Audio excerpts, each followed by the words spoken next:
is a no on agreement, so. There's just some issues with some of them, Judge. I couldn't just say yes and they go in, and I understand they changed it again this morning, so I'm catching up just a minute to see what changes they made. I think they removed some, I believe. Yes, we didn't add anything this morning. We whittled it down based on objections just to speed things up. So there's not additions or But subtractions. I'm ready to discuss. Well, Mr. Whitney, are you driving the ship on exhibits this morning? Or is Mr. Anderson? I'll try, and if he needs to step in. So the first is 2011-001 to 007. Then we skip 6 pages, and it's pages 14 to 41. These are the records of Dr. Hinchke. We've removed those 6 pages because I think they were subpoenaed in a letter. So those are gone. And then we have an objection here of redaction issues. Right. So, Judge, there are 2 issues. Yeah, if someone could put Well, it. I just had to turn the system on. It was Oh, okay. for I not can turning the hand it to system the on. court if that's easier, since they don't want this. Oh, right. It's sort of a sensitive issue, Judge. Why don't we approach on this? Can we Do you want to approach? just hand me the Yeah, can I documents hand it without to you? putting them up? Yeah. It's on several pages, but it's the same. So I'm handing you 3025-0030. The orange is what they would like removed, and the green highlighting is what we would like. No, what you already removed. You said 3025. We're on 2011. I thought you were on Henschke Records. We are. Isn't that Henschke? Perhaps it's the same thing. It's the same. I think it's the the same information. defense exhibit, plaintiff's exhibit versus defense exhibit, yeah. Same record. Why is it? Well, you're right. It's the same. I get it. Why is it a different number? Because we designated and you designated. Oh, Marked for okay. identification. Does it go to 41? Yeah. All right. Both designating Sorry. it, and now they're, maybe, if both designated, maybe it just should come in. Okay, what's the Again. issue? The orange highlighting is what they would like removed, Judge. We are sensitive to the issue. The problem we have is when we had our meet and confer on this issue, I asked Mr. Anderson what type of claims are going to be being made, and one of the ones he expressed was that Maya is going to have difficulty in the future with a husband and with a regular life. And so I thought, well, I can't agree that this comes out until I know what types of damages they're claiming. Otherwise, we're sensitive to it and have no issue with it. Okay, how about the green?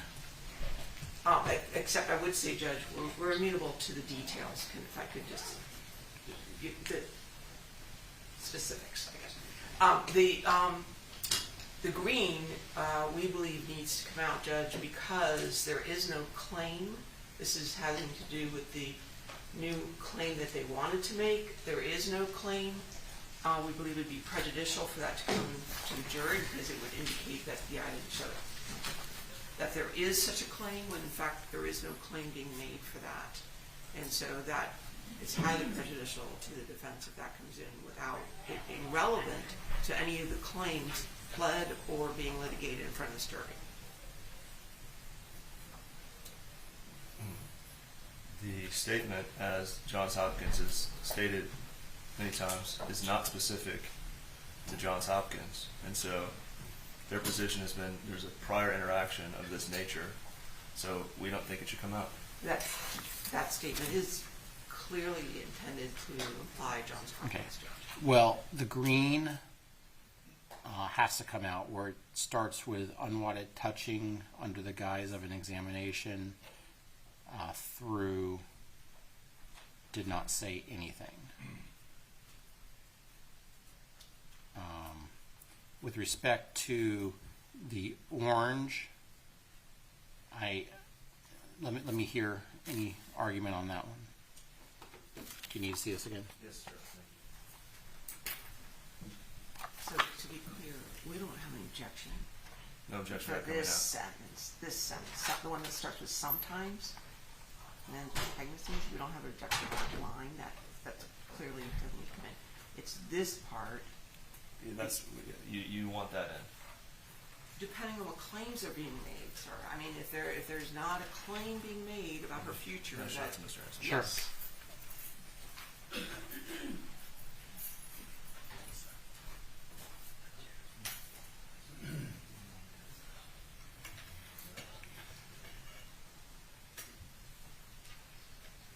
And if we remove it and put it back in, if they open the door, Judge, this is completely irrelevant. The question is, are you making a claim along the lines that Ms. Crowells was just saying? If the answer is yes, What's the specific?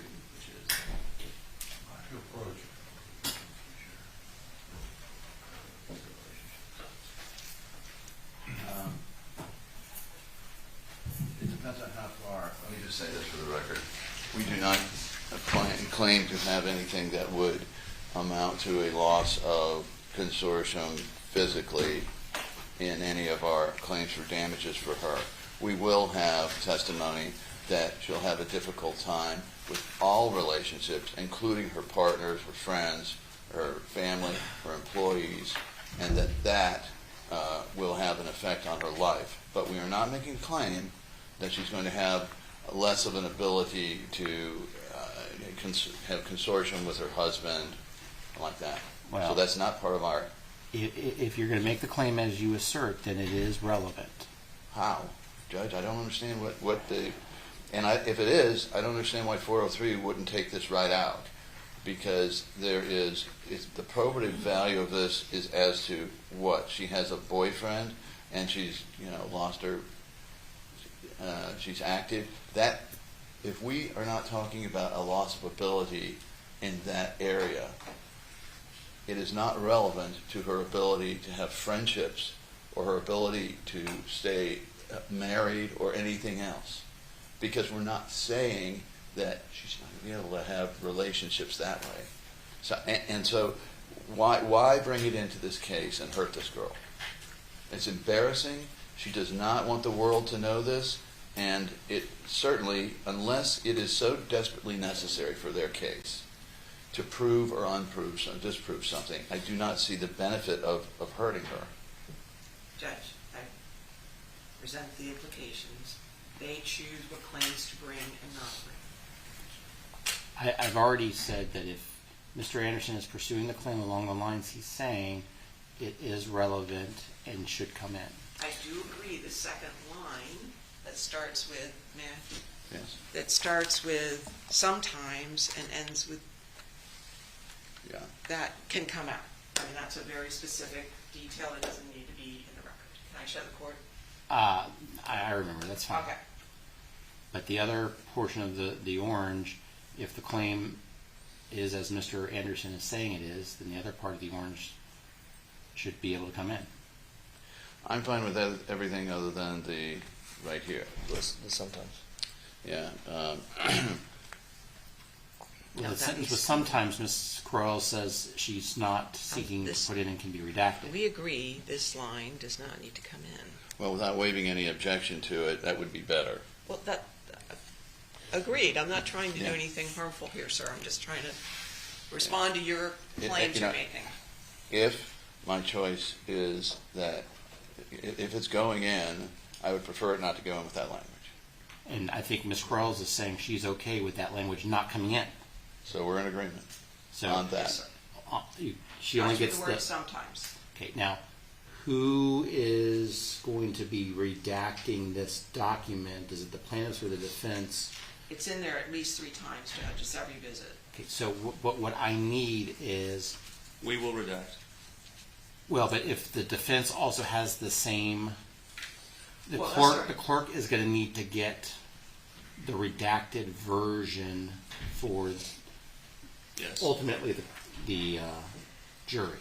And she's not, Dr. Hinchke's not going to be on until this afternoon, most likely. So we will perform the redaction on 2011, and we'll put it by then, make sure it's correct. Okay. And then just please make sure that Clay has a copy too, so that way whatever we're displaying has the redactions. Thank you, sir.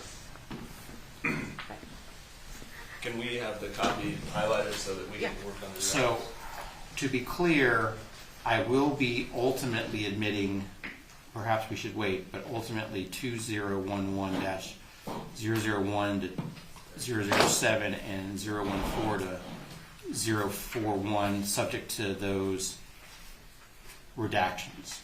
And please note our objection. Sure.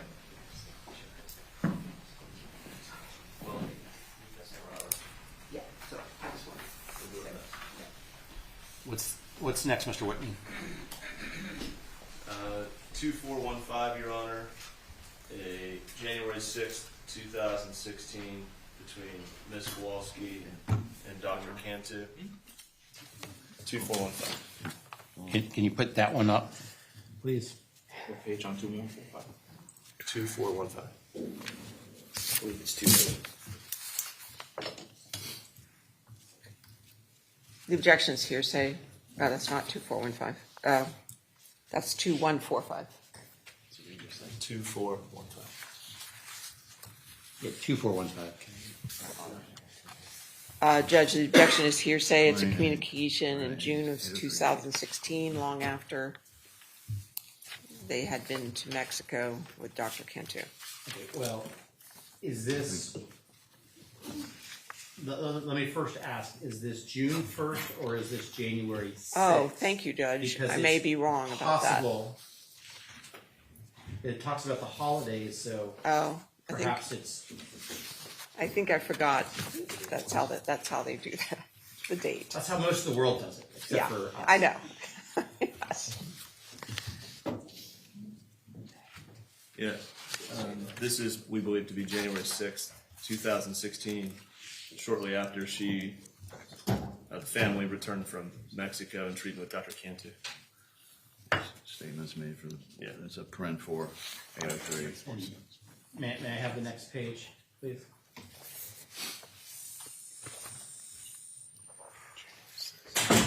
Ms. Quarles, knowing that it most likely is January 6th, No objection. so the court's going to receive 2415. What's next? Next, Your Honor, we have 2408-1436. And can we put that one up, please?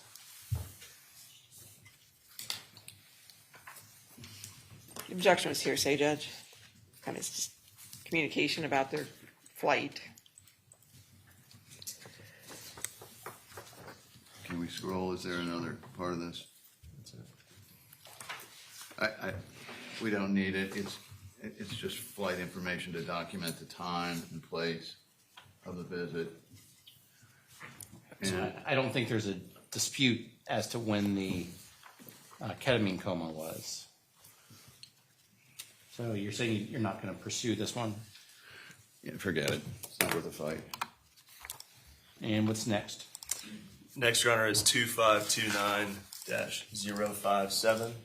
Judge, our objection on this is cumulative. My recollection is they used a picture of Maya in a coma in her opening, and so there's already one in. But maybe I'm wrong about that. I think there's already a picture of her in evidence. There is, I believe, the photograph counsel's referencing is a photograph focused on Maya's dystonia at the time, her feet.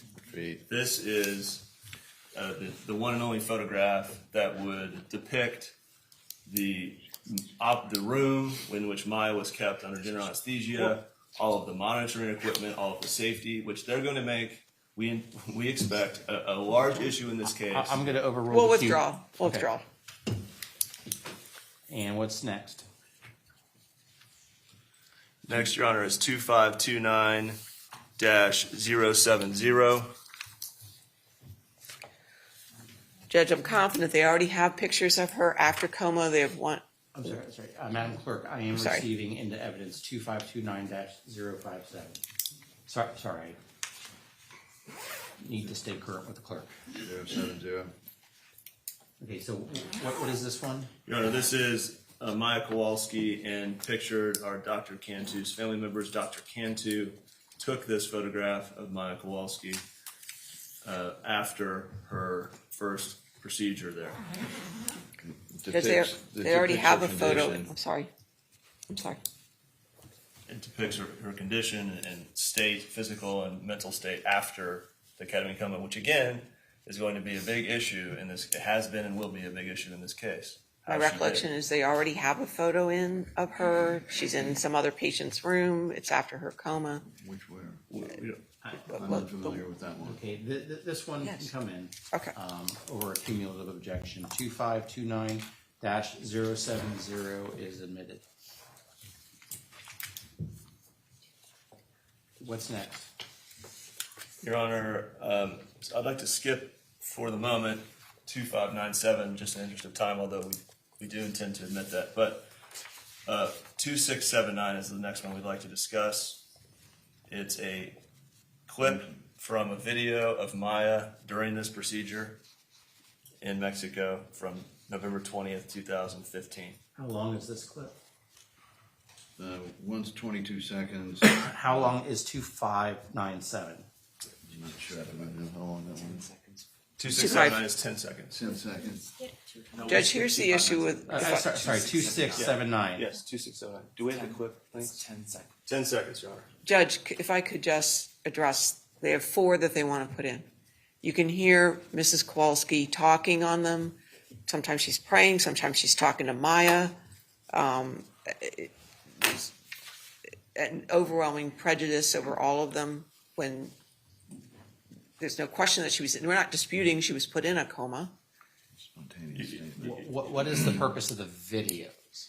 To show the treatment of Maya Kowalski. The statements by Beata Kowalski are not statements offered for the truth of the matter. They're There would be spontaneous statements as well under 803 for M1. They're not spontaneous. Judge, I don't understand, there's no purpose relevancy to these videos coming in. They already have a photo. There's no dispute as to whether or not she was or was not in a coma. Let me see the series, 2679. I think you just played that all 10 seconds. We did, Your Honor, but I had to flip to the courtroom audio, so it's 10 seconds. I may want to play it again so you can hear what was. Yes, if there's audio, I'd need to hear the audio. Yes, Your Honor. Playing again.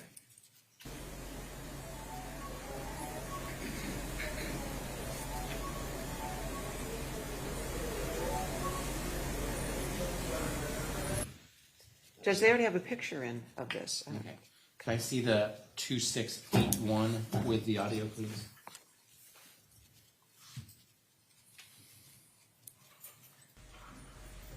This is comma day 6, 11/22/15.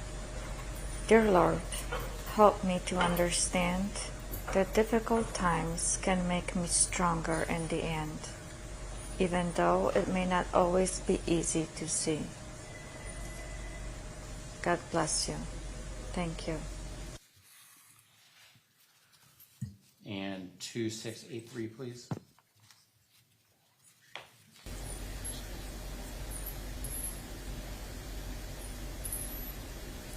Maya is moving her arms.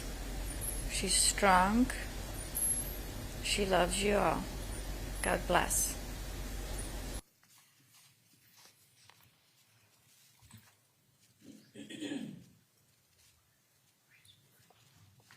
Uh, 2684.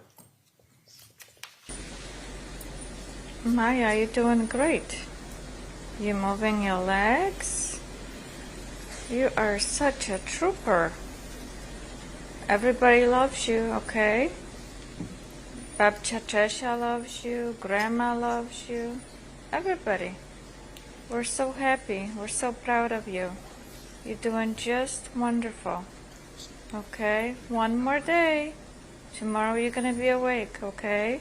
We love you, honey. Bye.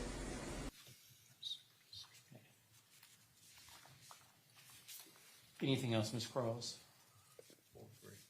Yeah, 9403 with the audio, especially, Judge. On. Sorry. Go for it. If you're leaning your way, our way, I don't want to ruin it, but I'm not, so okay, give you a chance. I need to make the record. The jury has limited to no opportunity to hear Beata Kowalski. So it's relevant to her state of mind and why she was pursuing these treatments. It's relevant, not just a photograph, but a video to show that, again, She was recovering. She was consistently displaying dystonia during this procedure. And lastly, so not only they're extremely relevant, it's one of the only opportunities to hear from Beata Kowalski, and the statements about a prayer or I love you are not offered for the truth of the matter asserted. Plus, it's 8031, again, a spontaneous statement. Not a And spontaneous statement. And if anything, if the audio is not allowed, which we think it should be, they should come in where Ms. Kowalski is speaking without the statements. With respect to 2681, which is the one where Beata Kowalski is praying, I find that the video portion, not the audio portion, is appropriate.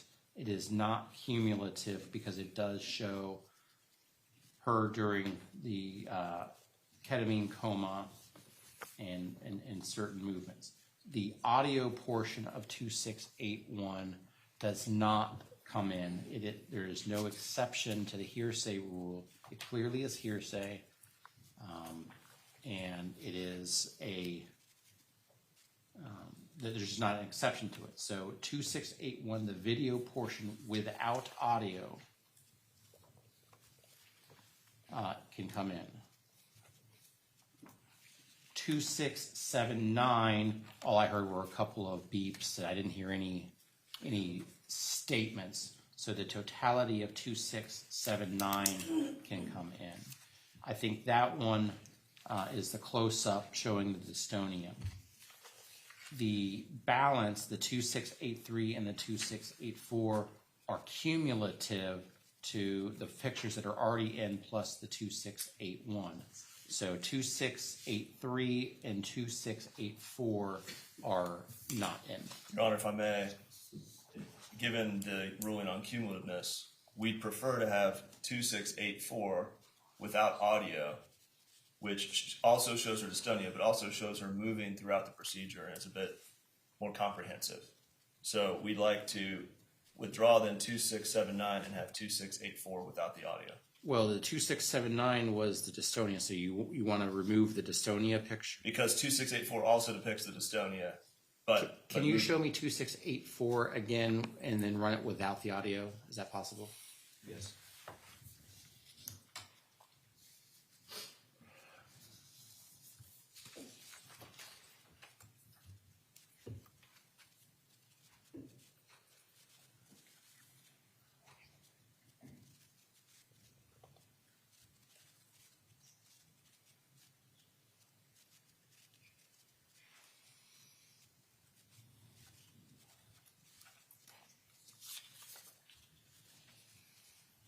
I am fine with substituting out the 2684 without audio in lieu of the 2679. So 2679 will not come in, but 2684 without audio will come in.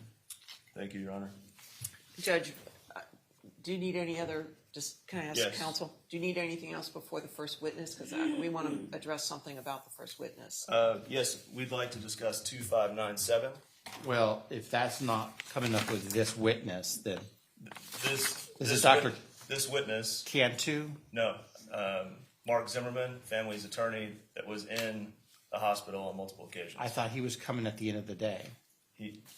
He's in Europe, as you pointed out, so this was more convenient. It was going to be midnight or 1 if we would have did it at the end of the day. So we moved him up and we informed counsel and we've moved Did him up. anyone, because I'm assuming he's coming by Zoom, did anyone tell my assistant to send him the link?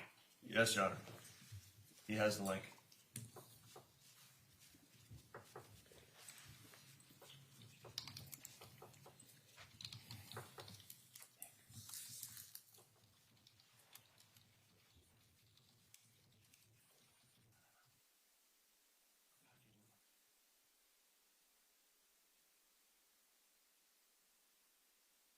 Mr. Altenburg's trying to also. Yeah. So tell me quickly what the issue is for Mr. Zimmerman. 2597, Your Honor, this is a set of photographs from our inspection of the hospital earlier this year. It looks as though of the 19 photographs, They've objected to 4 of them, so I think we only need to show the court 4 of these Can I just see photographs. 11, 12, 13, and 15, please?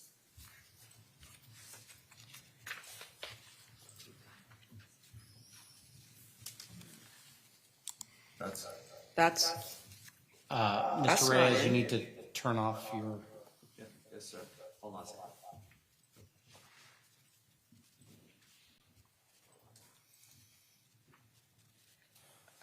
the one they showed up, Judge, as one is not the, No, No, that was the that was a mistake. okay. That was not. We're not trying to put that in.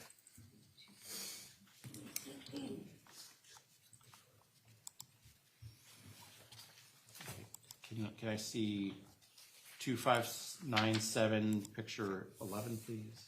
Yes, Your Honor. Just a moment. Sorry for the delay.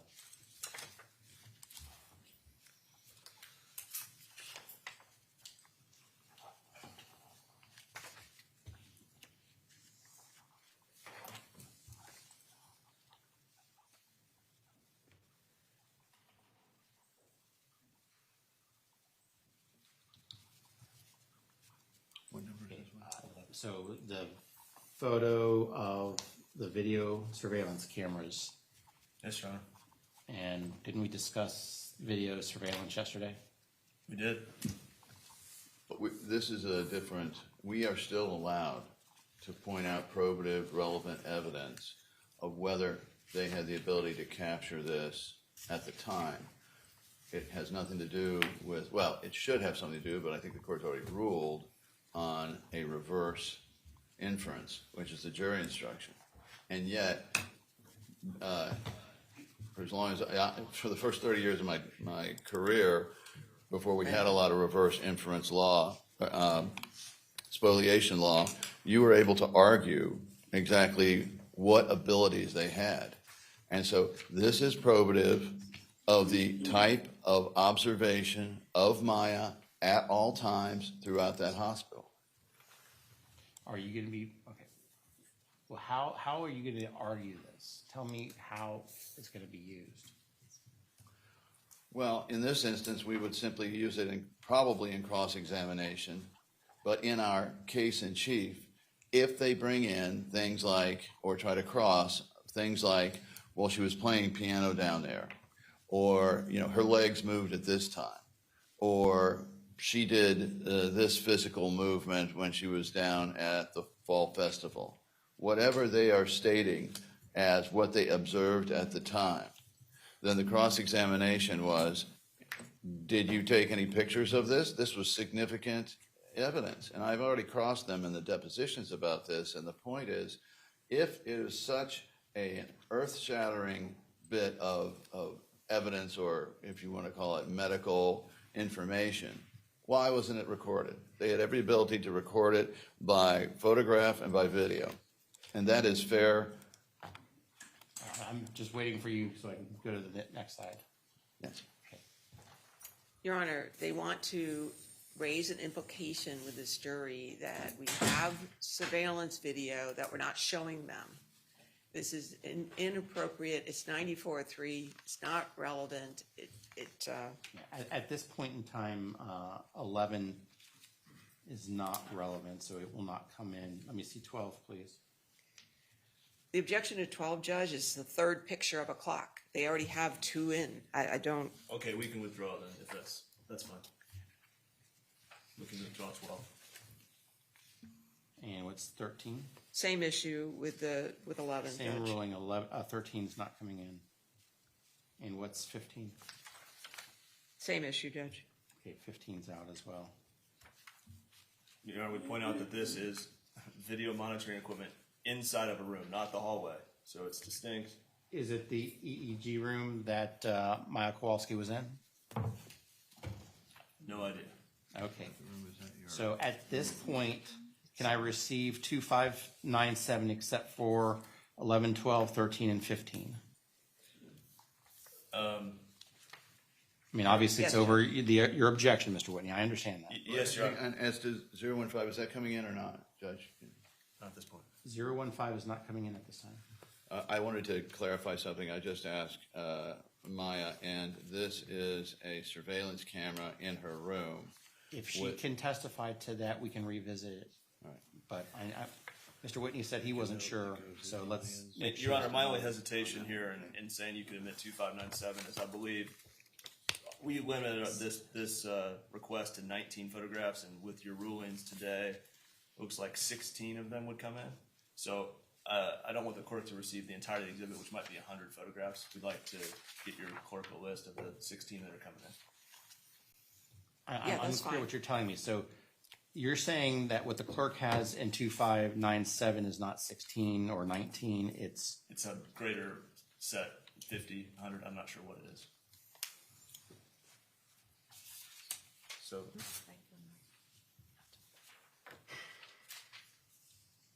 okay. if we could get them a list, verify that we have the right 16, and get that to the clerk in a few minutes. Natalie. Are you okay with that? Mr. Whitney, the clerk says she's okay with that procedure, so that's fine. But thank you. Is this TV on, Mr. Altenburn? Yes, it is. Great. Mr. Altenburn, your turn. Okay, and this relates, I guess, to what's now going to be the first witness. I was expecting to have to talk about two of the exhibits that they withdrew this morning that they had given us last night. And those two exhibits were basically orders from the dependency court relating to visitation. We withdrew that. Yes, but my concern now is that I don't know the scope of the testimony. We will not touch on this. We're not getting into the orders. It was a mistake to have sent those over. Are you going to be discussing visitation issues with him?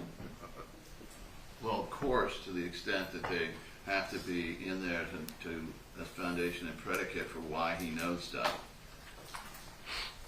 My only concern is that yesterday afternoon we heard a fair amount about visitation and things that are beginning to conflate and that what the trial in front of the DCF proceeding as compared to this particular proceeding. And there's no complaint, there was no claim in the complaint for any like negligent visitation issue. The whole issue on the visitation issues relate to the intentional infliction of emotional distress either to Beata or to Maya. And as we learned yesterday from Mr. Kowalski, if there was a problem as there was with the Fun Festival, he contacted his lawyer contacted the DCF lawyer, they worked it out, and the hospital was advised and things got done. And so I'm just not anxious to have these witnesses start testifying about things that were or weren't resolved, that they or could not have been resolved in front of Judge Hayworth in the DCF proceeding, because there were lots of discussions in November and December at those hearings about trying to resolve the visitation and making clear how it all needed to be done. And if this is not a case to retry the DCF proceeding, the jury's already sufficiently confused on this.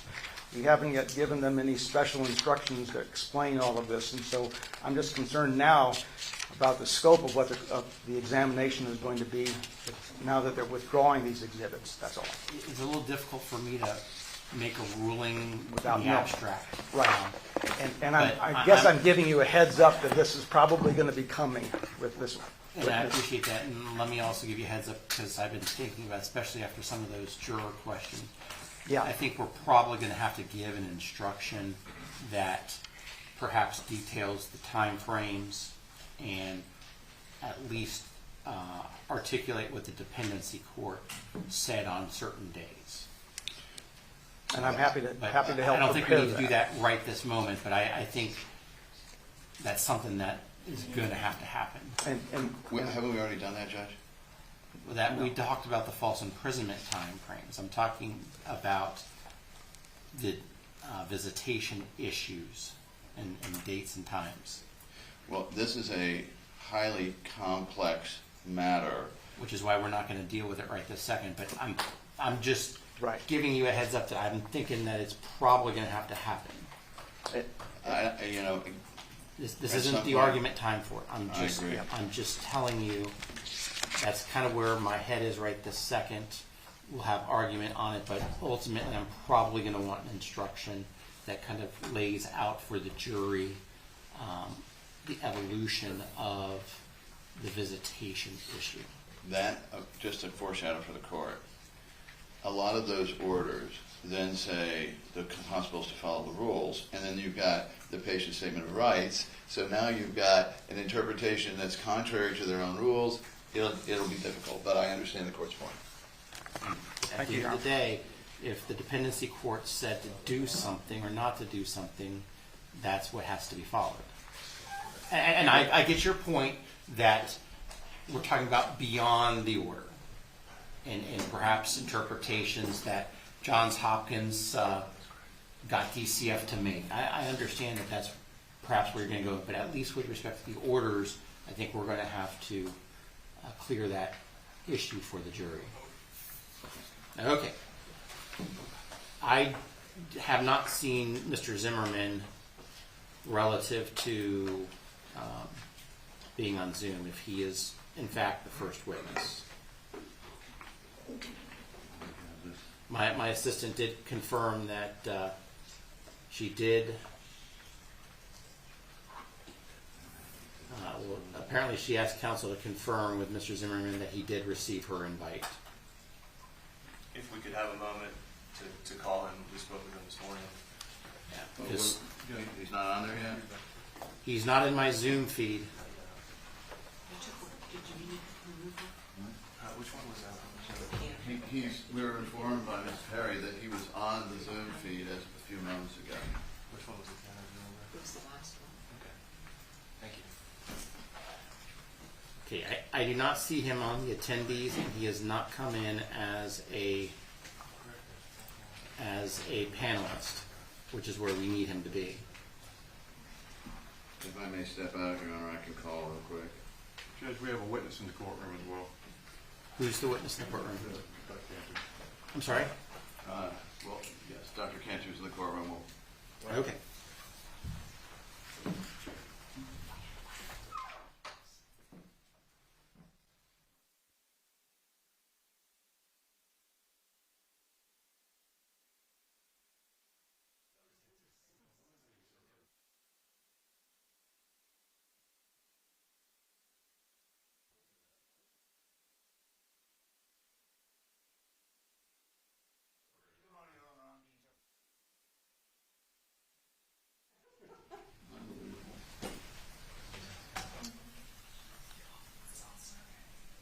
May I step out for a moment? Yes.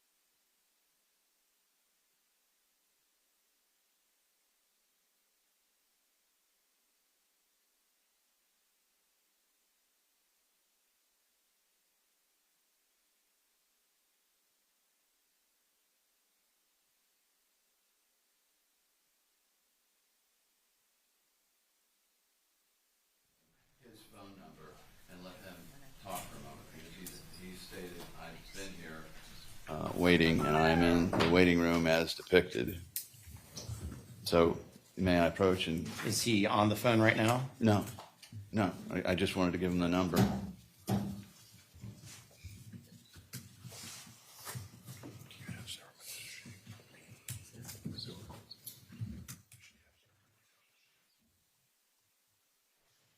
My concern is he is in a different, he's probably in my regular Zoom feed. It's probably where he is. Hey, are you hearing this?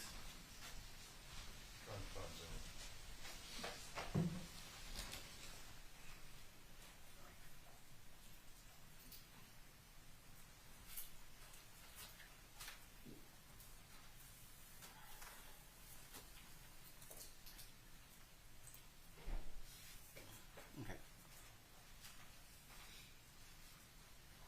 Well, my concern is he is actually probably either in my normal Zoom feed or the news normal. as opposed to using the link. And someone needs to tell Mr. Zimmerman he has to use the link you sent. And if you want to resend him the link, but someone, and Mr. Anderson, you need to tell him to use the link, not the normal feed, but to use the link he got. How would he identify that, Judge? It would, yes, sir, if you could, resend to, and tell Mr. Zimmerman that we're resending the link to the email that you all provided us. So he has to go to that email, receive the link, and use that link. Good call. Okay. You got what to do. And it's been sent again. Thank you, sir. And while we are waiting, are you going to want me to swear him in front of the jury or do it before the jury comes in? Because I've got to ask those extra questions. Before the jury comes in, I think would be better. That's fine, Judge.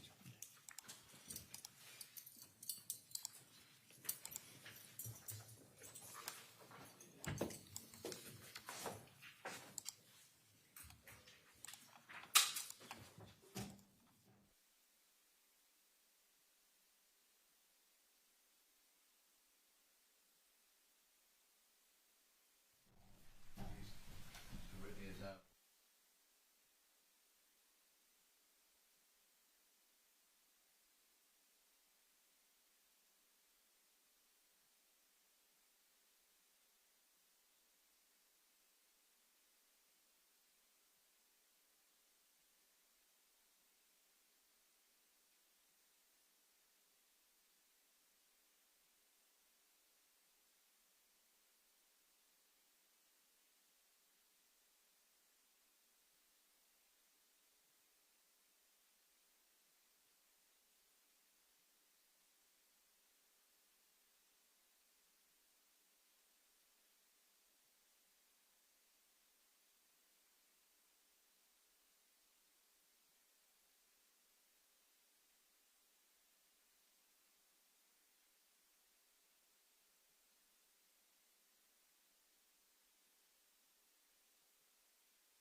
testifying in Spanish, is that correct?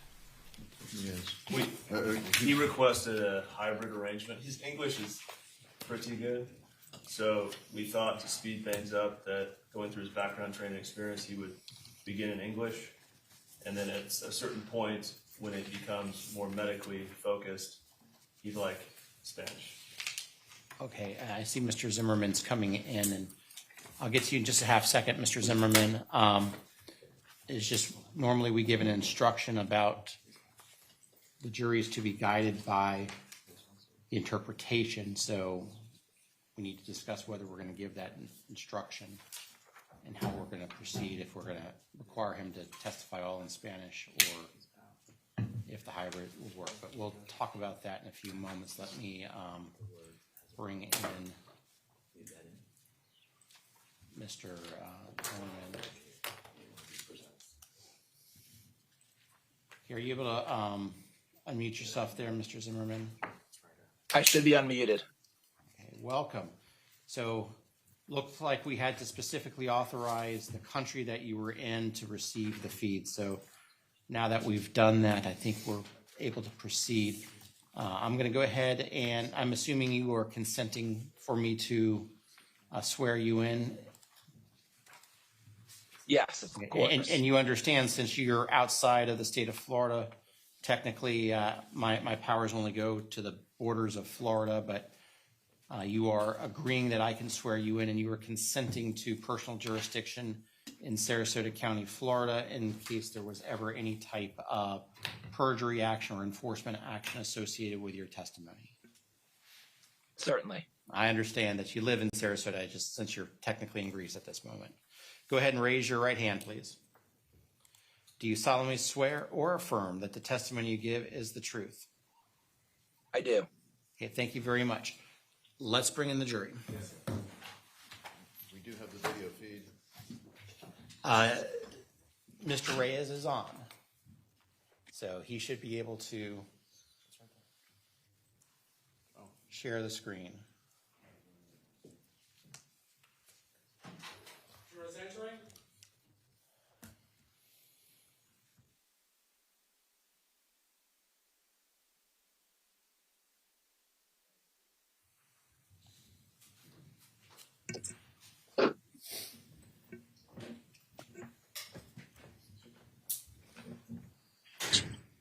Okay, please be seated, members of the jury.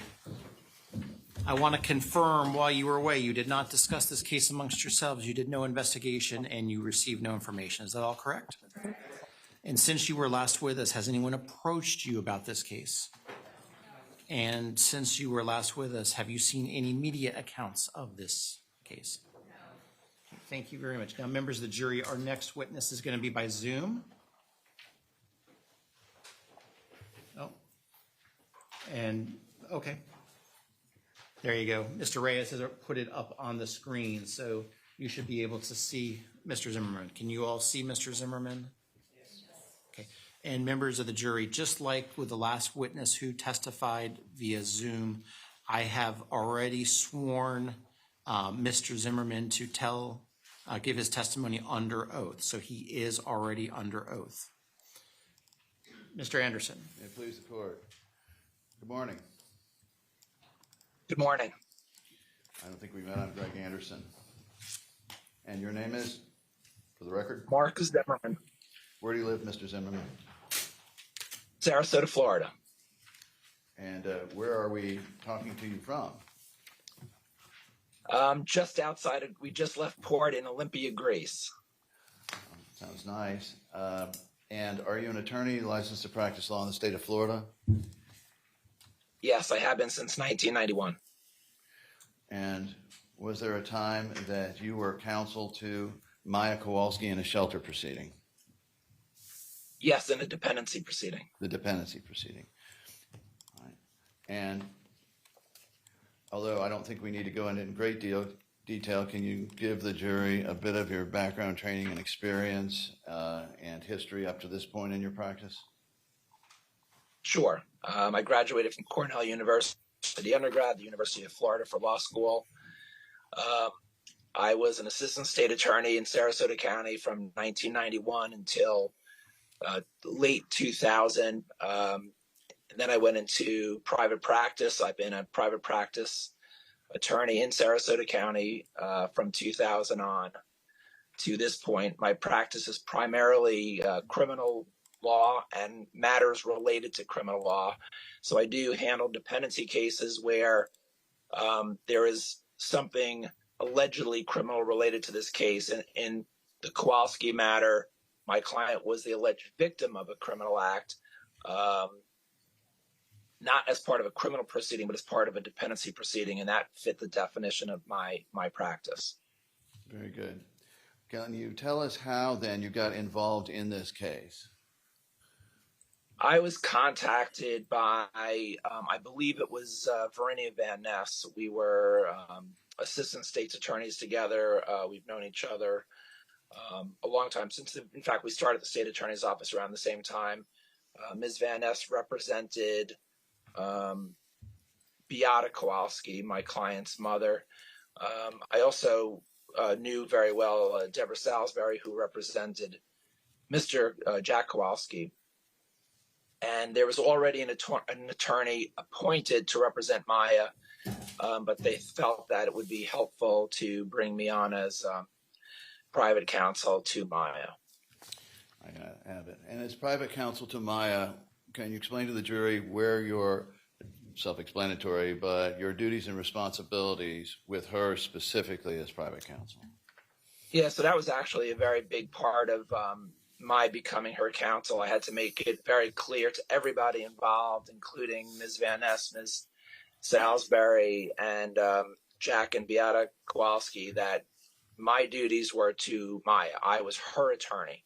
Her legal needs were my focus. Obviously, there was some overlap quite a bit between in the goals of the various parties, but my loyalties and my duties were specifically to Maya, and everybody understood that that's the way it was going to be. I wouldn't be her attorney unless that was clearly understood. And for the purposes of these proceedings, we are waiving the attorney-client privilege on behalf of Maya Kowalski so that you may discuss the matter. Now, how did you get to know Maya? Can you tell the jury a little bit about that? Well, obviously, before I met Maya, I very quickly familiarized myself with the case. The case had already been in existence for a period of time before I came on board. The shelter action had already occurred, and Maya was already, of course, was at All Children's. So the first thing I did was familiarize myself with the case. I did, of course, confer with Ms. Van Ness and Ms. Salisbury. I also did briefly confer with Maya's parents. So I did get background.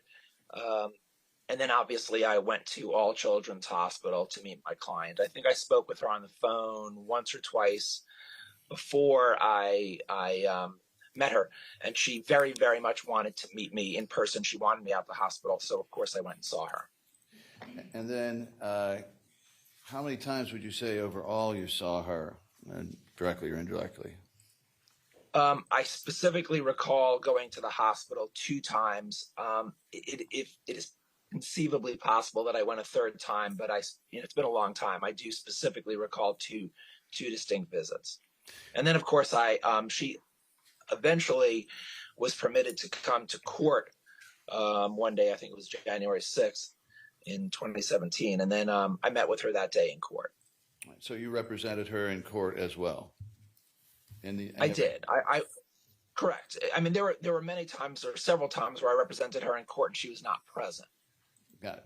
All right. So tell the jury, if you recall, when you first arrived at the hospital to meet your client, your general impression of the room, her, and the situation. I first met her outside of her room. She was brought out to meet me in a waiting area. She was in a wheelchair. I remember she was in a dress. And yeah, I met with her in that. That was my first meeting with her. It was in that hallway in the wheelchair. Well, that sounds like a rather public place. Were you allowed any privacy in that sense? Not immediately. that was part of an ongoing conversation. Of course, I did have some private conversations with hospital staff, and I did express that I needed to speak with her privately. And then there was some, people left the room and conferred, and ultimately I was allowed to go into her room with her, and I was allowed to talk to her with the door open. And so, attorney-client, can you tell the jury about the importance of the attorney-client privilege and the necessity of privacy, and if I may use the term secrecy, from all outsiders? Yeah, I mean, obviously, we're entitled to speak privately. She's my client, despite the fact that she was 10 years old. And I will say she was very mature for her age. Sometimes I've represented children before. They're just not able to express even their own desires.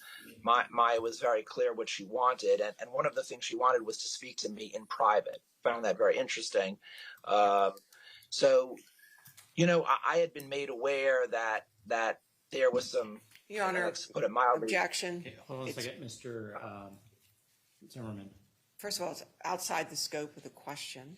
It's way past the question, which was, what's the importance of the privacy? He's starting to talk about what he was made aware of, and I don't know where that's going. And secondly, this conversation is not relevant to the claims in the case. Well, I'm going to overrule the relevance, but Mr. Zimmerman, I am going to ask you wait for a question, and let's try to confine ourselves to the actual question asked, if possible. Certainly. So the attorney-client privilege is very important, and from your statement, privacy is important. Now, I want you to explain to the jury the issues, the problems that arose with you having confidential conversations with your client. Objection, relevant. Well, again, Overruled. You could answer that one. yeah, I represented her. So my client expressed to me her desire to speak with me privately. I was given the opportunity to speak with her very close to privately. I kept my voice down. So arguably the conversation was private. I was aware that there was someone outside the door who might be trying to listen, but to the degree that it was possible, Maya and I did have a private conversation ultimately in the room. What was her concern? When you were in private with her, what were her concerns that necessitated, in her view, the need to speak with you alone and be on this topic? Well, in that meeting, the first meeting, she just wanted, there were certain things she wanted. Can you give me an explanation, Mr. Anderson? Because it is a hearsay statement. Well, it's a conversation between attorney and client. She is a minor in this situation.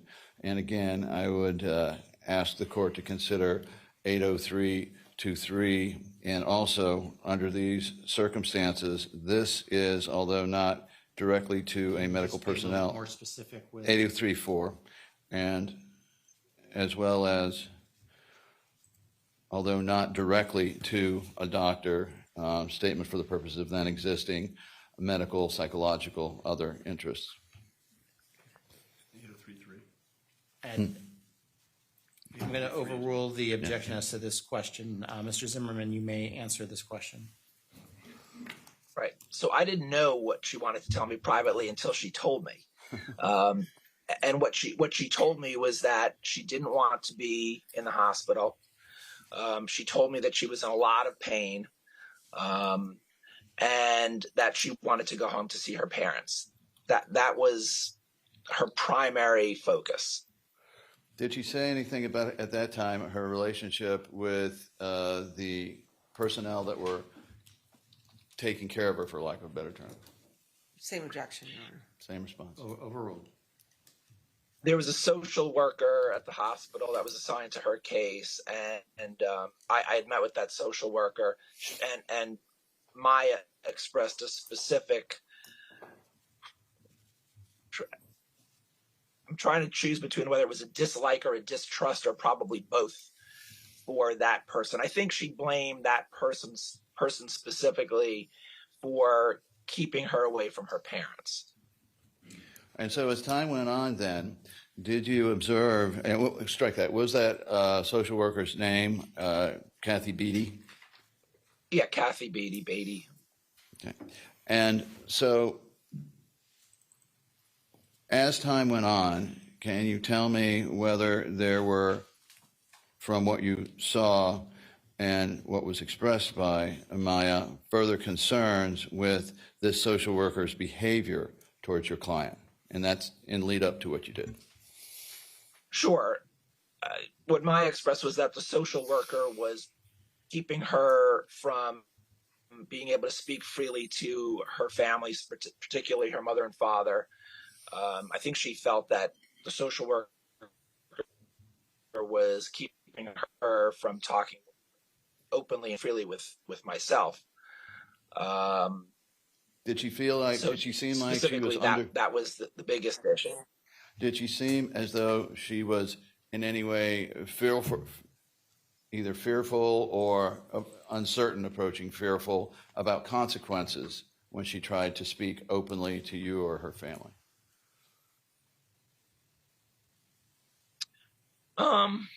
I'm not sure if consequences is the word I would use. I would say that it was more of the nature of she was being prevented. And, to be fair, I would honestly say that the best way to describe how it affected Maya was that she seemed miserable to me. Remember, I'd never met this child before in person, so I wasn't exactly sure what I was going to be presented with. And I'm not easily surprised in my practice, but I didn't know what I was going to encounter at the hospital. But it left me a little bit shaken and very surprised as to why a hospital employee would have such an interest in limiting this child's ability to communicate with her lawyer and family. I really didn't understand what I was encountering. So I was kind of trying to put all the pieces together. And obviously I was getting some information from Maya, but remember, she was 10 years old. But she was very clear in that the hospital personnel, or specifically this one social worker, was limiting her freedom, I guess is the best way I could put it. She felt captive. And so did there come a time you saw Maya again? Yeah, I came to the hospital a second time to see her. Had anything occurred between the first and second time, or are we picking up with the next chance to evaluate Maya? Yeah, it was the next chance to evaluate her. I sort of waited till I got a sense that the misery level was hitting sort of, a high point. So I know that both of my visits came at a time when I felt that there was a sense of urgency. My client was expressing urgency to see me. And what were your concerns based on what she was telling you or you were being told about her situation? And I'm directing you more towards her mental health and physical health. Right. So she was extremely consistent in her expressions about her physical health. She would identify her pain as a 10. So I know that this was a child, she seemed to be, well, because of her condition, she sort of used to being in pain, but she was expressing to me a lot of pain. As far as her emotional well-being, it was deteriorating, I guess is the best way I could describe it. I have children. I know what a child in distress seems like. So this child was sort of emotionally withering. She loved her family and her parents. She was kept away from them. I mean, if people can imagine what it's like for a 10-year-old child to be kept from her parents by people she doesn't trust, it's not an easy thing to put into words. Did you find Maya to be mature enough to state to you, from based on your conversations and what you had learned about her, did she appear to be mature enough, even at 10, to adequately express or clearly express what was going on to her? remember telling people, like my law partner, who's also my wife, that she almost seemed she had the affect of a much older person, almost a person in her 20s, and her ability to articulate her feelings. So yes, she was very clear to me. I mean, and very redundant. I mean, she was repeating the same things over to me a lot. I mean, I had to tell her that I was in fact hearing her because she kept repeating herself. I wanted to let her know that I was hearing her, but it was a constant statement of, I miss my parents. I want to go home. I'm being prevented from seeing them. I'm in pain. She wanted me to know that she didn't think that what the hospital was doing was helping her, which I thought, I found that surprising, but I shouldn't have, because quite frankly, she'd had this chronic condition, and she'd been getting medical treatment for quite a bit. So she did have a strong sense of what her medical condition was and what her well-being was, what her treatment regimen, her normal treatment regimen was. So the times that you saw Maya, was Miss Beatty there both times? That is something I'm having a hard time remembering. I also spoke with Ms. Beatty on the phone multiple times. And what did she express to you? Let me stop you for just a moment. On either any of those phone calls, or if you recall meeting her in person, did Miss Beatty ever acknowledge that the relationship with Maya was not good, or words to that effect? Yeah. Ms. Beatty was very preoccupied with the rules, or what she perceived to be the rules related to who could have contact with her. She was very, I would say, overly interested in making sure that those rules were strictly enforced. I mean, I was trying to ascertain what her agenda might have been. Perhaps, Your Honor, object to opinions with respect to somebody's, quote, agenda, end quote, and outside the scope of the question. Overruled. You can finish, Mr. Zimmerman. Yeah, I mean, I felt it was my duty as my client's attorney to understand what forces were affecting her. So I did. It was very odd that this social worker, who I thought her interest should be my client's well-being, seemed honestly preoccupied with, who was allowed to see her under what circumstances. I found that very, very odd. I just wanted to see my client.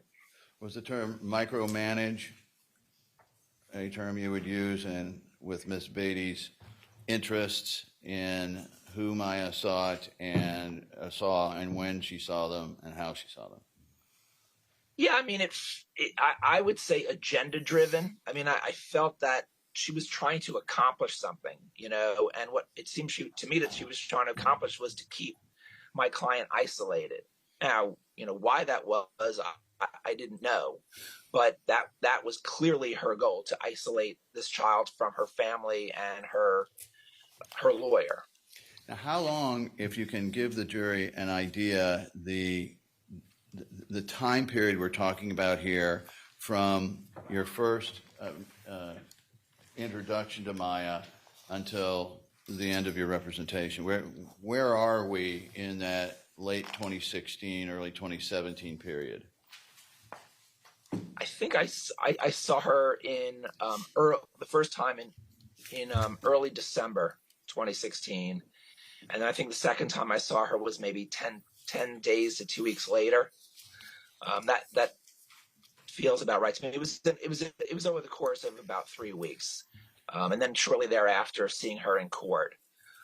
And that was the last time I saw her, I think, until the funeral. The record reflects there was a court hearing on January 7th of 2017, immediately before Beata Kowalski's death.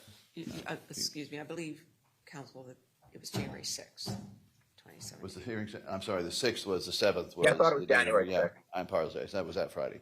All right. So the second time you saw her, was this situation getting better or worse in terms of Maya's relationship with this hospital staff, particularly Ms. Beatty? Oh, worse. That was easy. It was growing from frustration to desperation. That's the best way I could phrase it. I mean, remember, you have to remember, this is a 10-year-old. Even a mature 10-year-old, she was fraying. And I was worried, but I knew that I had, I had to express to her that I could only do things for her in court. So that, she wanted me to do things immediately. Like she wanted me to talk to people and make things happen at the hospital. I was honest with her. Even though she was 10, I treated her like my adult clients. I was honest with her face to face and explained to her, I'm only going to be able to help her when I go back to court and see the judge. Now, in the second visit, were you required still to have the door open during your consultation with your client? Oh, yes. And yeah, there was a real reluctance, like a mistrust of me. These people didn't know me. did they know I was you just were there to represent my client. Well, did they know you were her attorney? Oh yeah. Oh no. I made it very clear. I will tell you that I went there to make nice to these people, and to put it that way, I didn't go in there with any kind of bluster. I didn't try to intimidate and throw my weight around. I used the exact opposite tact. I tried to be as nice as I could and let them know that I'm just there to help my client and not cause anybody any trouble. I was obviously aware that there was quite a bit of, acrimony going on between the family and the hospital. And I thought it best to try to play peacemaker in my ability to just help my client and have access to her. Now, in addition to Ms. Beatty, how would you describe your reception by the others that you dealt with in the hospital once they knew that you were Maya's attorney? Warm, cold, indifferent? What? I felt like there was a certain, an amount of suspicion. I mean, I think that, and I didn't know why, obviously, because I was not dealing with mom and dad's interactions with the hospital, but I certainly had the sense that those were not going well. And I felt that, I was being treated as though I was part and parcel of whatever was going on behind the scenes. I wasn't, but that's how I was being treated. Now, did they put forth a reason why it was so necessary for them to stand outside the door with the door open during your consultation with your client? They talk about the child being unsafe or some disease or something. I don't know. Hold on a second, Mr. Zimmerman. Objection to, there's no evidence that somebody was standing outside the door, just that the door was open. He did. Sorry. Let's just go to this factual basis. I'm going to sustain the objection. You can re-ask your question. On this opportunity to see your client, you've testified the door was open. Tell the jury, if you did believe, how and why you believe that somebody was outside that door, either listening or just standing. Wait. You want to know how I knew that someone was out there? Yes. It was made clear to me that someone was going to be out there. As though I was going to do something, as though I was going to do something wrong in the room. I don't mean physically harm my client, but that I was going to violate some kind of. I don't know what it was. Maybe like that I was going to express something about her treatment or something like that. But obviously, I had no intention of doing anything like that. So, from what the hospital was telling you, they wanted to listen into your conversations to see if you were following their rules? Objection, yeah, they Sustained. What, if anything, were your conclusions about what they were trying to do? It was clear to me that they were acting under what they thought to be some type of authority. Now, whether it was something they were getting from the hospital administration or whether it was their interpretation of a court order, they were acting as though they were, how could I put it? Well, I don't know exactly. It's all right. You know what I mean? I mean, to be quite frank, I mean, I only can say that they didn't trust me. You know what I mean? And that they felt it was their duty to monitor me. I can't say where they perceive their duty came from. That I'd be speculating on. Even knowing that you were her attorney, they did this? Yeah, everyone knew I was her attorney. That I made crystal clear. So did they ever express any incident or accident, some reason why they felt, outside of what we were talking about with just being enforcers, or however you put it, but did they reference any specific event or accident or thing that necessitated this? Did they discuss with you anything about Maya falling? No, I mean, yes, that was specifically discussed. There was a time where Maya, I think she was reaching for a phone, and there was a concern that she'd fallen, and they were expressing that, that there could be some type of a safety issue. But I mean, again, I was just talking to her in her room. I mean, that was honestly kind of ridiculous. And so, listen, I'm not the least pushy person in the world. I mean, I expressed to them, but I again, in the nicest way possible. I didn't want to I needed to talk to my client, and I was really concerned that if I crossed over some kind of line, they were going to remove me. So I was being extraordinarily cordial to them, and they were being extremely suspicious and limiting to me. Now, did they discuss, was there a difference between what Maya told you to happen in terms of her falling as being out of a wheelchair, and then what the hospital was telling you of where and how she fell? I'm sorry, did the hospital? That does sound familiar, but I can't remember the details of that. But I do remember that. Let me see. That was a bit of an issue. I mean, let me see if I can help you with this. In your conversations with Maya, in terms of any type of fall, where was Maya when she said she fell? What did she fall out of? Was it the wheelchair? I honestly can't remember, but I don't know. I remember there was a discussion about, and I thought it was from Maya, about the bed had some kind of like rails on the side, and I think I remember her expressing to me that she didn't feel there was a fall risk. I can't remember what the hospital said about that, but I that part I do remember. All right, and so you said you had conversations with Maya by telephone when you could?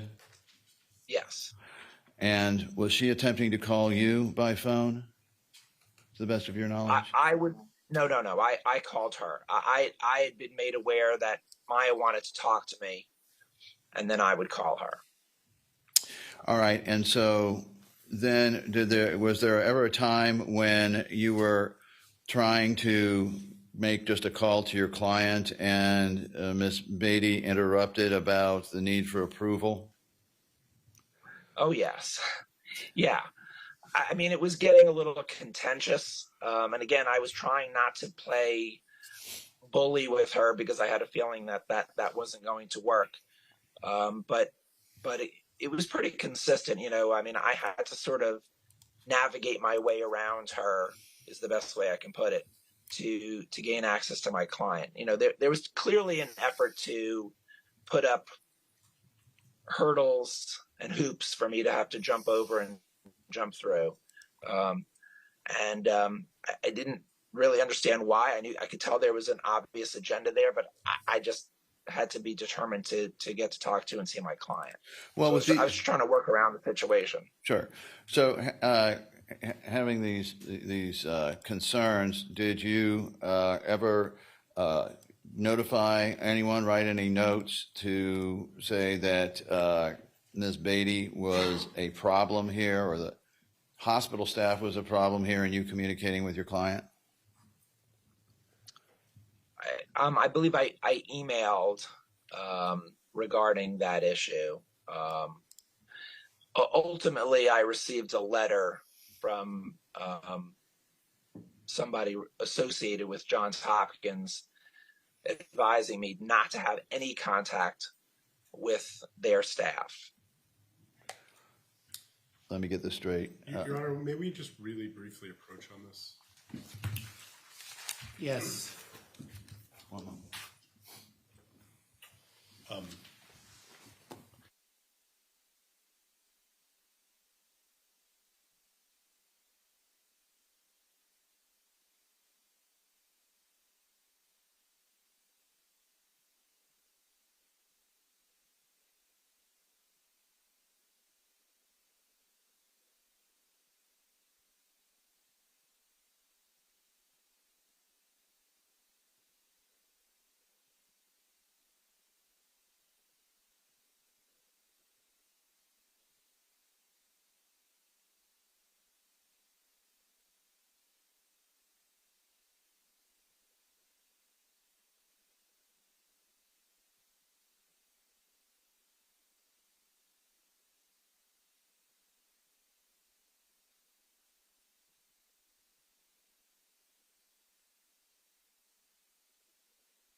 Mr. Zimmerman, are you able to hear me?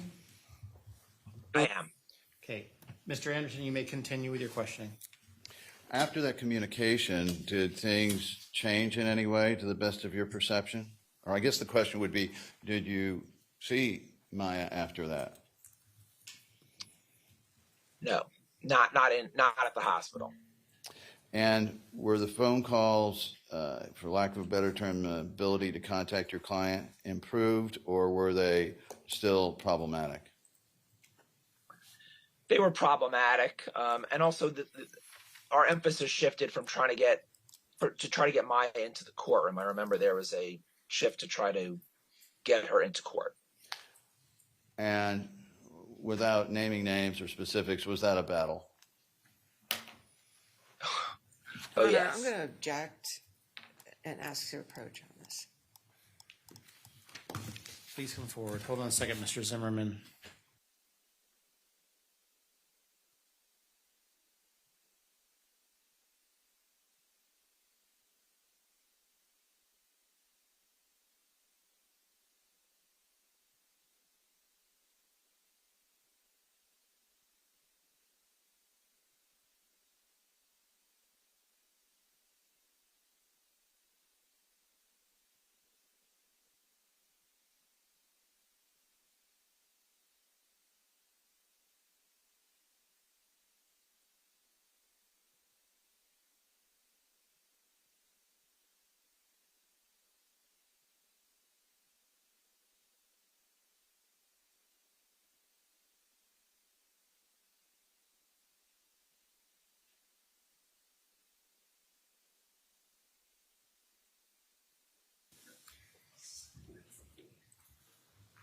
Mr. Zimmerman, are you able to hear us again?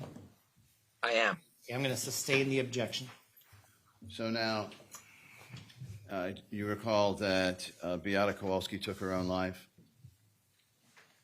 Yes, I was made aware of that. Were you involved at all in the circumstances of notifying Maya? No. And so, by the end of the time you were in contact with her, after having spoken to her, as you testified on the phone several times, seeing her a few times, can you tell the jury your view of any changes in your client from the first time that you saw her to the last time that you saw or communicated with her? Well, like I said earlier, it went from what I would call extreme frustration to desperation. That's the best way I could describe it. She wanted she felt like she was a prisoner. I will say that from her perspective, her focus toward me, and she was pretty clever about this, shifted from I want to see my parents to I want to see the judge. So that became sort of the focus of my relationship with her. She expressed to me, I want to see the judge. I want to go to court. There's things I need to tell the judge. So that sort of became the new battle. And so, was she, in terms of her overall physical presentation from the first time to the last time, did it appear to you that she was degrading, that she was not getting better?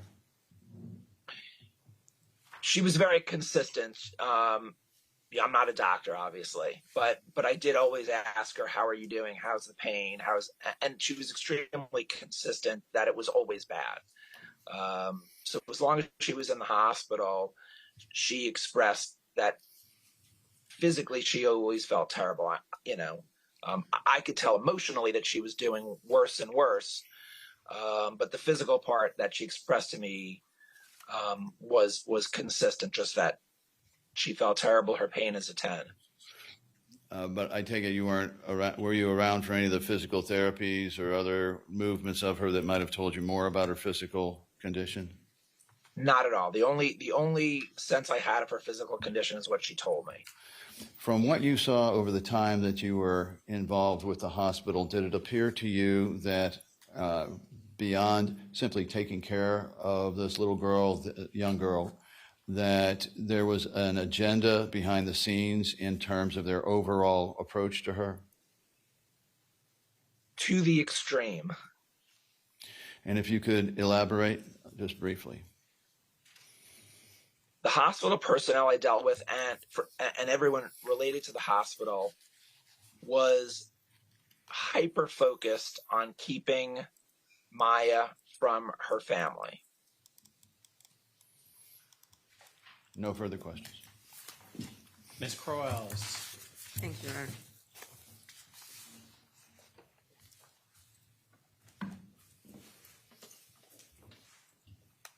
Good morning or afternoon or whatever time it is there, Mr. Zimmerman. Good afternoon. I'm 7 hours ahead of you. Okay. All right. So I want to make sure that we have timeframes clear. If there is a note in the hospital chart that indicates that on December 6, 2016, that was the first time that you were at the hospital to see your client, does that comport with your recollection of when you became her attorney? Yes. Okay. All right. So by the time you became Maya's attorney, the dependency order that was already, and the the dependency order had already been entered, correct?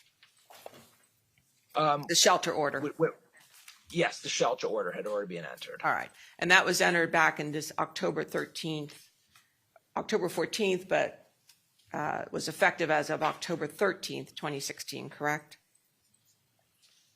I mean, I know the orders. I read them, but I'll take your word for it on the dates. It's been a while. But that sounds right. I understand. So by the time you see Maya, she had already been there over a month, correct? In the hospital? Yes. Well correct. over a month. Right. Well over. All right. And of course, as a 10-year-old, very natural for her to be upset, worried, distraught over not being able to be with her family, correct? Absolutely.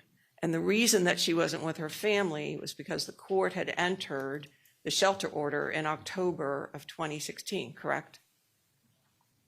That would be the technical legal reason, correct? Well, the order is what was preventing Maya from seeing her family, correct?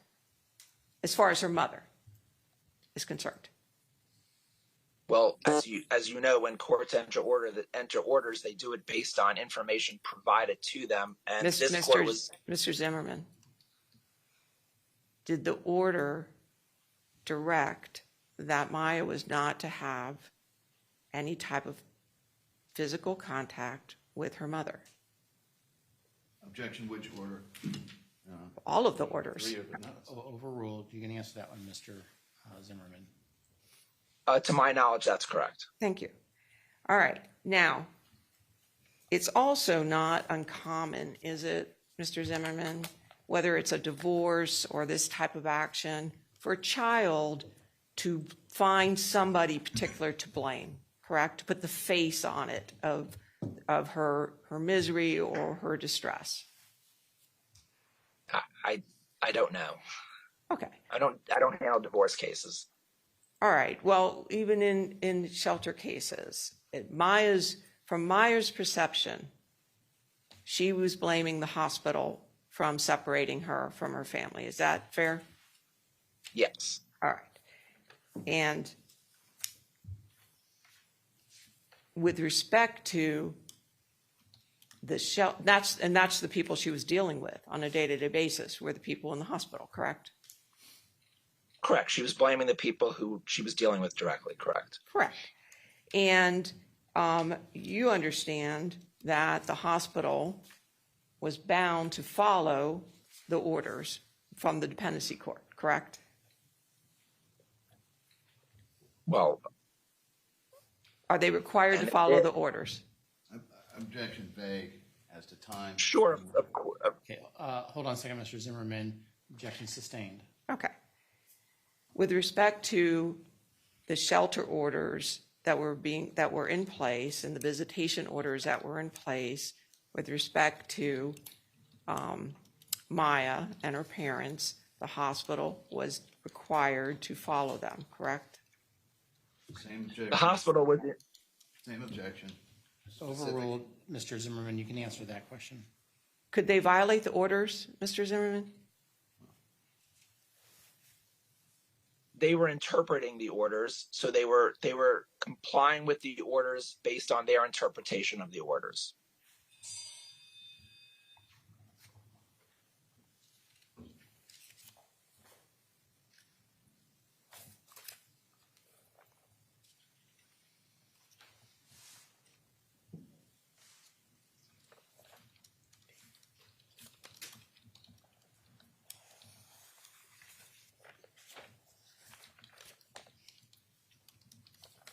One second, Aaron. Okay.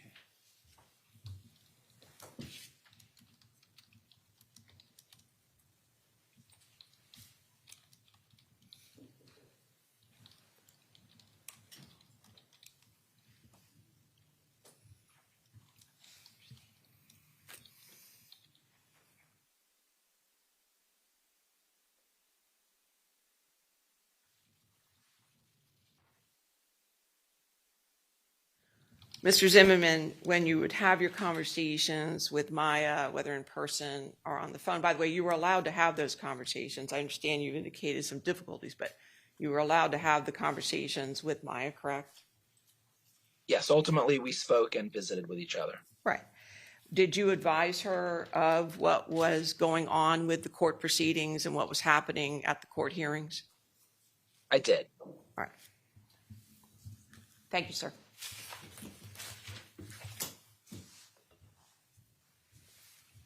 Mr. Anderson. May it please the court. There were several orders concerning the different stages or types of visitation and rules. Were there? Yes. Were those orders such that there was a great deal of interpretation that could be made out of them as to what rules and how to enforce them? Yes, I mean, obviously the orders could be observed with a certain amount of fervor or not. In this particular case, there was a particular level of fervor to which these orders were enforced. During this period of time, did you have the opportunity or did you make them aware that Maya had rights under the hospital's own statement of patients' rights? Right. Yes, that there's a patient's bill of rights, and my client had rights and I expressed that, and they expressed to me that they were following what they thought or what they interpreted to be the orders given by the court. Was there tension there between the two in your view? That is, the patient's statement of rights and what Maya was promised by the hospital and the way the hospital was interpreting those orders to violate those rights? Dramatically so. Nothing further, Your Honor. Any follow-up? No, Your Honor.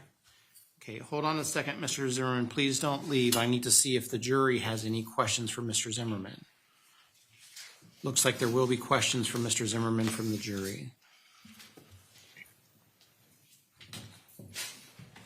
This is going to take a couple of minutes, Mr. Zimmerman. What I'm going to do is I'm just going to mute your microphone, but we haven't forgotten about you, but we do need to talk about these questions outside your presence.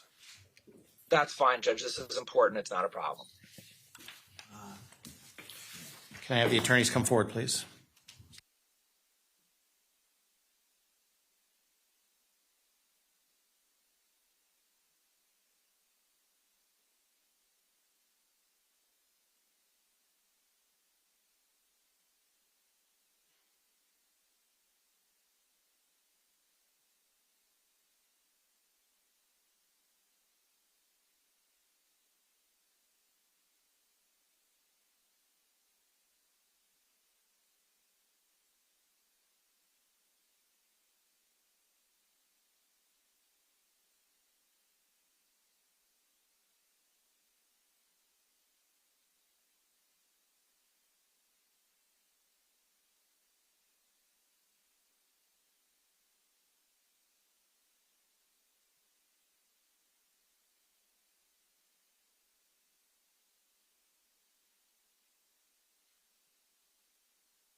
Okay, Mr. Zimmerman, I'm asking you to unmute your microphone.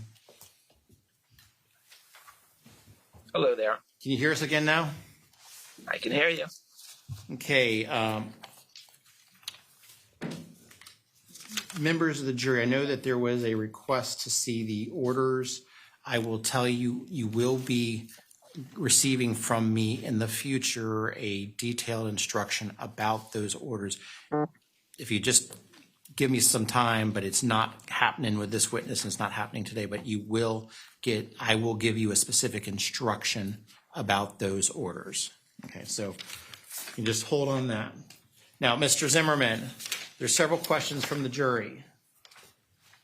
During your meetings at the hospital, did you observe Miss Beatty listening and observing your meetings with Maya? On one occasion, she was waiting outside of the room. Obviously, I can't tell what she was doing outside of the room. I could make assumptions, but I was focusing on my client.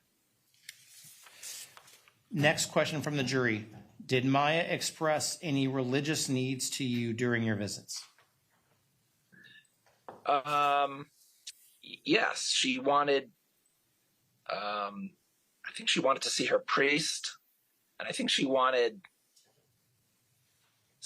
something, to put it as something Christian, a cross, something that she had from her family. I can't remember specifically what it was, but there was some type of I guess I'd call it an artifact that she was requesting. But I told her that I'd pass that information on to somebody, and I'm sure I told a family member, but I never followed up on. I mean, I only followed up to the degree that I told her I would. I never saw that to completion. Did you observe her being provided her religious items? No. My focus was on what was going on in the courtroom. I was aware of that, but that was not my primary focus.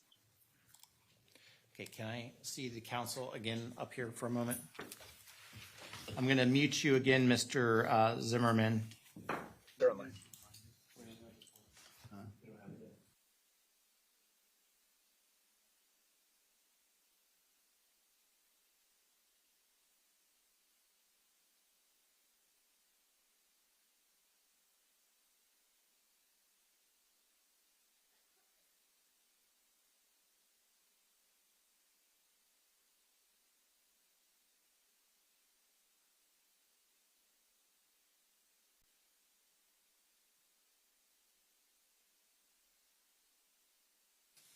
And for the other question, at this time, we're not going to be able to address that issue with you.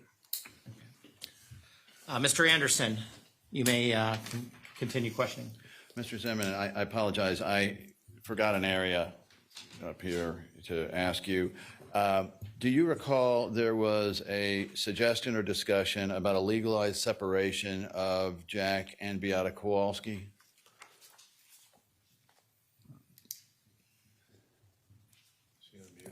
Oh, oops. Help. I actually didn't unmute. He didn't hear any of it. That's totally my fault, Mr. Zimmerman. We were asking you a question, and I forgot to unmute you. Oh, yeah. Sorry. That's my fault. It's all good. I try to be a TV director in my day job as well. It just doesn't work out so well. Well, we're all doing our best. Mr. Zimmerman. Mr. Anderson. Yeah, I have days like that. Most days like that. Mr. Zimmerman, there was, I had forgotten to ask you a question when I was last up here, and it was about, were you involved in advice on a discussion or suggestion that Jack Kowalski and Beata Kowalski separate, a technical separation for the purposes of being able to get Maya out of there? I was aware of that discussion, and I did participate in that discussion. And did you have some advice regarding Kyle Kowalski that ultimately, from your perspective, carried the day? I mean, I can tell you that I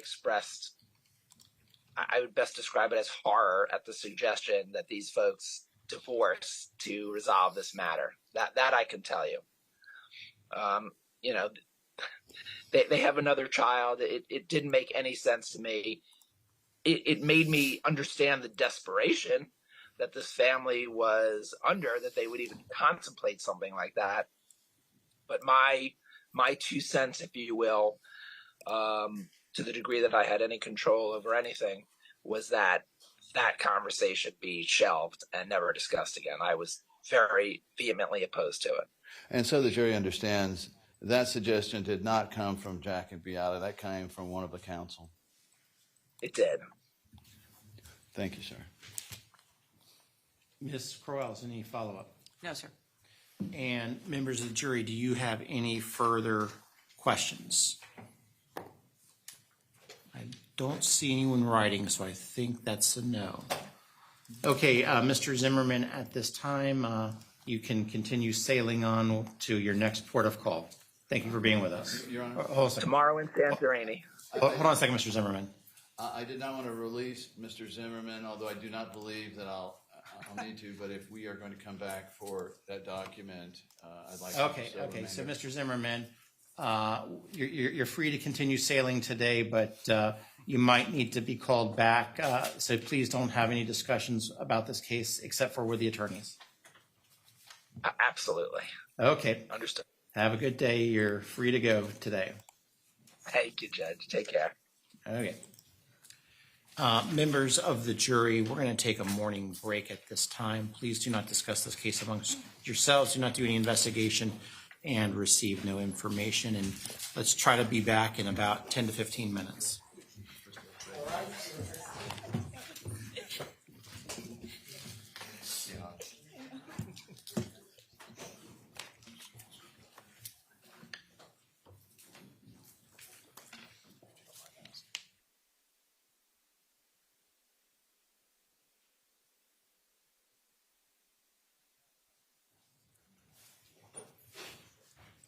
Can I have up here Mr. Anderson and Mr. Hunter?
We're in recess for 15 minutes.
Please be seated, everybody.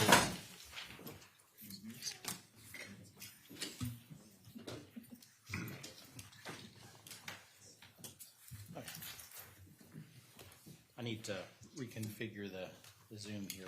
Just give me a second.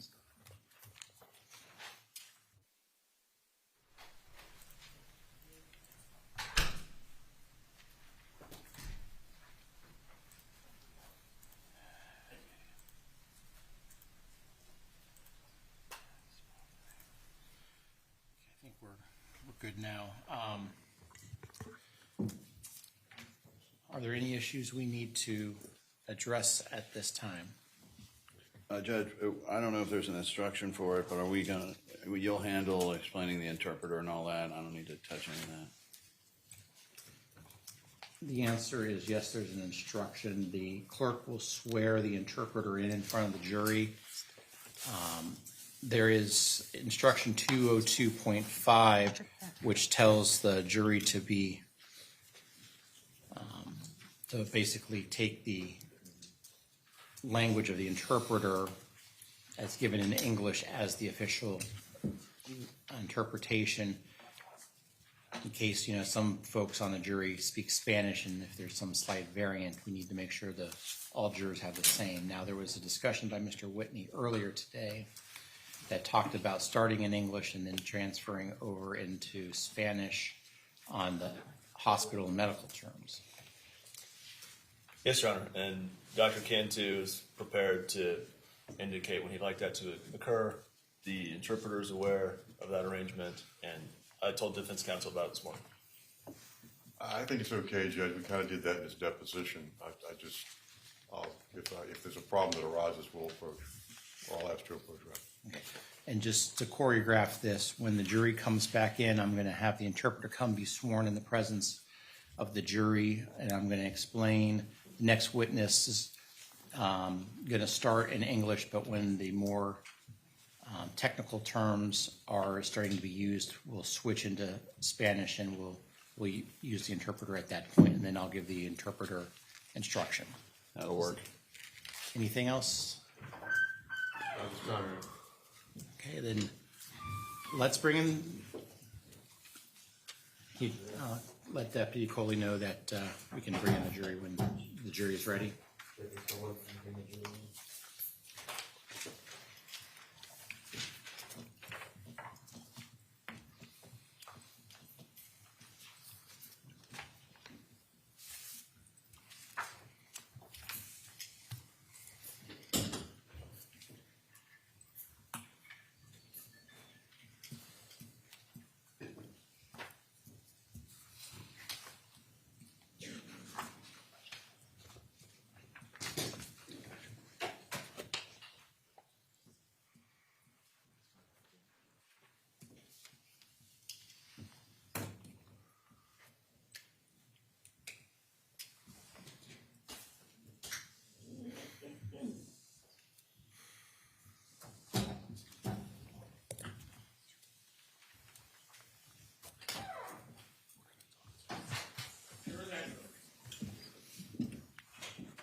Okay, thank you, everyone. Please be seated. Members of the jury, I want to confirm while you're away, you did not discuss this case amongst yourselves. You did not do any investigation, and you received no information. Is that all correct? Correct. And I want to confirm that no one approached you about this case since you were gone.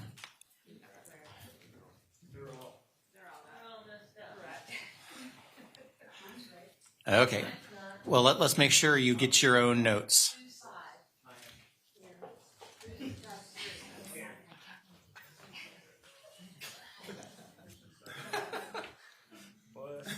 See, we just want to make sure you're all on your toes. It was a test. I don't know. I'll let you know at 2:20 today.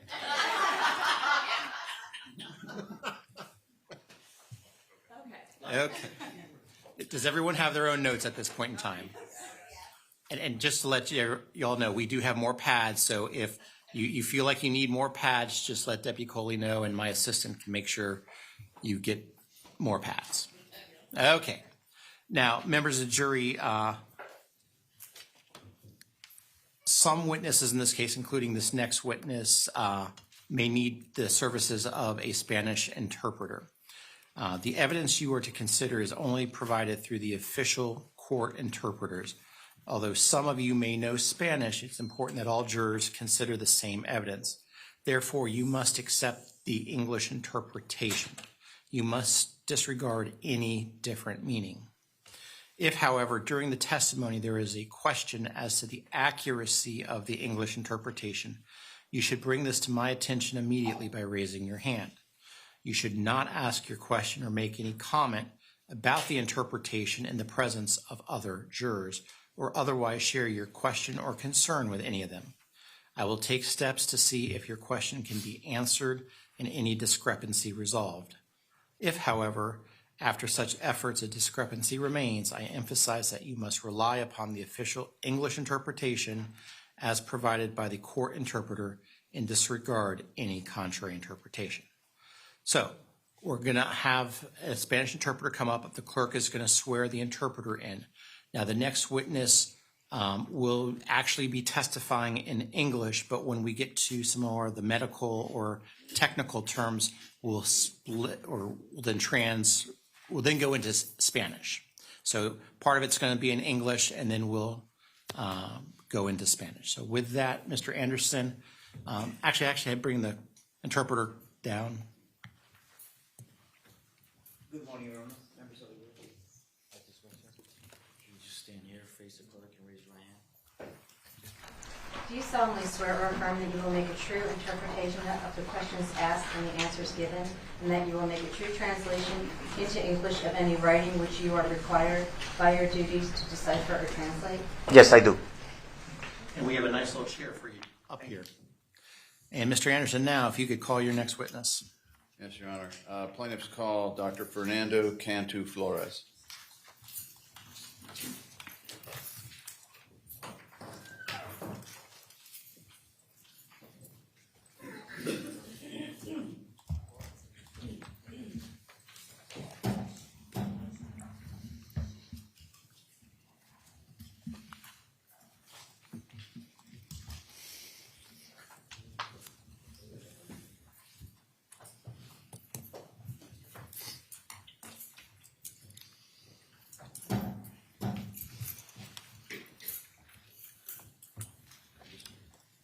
Stand here, face the clerk, and raise your hand.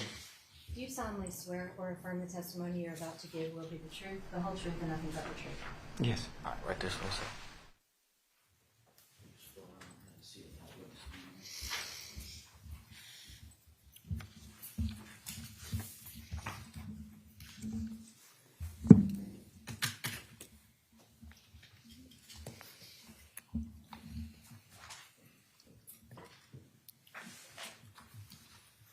Morning. Buen día. Please state your name for the record. Fernando Cantu Flores. And where do you live? ¿Dónde estudié? Vivo en Monterrey, México. I live in Monterrey, Mexico.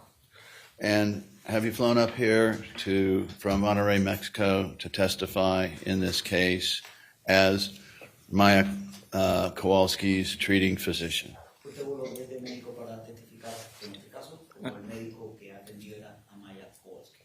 Así fue. That's right.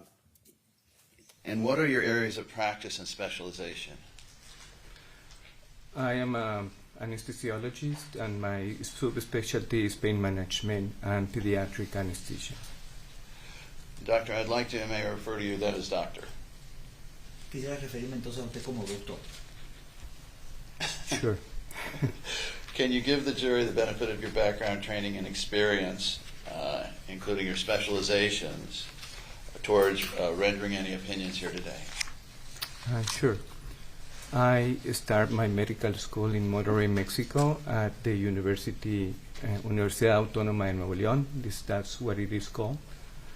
And then I finished that. I went to a rural area to do my social service to a little town close by Monterey in the United States. And after that, I did my training in general surgery. I finished that. I presented my board for general surgery. Then I went to the United States for personal reasons. And meanwhile, I was getting treatment in there. I studied for my boards. I passed my boards, and then I started studying anesthesia there in San Antonio, Texas at UT Health Science Center. Later on, I did my fellowship in pain management, and after that, I did my fellowship in pediatric anesthesia. So, how many years in total were you trained in the United States?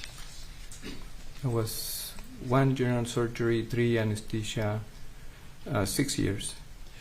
And then you came back to Monterrey, Mexico to begin your practice? Yes. And do you practice or have privileges at certain hospitals there? I do work in every hospital in Monterrey, Mexico. All right, now, Doctor, we wanted to bring you up here and have you explain a little bit about, first, your experience with CRPS, and second, the ketamine infusion treatment that you have perfected for this. Queríamos traerle para hablar con usted y que nos explicara un poco sobre su experiencia con el síndrome de dolor regional complejo y su infusión de ketamina como tratamiento que usted aplicó en este caso. Siempre me ha interesado el dolor neuropático propiamente. I was always been interested in neuropathic pain properly. Y desde que llegué a mi ciudad, en Monterrey, México, estoy viendo pacientes con el síndrome de CRPS. And since coming to my city, Monterrey, Mexico, I've been seeing patients with CRPS. He estado todos los años activo viendo pacientes con el síndrome. I've been active every year seeing patients with this syndrome. And about how many CRPS patients have you treated in your career? ¿Cuántos pacientes ha atendido en su carrera usted con CRPS? Vemos aproximadamente 3 o 4, cuando menos, pacientes mensuales por 12, por 20. We see approximately 3 to 4 at least patients a month, times 12, times 20. That's a lot of patients. Son muchos pacientes. So, were you the treating physician then for Maya Kowalski's medical infusions there? Fue usted entonces el médico que atendió a Maya Kowalski para su infusión médica. Así es. That's right. And they're referred to different ways, long-term ketamine infusion, medical coma. How do you refer to them? Se han referido a ello de varias maneras.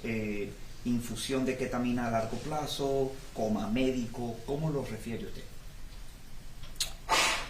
Depende de qué es lo que estás intentando realizar. It depends on what is it that you are trying to perform. Es el tipo de infusión que vas a dar. That's the type of infusion you'll provide. So, could you tell us a little bit about how you became, first, the history of ketamine infusions? I'm looking for whether you started it, or whether you originated it, or was it already going on when you began doing them? Quisiera preguntarle un poco sobre la historia de las infusiones de ketamina, si fue usted quien las inició o si ya había comenzado cuando usted las empezó a realizar. La ketamina es un anestésico que se utiliza con mucha frecuencia. Ketamine is an anesthetic that is used very frequently. Se ha utilizado por muchos años desde la Guerra Mundial. It's been used for many years since World War. Y se ha utilizado para muchos diferentes tipos de tratamiento, incluyendo el síndrome regional doloroso complejo. And it's been used for many different types of treatments, including treatment for complex regional pain syndrome.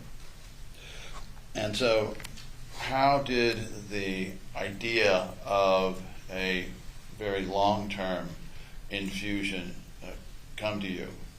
¿Cómo llegó a usted entonces la idea de una infusión a largo plazo? Sabemos que muchos pacientes que reciben el tratamiento con infusión de ketamina a corto plazo o en bajas dosis We know that many patients who receive a short-term ketamine infusion treatment or lower doses, ellos mejoran considerablemente, sin embargo, no sostienen su mejoría por largo tiempo.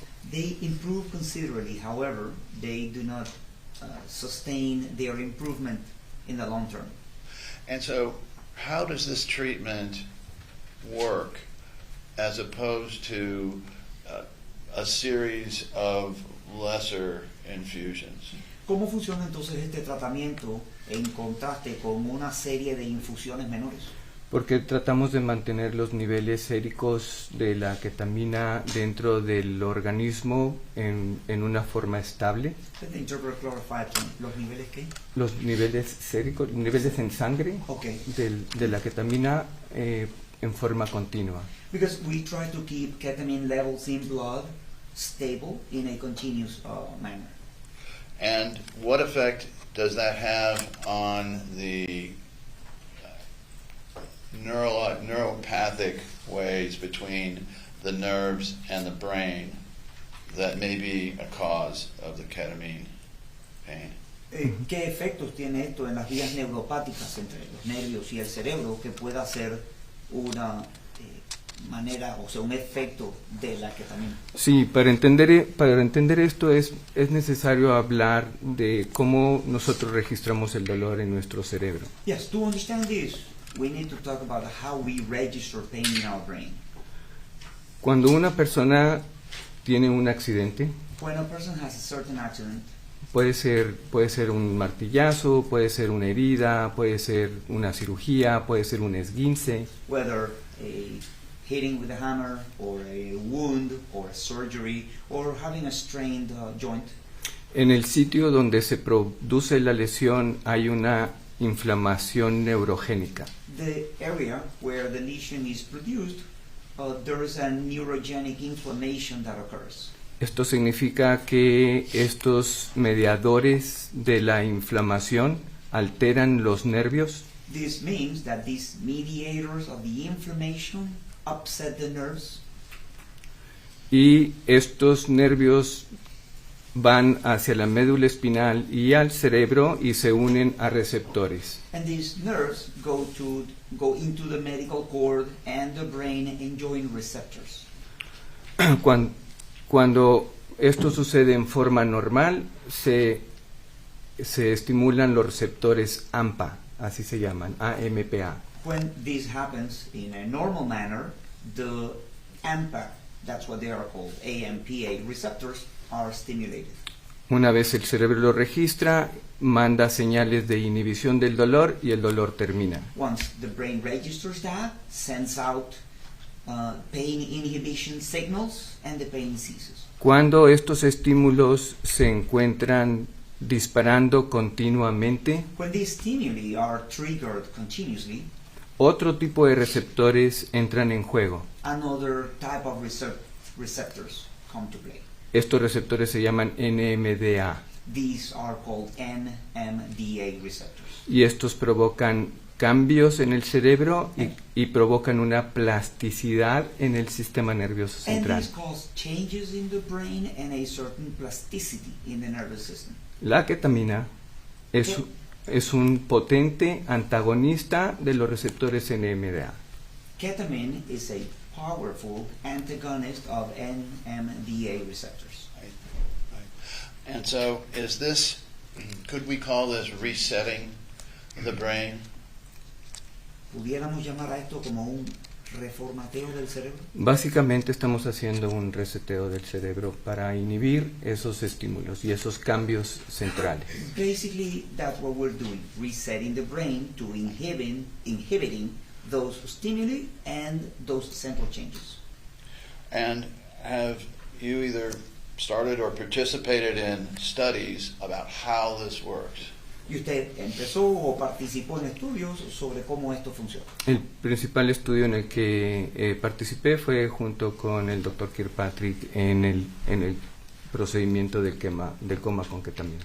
The main study that I participated in was with Dr. Kirkpatrick in the procedure for the ketamine coma. And during the studies, did you ever have any adverse events related to the infusions? Durante el estudio, One moment. Legal basis. Improper use of literature and studies. It's his, let me clarify. From your experience with the patients in the studies, did you have any adverse events related to the infusions? En su experiencia con pacientes y en el estudio, ¿tuvo usted alguna reacción adversa relacionada con las infusiones de ketamina? No. with the ketamine infusions? No.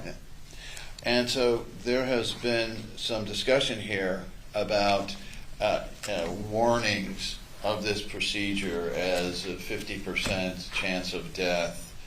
How does this relate to any other medications that might be used to treat this illness? Bueno, ha habido algunas conversaciones acá sobre las advertencias, notificaciones de una posibilidad de 50% de fallecimiento. ¿Cómo se relaciona esto con la aplicación de otros medicamentos que puedan usarse a diferencia de la ketamina? Predecir el riesgo de un efecto adverso serio, severo, es muy difícil de predecir. Predicting risk of a severe adverse effect is very hard to do. Es como cuando uno va a tener un procedimiento y requiere anestesia general. It's like when you're going to have a certain procedure and require general anesthesia. Definitivamente hay un riesgo de un efecto adverso serio. There is definitely a risk of some severe adverse effect. Si yo supiera que tengo un 50% de posibilidad de que ese paciente tenga un efecto adverso serio, If I knew that that patient had a 50% possibility of a severe adverse effect, no lo haría. I wouldn't do it. Well, is this risk factor the same and for any time you go under general anesthesia for a significant period of time, a long heart surgery or some type of resetting of a compound fracture in the leg, things like that? Bueno, Your Honor, compound. Overall, you can answer. este factor de riesgo es el mismo para cualquier procedimiento realizado bajo anestesia general durante un periodo largo de tiempo, dígase una cirugía cardíaca o una cirugía para recomponer una fractura compleja de algún miembro.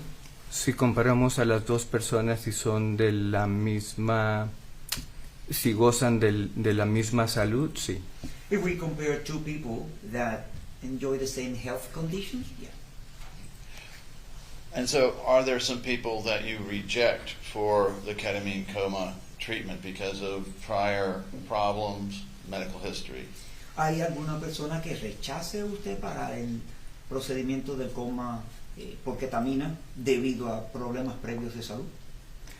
Habitualmente los pacientes que tomamos para el estudio son pacientes que en la clasificación ASA, ASA, Okay. 1, son pacientes sanos. Entonces es difícil rechazar uno porque son pacientes sanos. Generally, the patients that we take in for the study are those that, according to ASA1 classification, are healthy patients, and it's hard to reject a patient because they are healthy. And so by the time they come to you, then they have been what I would term vetted or already evaluated for their suitability. O sea, para cuando ellos llegan a usted, ya han pasado una aprobación o han sido evaluados para su posibilidad de participar. Así es, correcto. That's right. And what is ASA Class 1? ¿Qué es ASA clase 1? Es un paciente sano completamente. La clasificación ASA es para determinar. It's a completely healthy patient. ASA classification is meant to determine ¿Qué tan enfermo está el paciente que va a entrar a un procedimiento? how sick is a patient that is entering a procedure. desde ASA 1 hasta ASA 5. It's from ASA 1 to 5. ASA 2, por ejemplo, es una persona que tiene una enfermedad sistémica como diabetes o hipertensión, pero que está bien controlada. ASA 2, for example, is a person with a systemic illness like diabetes or hypertension, but it's well under control. Even though they are vetted, do you, in most cases, perform a physical to confirm that CRPS or whatever the diagnosis was that led them there, do you confirm it? A ver, independientemente de estar autorizados, aprobados, usted realiza un examen para confirmar el diagnóstico, sea CRPS u otro el que lo llevó a la vida. Sí, definitivamente todos los pacientes son evaluados por el equipo que conformamos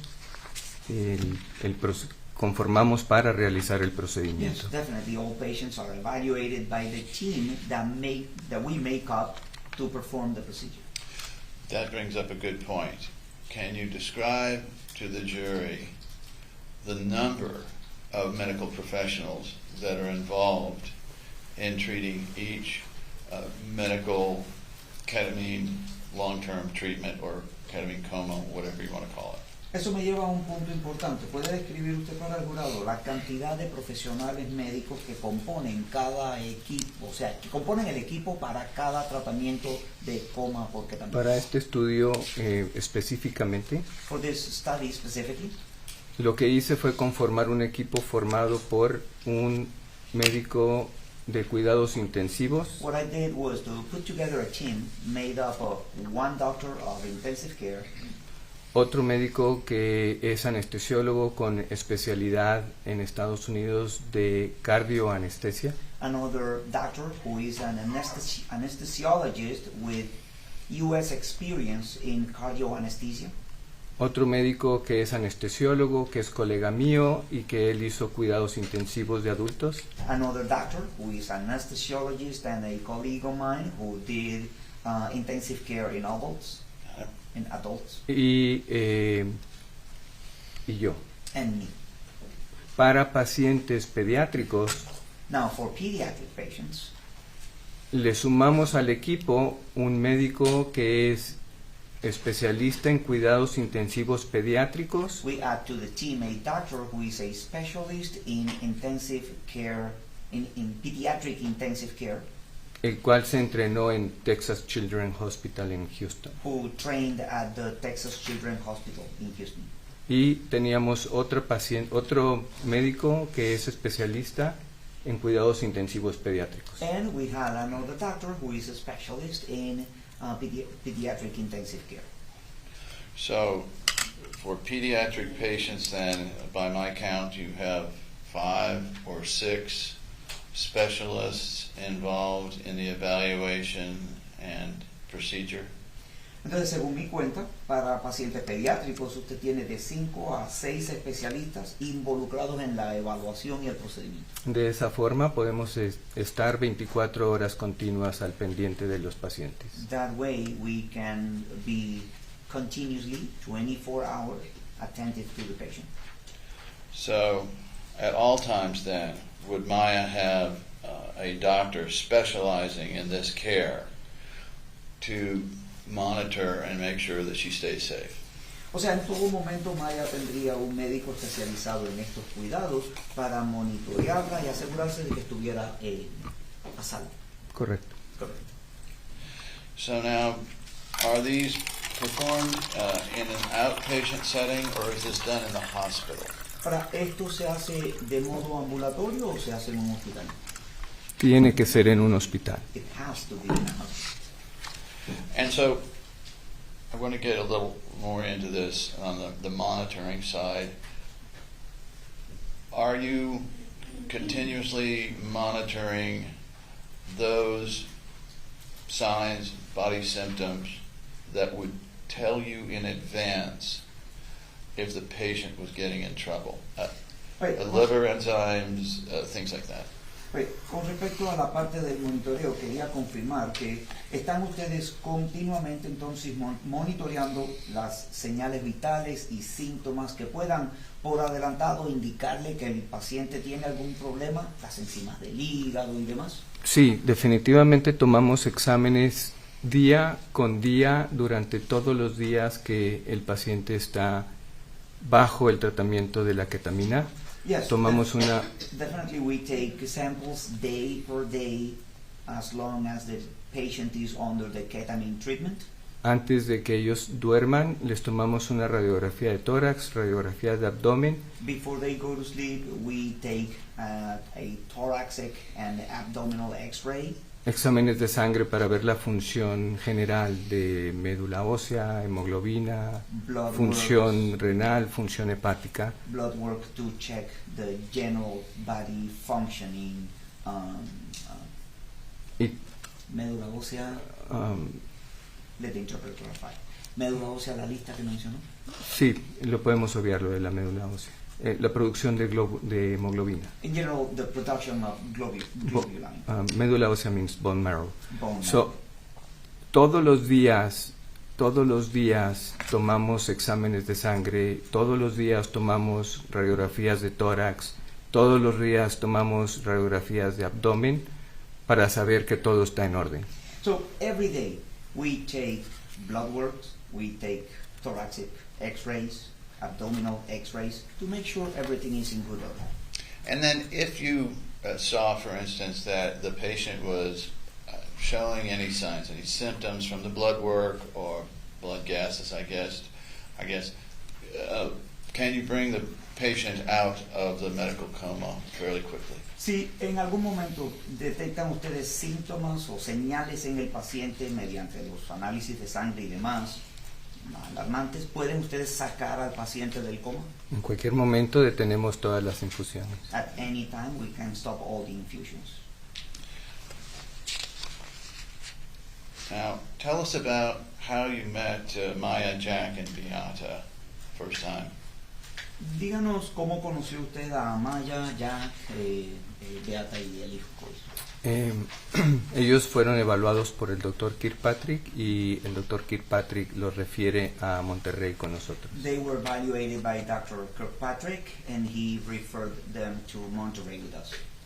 And did you have the opportunity to meet them before the procedures? ¿Tuvo usted la oportunidad de encontrarse con ellos antes del procedimiento? Sí, yo estuve platicando con ellos previo a su ingreso al hospital. Yes, I was talking to them before their admission in the hospital. And did you learn through that Beata Kowalski was an infusion nurse and Jack Kowalski was a firefighter EMT?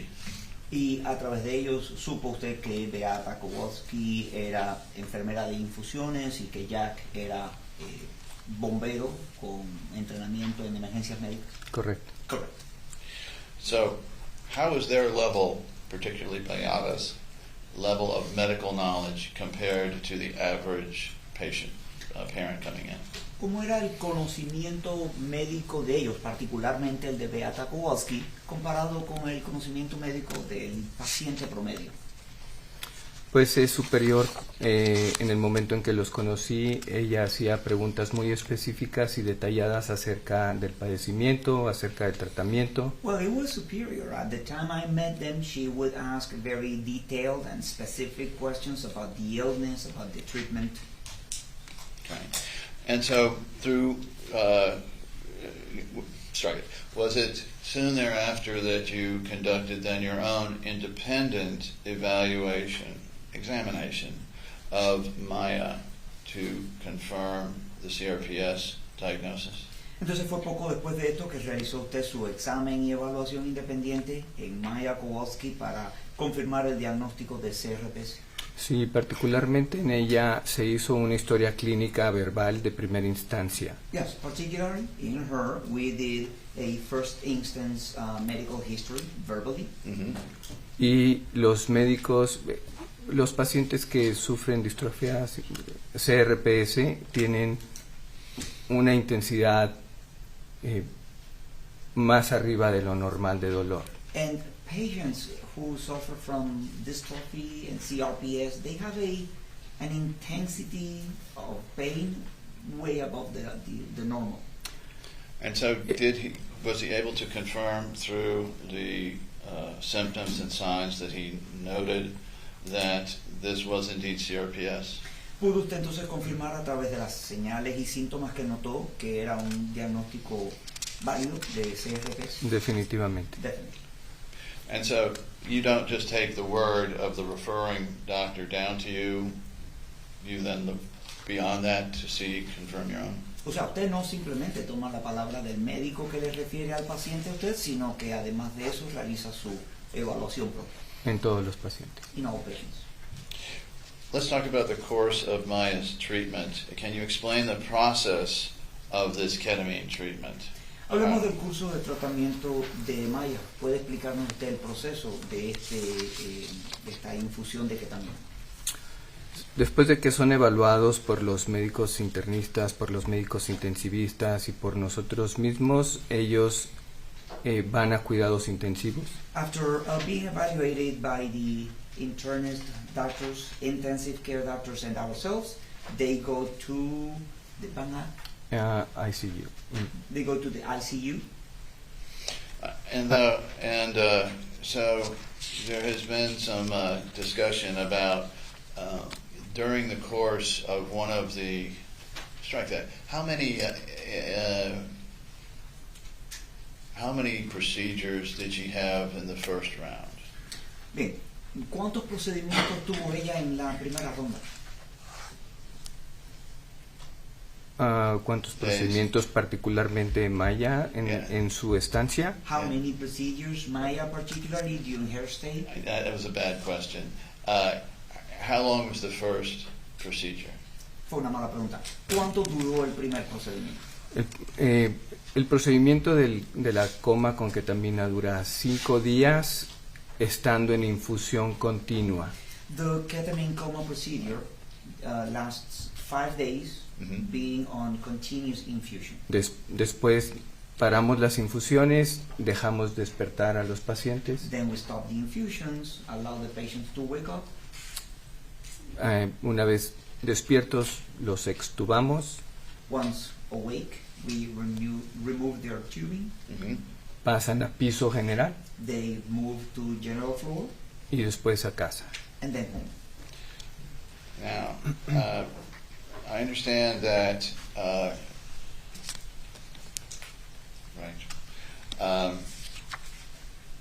want to, let me ask about this first. Now, this is an intubation and an extended intubation.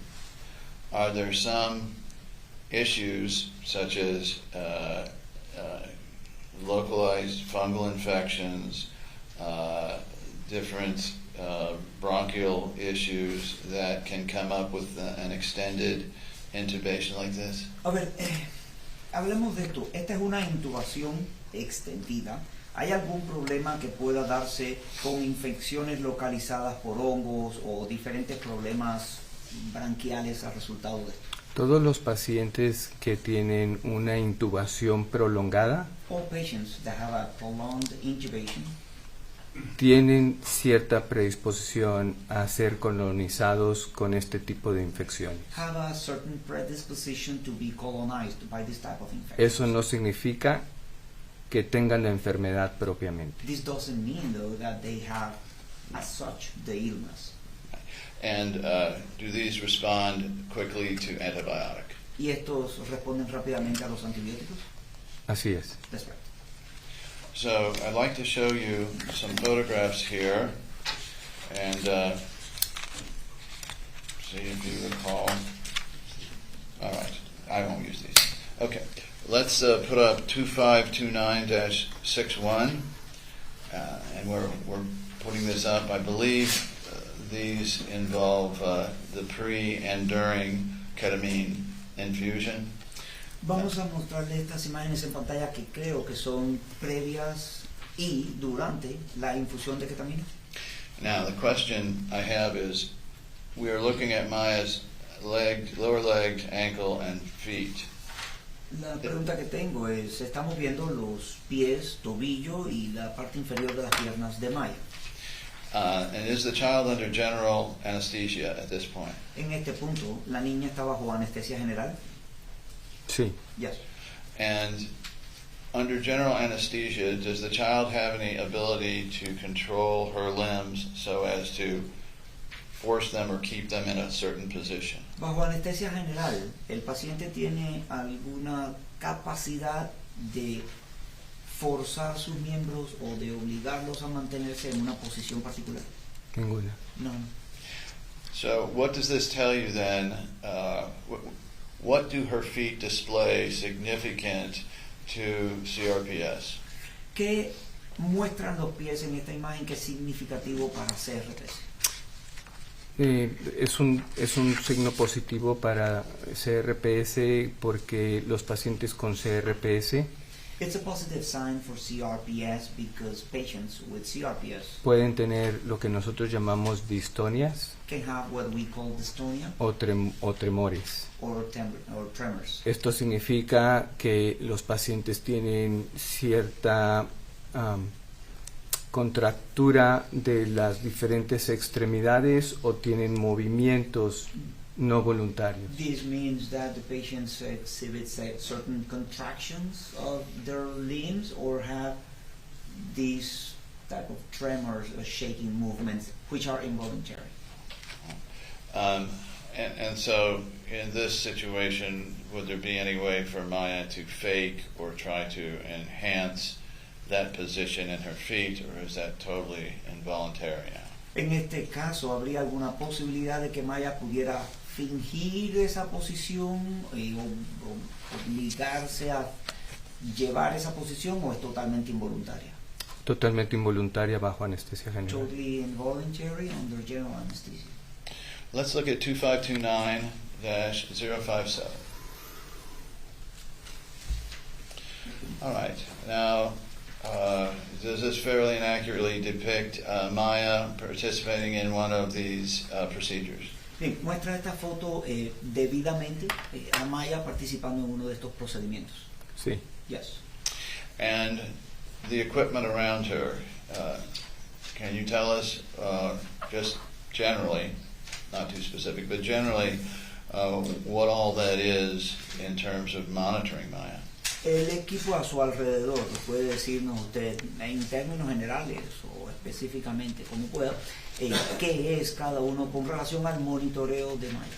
Sí, en el lado derecho de Maya vemos que hay un equipo para ventilación mecánica. Ventilación mecánica. Mecánica. Yes, on Maya's right side we see a piece of equipment for mechanic ventilation. En su lado izquierdo podemos observar bombas de infusión, diferentes bombas de infusión. On the left side we can see different infusion pumps. En su mano del lado derecho muy seguramente tiene una férula. In her right hand, in her right side hand, most likely she has a férula. Que utilizamos para mantener un monitor para ver la presión arterial latido con latido todo el tiempo, que se llama línea arterial.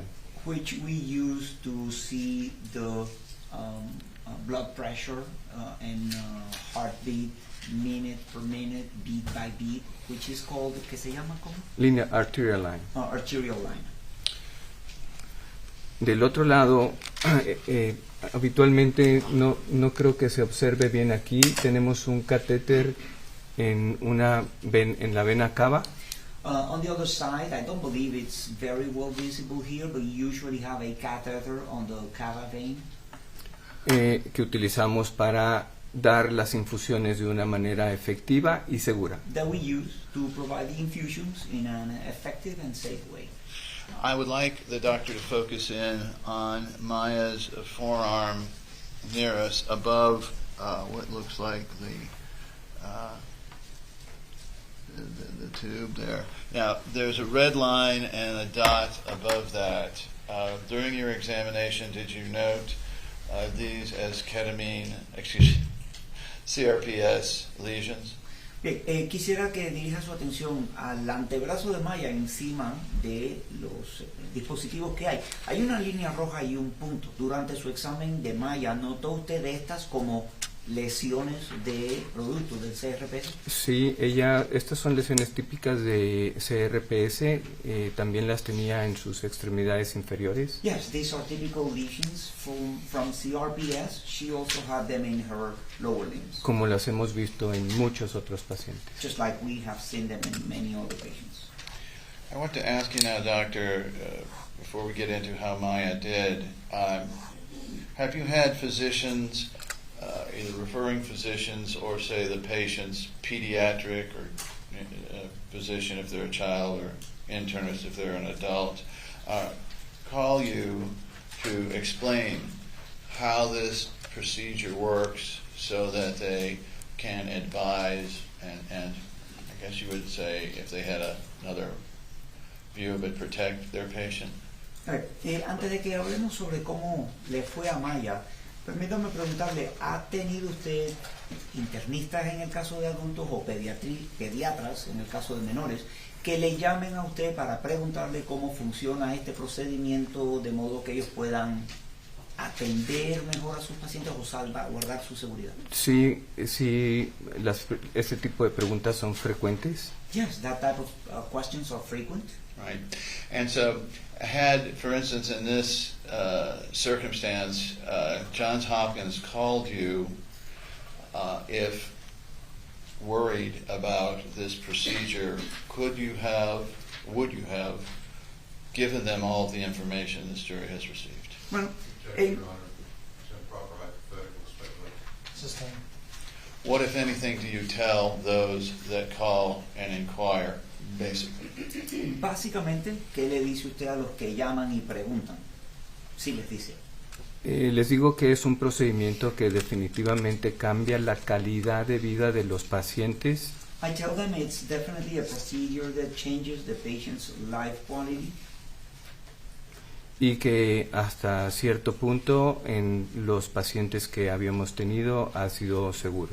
And that up to a certain point, in patients we've had, it's been safe. Now, if you recall, in connection with Maya, did you ever receive any contact from Johns Hopkins All Children's Hospital? Si recuerda usted con relación a Maya, ¿alguna vez recibió algún contacto usted desde Johns Hopkins Hospital? No recuerdo haber recibido un contacto. I don't recall having received any contact. Let's talk about Maya's tolerance of the procedure and how well she did. Can we, first, generally, did the patient tolerate the procedure well? Hablemos de los retos que Maya enfrentó en el procedimiento y cómo le fue. En primer lugar, en términos generales, ¿toleró ella el procedimiento bien? Sí, lo toleró muy bien. Yes, she tolerated it very well. Todo fue de acuerdo al tiempo estipulado. Everything went according to the time, the established time. And after this first round, does it often take more than one round of this treatment to achieve the best effects, best recovery? A menudo se requiere más de una ronda de este tratamiento para alcanzar el mejor resultado, el mejor efecto. No es lo frecuente, pero hemos tenido pacientes que lo han hecho 2 veces. It's not frequent, but we've had patients that have had it twice. And to the best of your knowledge, did Maya then have a booster soon after this first one, or a second procedure in close proximity, around the same time? Hasta donde sabe usted, recibió Maya un segundo procedimiento de refuerzo cercano en el tiempo. Sí, hasta donde recuerdo, creo que fueron 2 o 3 semanas después, como un refuerzo, no un procedimiento como la coma con ketamina. Yes, to the best of my recollection, there was a second procedure 2-3 weeks after as a booster procedure, not as a full ketamine coma procedure. Right. So the second one was not a coma. This was just an infusion. El segundo no fue un coma, fue simplemente una infusión. Correcto. All right, let's talk about how Maya did. Again, I have one lead-in question. I noted that from what the jury's heard, we've heard here, that some patients can have hallucinations or things like that coming out of one of these. Are steps taken to minimize the effects there? Bueno, hablemos sobre cómo le fue a Maya y tengo entendido que algunos pacientes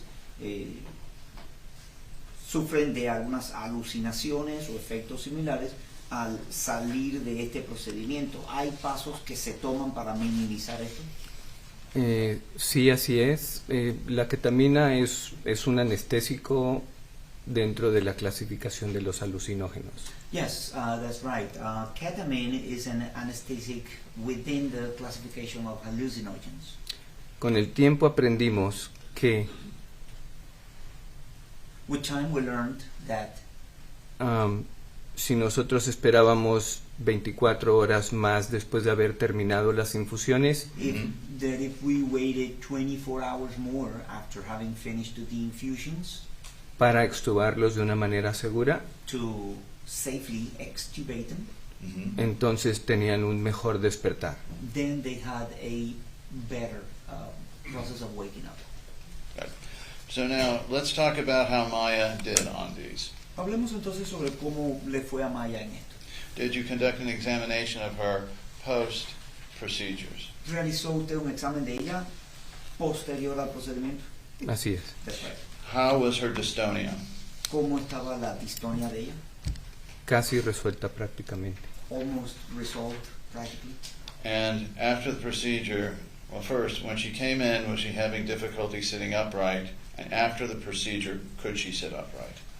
En primer lugar, cuando ella se presentó al procedimiento, ¿tenía alguna dificultad para sentarse erguida? Y después del procedimiento, ¿podía sentarse así?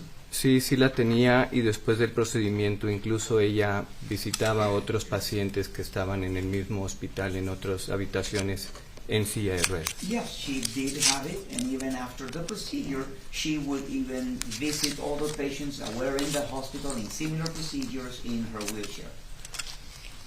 So let's look at a couple of videos here. Can we pull up 2681 Veamos un par de and then videos. 2684, just for refresh the doctor's recollection?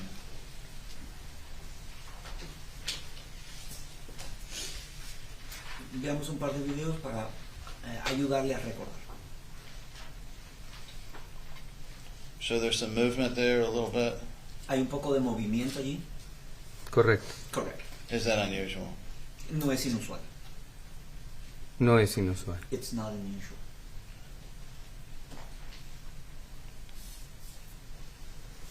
All right. So can we then show 2684?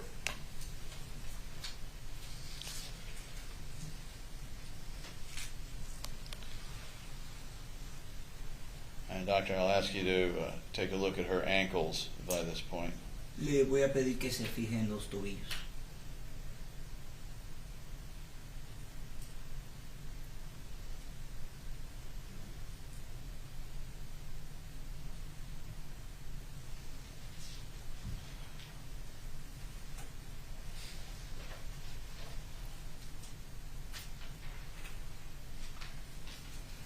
All right. Now, doctor, what is the significance of the movement there, and can you tell whether she is starting to loosen up in those ankles? Bien, ¿cuál es el significado, doctor, de estos movimientos allí? Y puede decirnos si estaba empezando ella a soltarse.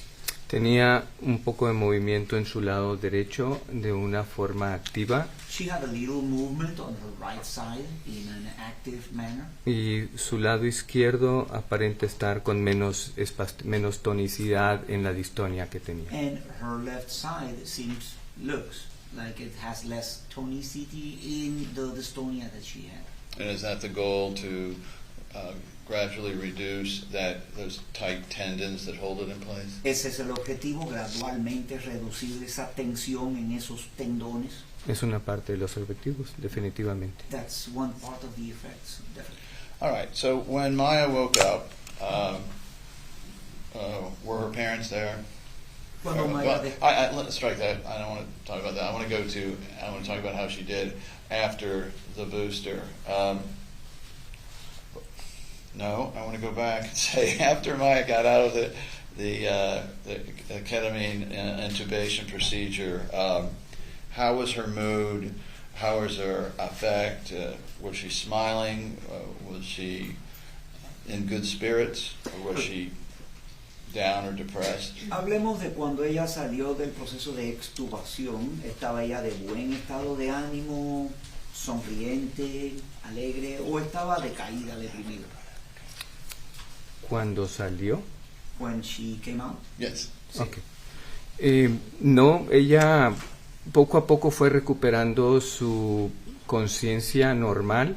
No, she little by little started regaining her normal self-conscious. Saliendo de este estado confusional que propiamente la ketamina nos da. Coming out of this confusing state that's proper from ketamine. Y ella a los pocos días parecía una niña sonriente, contenta, con deseo de visitar a otras personas, And como lo within the mencioné. next days, she showed a happy, smiling girl willing to visit all the people. Let's show 2529-70. I'm sorry, Judge, I'm not asking you if I can publish these, but they're all in evidence. You can proceed, and I've been looking at your IT person. So that's 70. All right, now who all is that? Ok, esta es la 70. ¿Quiénes son todos estos?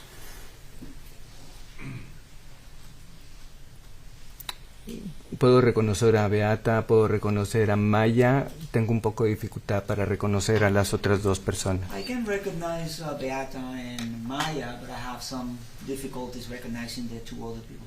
Okay. Now it looks like she still has some of that dystonia. Is that the reason for the booster thereafter? Luce que aún tiene ella un poco de la distonia. ¿Es este el motivo del procedimiento de refuerzo posterior? Correcto, siempre pensamos en dar un refuerzo cuando hay alguna incapacidad residual o dolor residual. Correct. We always consider providing a booster when there is a residual disability or residual dystonia. Got it. And then from the look on her face, was it your impression that Maya has significantly less pain at this point? De la expresión de la cara era su impresión que Maya tenía significativamente menos dolor en este punto. Si la comparamos con la cara que ella tenía previo al procedimiento, es otra persona completamente diferente. If we compare it to her face prior to the procedure, it's a completely different person. All right, let's look at 252969. Or is that this one? You want 69? We have not or have? Go for it. 69, please. 252969. And so, in this photograph, is this showing Maya now sitting up in her chair? En esta fotografía se muestra a Maya sentada en su silla. Sí, es Maya sentada en su silla. Yes, that's Maya sitting at her chair. All right. So now, she's still in a wheelchair.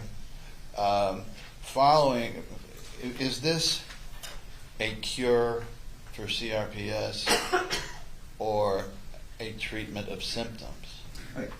Está ella en su silla de ruedas, entonces, dígame, ¿es esto una cura para el síndrome de dolor regional complejo o es un tratamiento? Es un tratamiento. Quisiera realmente encontrar la cura para pacientes con esta enfermedad. It is. I really wish I could find a cure for patients with this disease. So the idea here is to lessen the symptoms as much as possible. La idea aquí es entonces minimizar los síntomas lo más posible. La idea aquí es mejorar la función de los pacientes y mejorar la calidad de vida de los pacientes. The idea here is to improve the patient's functioning and the patient's quality of life. And I understand that when Maya came in, although she had not had any ketamine recently, but she had some opioids in her system. Is that Y right? según tengo entendido, cuando Maya vino a usted, a pesar de no haber tenido recientemente ketamina, tenía en su sistema algunos opioides. And what was the effect of this procedure on her ability to not have any problem with those? Can you repeat Yeah, the question? I'm saying, was she fine coming out of the procedure and not having any more opioids of any kind? Okay. Lo que digo es, ¿estuvo ella bien saliendo del procedimiento? ¿No necesitó usted recibir más opioides de algún tipo? No, cuando ella llegó tenía 2 o 3 diferentes opioides y al final logramos quitar absolutamente todos. No, when she came in, she had 2 or 3 different opioids on her, and to the end we were able to remove them all. And so, at this point, she had been, well, several months, 2 months, after Dr. Kirkpatrick's ketamine infusion. Did you note, well, first, in your experience, does ketamine cause any withdrawal symptoms? Para este punto, ella unos meses antes, 2 quizás, con el Dr. Kirkpatrick, había recibido una infusión de ketamina. En su experiencia con la ketamina, ¿los pacientes sufren de algún síndrome de abstinencia? Yo no he visto ningún síndrome de abstinencia con ketamina como los he visto con opioides y con alcohol, por ejemplo. I have not seen any withdrawal symptoms with ketamine as I have seen them with opioids or alcohol, for example. So the jury knows. So then when Maya came to you, was she displaying any signs of what you would consider withdrawal? Cuando Maya, para que el jurado entienda, cuando Maya llegó a usted, ¿exhibía ella algunos signos de abstinencia? No. No. All right. So now, in the how much ketamine is used in? First, let me ask you. Let's finish up with a booster. Now, in the booster, approximately how much ketamine is used? Okay. Déjame terminar primero con el refuerzo. En este, ¿cuánta ketamina aproximadamente se utiliza? Para los refuerzos de infusión después de este tratamiento, yo doy entre 1500 y 2000 microgramos en un transcurso de 2 horas. For boosters, after this procedure, I apply from 1500 to 2000 micrograms in infusion.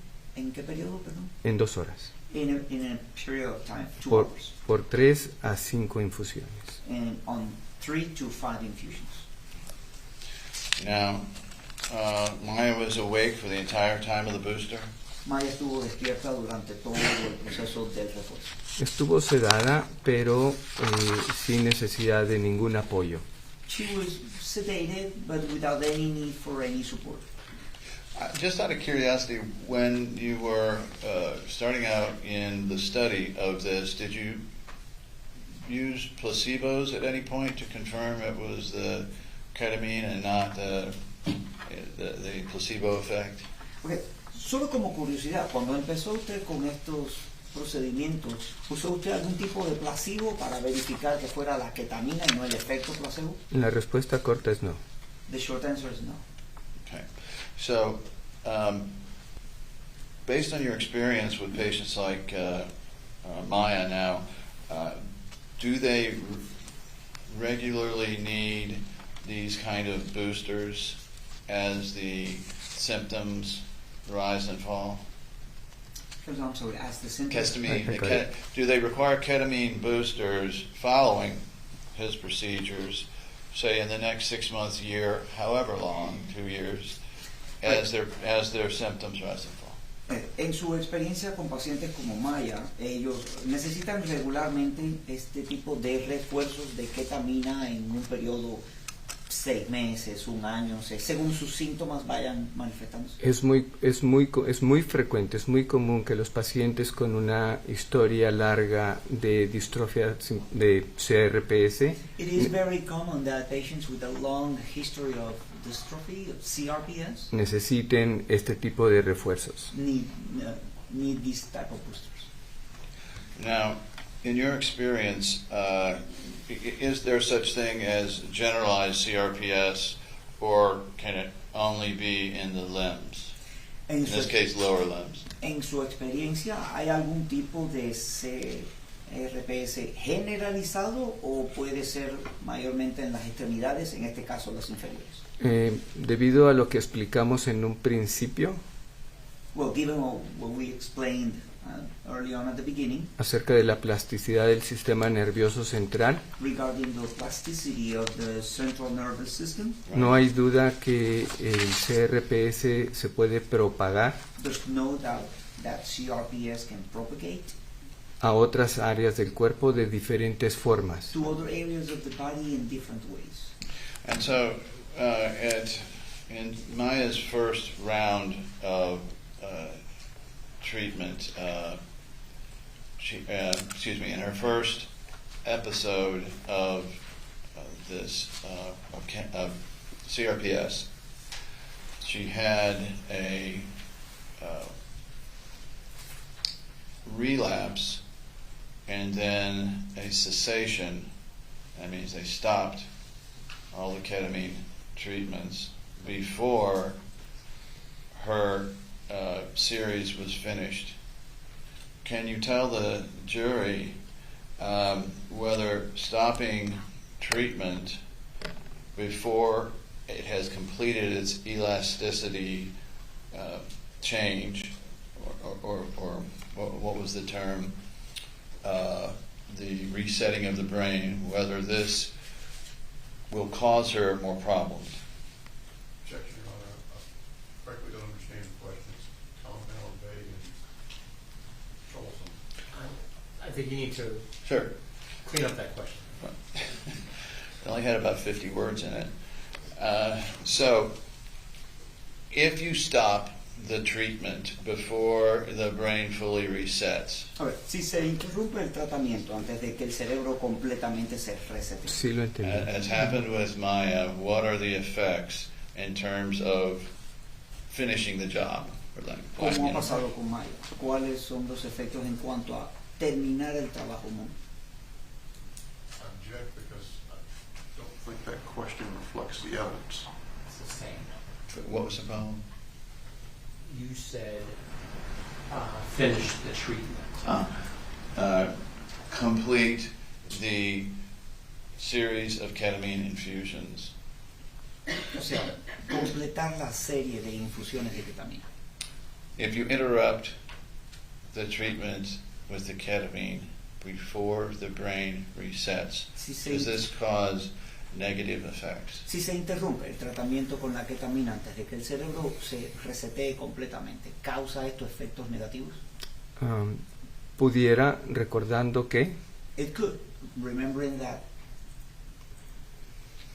cuando llegamos a utilizar la ketamina es porque todos los tratamientos anteriores han fallado. when we get to the use of ketamine is before all prior treatments have failed.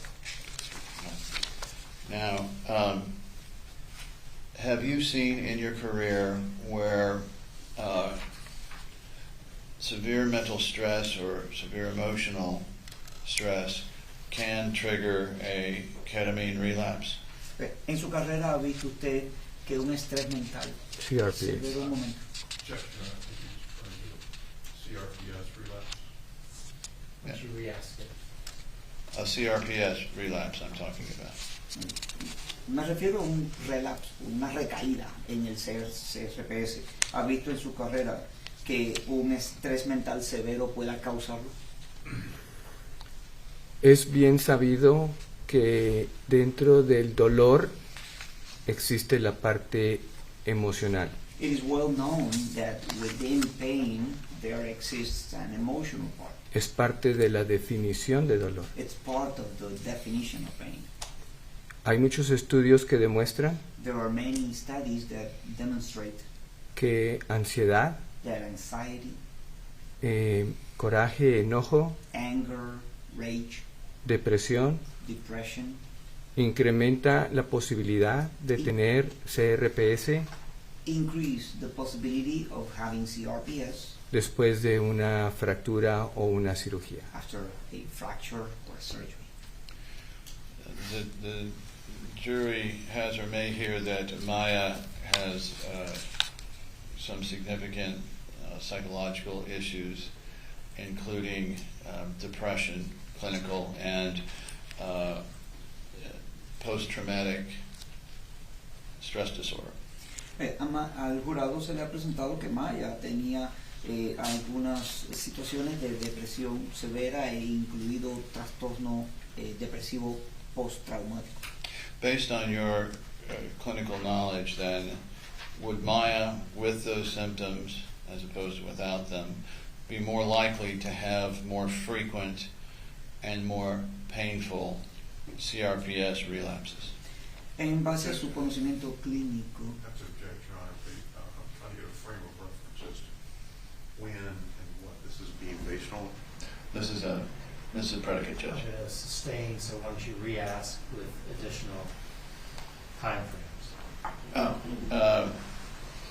Following the treatments,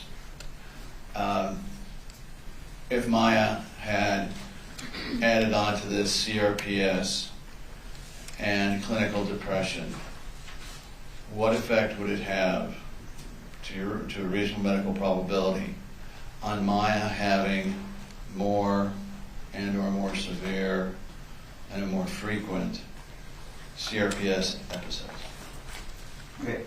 Posterior al tratamiento, si Maya continuara teniendo efectos de CRPS y de depresión severa, ¿qué efecto pudiera tener esto en que sus recaídas o episodios de CRPS fueran más frecuentes y más dolorosos? Pudiera tener un impacto alto porque los pacientes pierden la habilidad de enfrentar la situación que están llevando. It could have a high impact because patients lose the ability of coping with the situation they're facing. Continue. Pierden la habilidad de enfrentar el dolor de la misma manera y su incapacidad va, por lo tanto, a incrementar. They lose the ability of coping with pain in different ways, and therefore their incapacity will increase. And is that opinion to a reasonable medical probability? Y esa opinión suya es en un grado razonable de probabilidad médica. Definitivo. So I have one other photo. Do we have 25, 29, 60? Is that? Yes, we did. Give it up. Yes. Can we show 2529-60? I'll represent to you, unless you. Can you recognize this photograph, Doctor? ¿Reconoce usted esta fotografía, doctor? Sí. Yes. And what is it? ¿Qué es? Son úlceras que son muy comunes, no son muy comunes, son úlceras que se ven frecuentes en CRPS. These are ulcers which are very common, well, not very common, but they are frequently seen in CRPS. And with Maya, was she in the midst of a did she have CRPS at the time you observed these lesions? ¿Tenía ella CRPS cuando usted observó estas lesiones? Sí. Yes. And is that a sign that of relapse if she has them in the future, that either a relapse is coming or a relapse is coming or is there? ¿Sería esto una señal de una recaída en el futuro, que se aproxima a una recaída o que está en una recaída? A mí me preocuparía verlas definitivamente. I would be concerned with seeing them, definitely. One moment.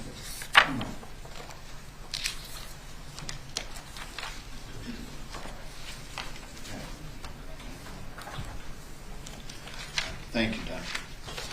Gracias. No further questions. No tengo más. Mr. Hunter. Approach, I'm going to be a while. Correct.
The members of the jury, of course, we were talking about a very important subject. You probably know what that subject is, lunch. Because of the emergency alert test, my question to the jury is this. If we go until, let's say 1, take a late lunch and come back at 2:30, that means we should be, hopefully after everybody's cell phones have rung. But we can do that, or we can take a break now and then start back with cross-examination and maybe not finish before we'd have to take the break for the alarm. So basically, do you want to go to lunch now, or do you want to soldier on through until about 1?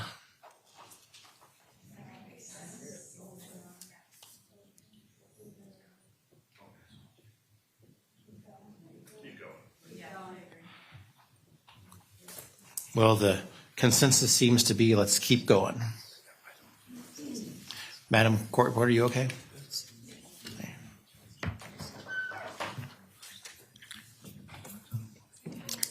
Good afternoon.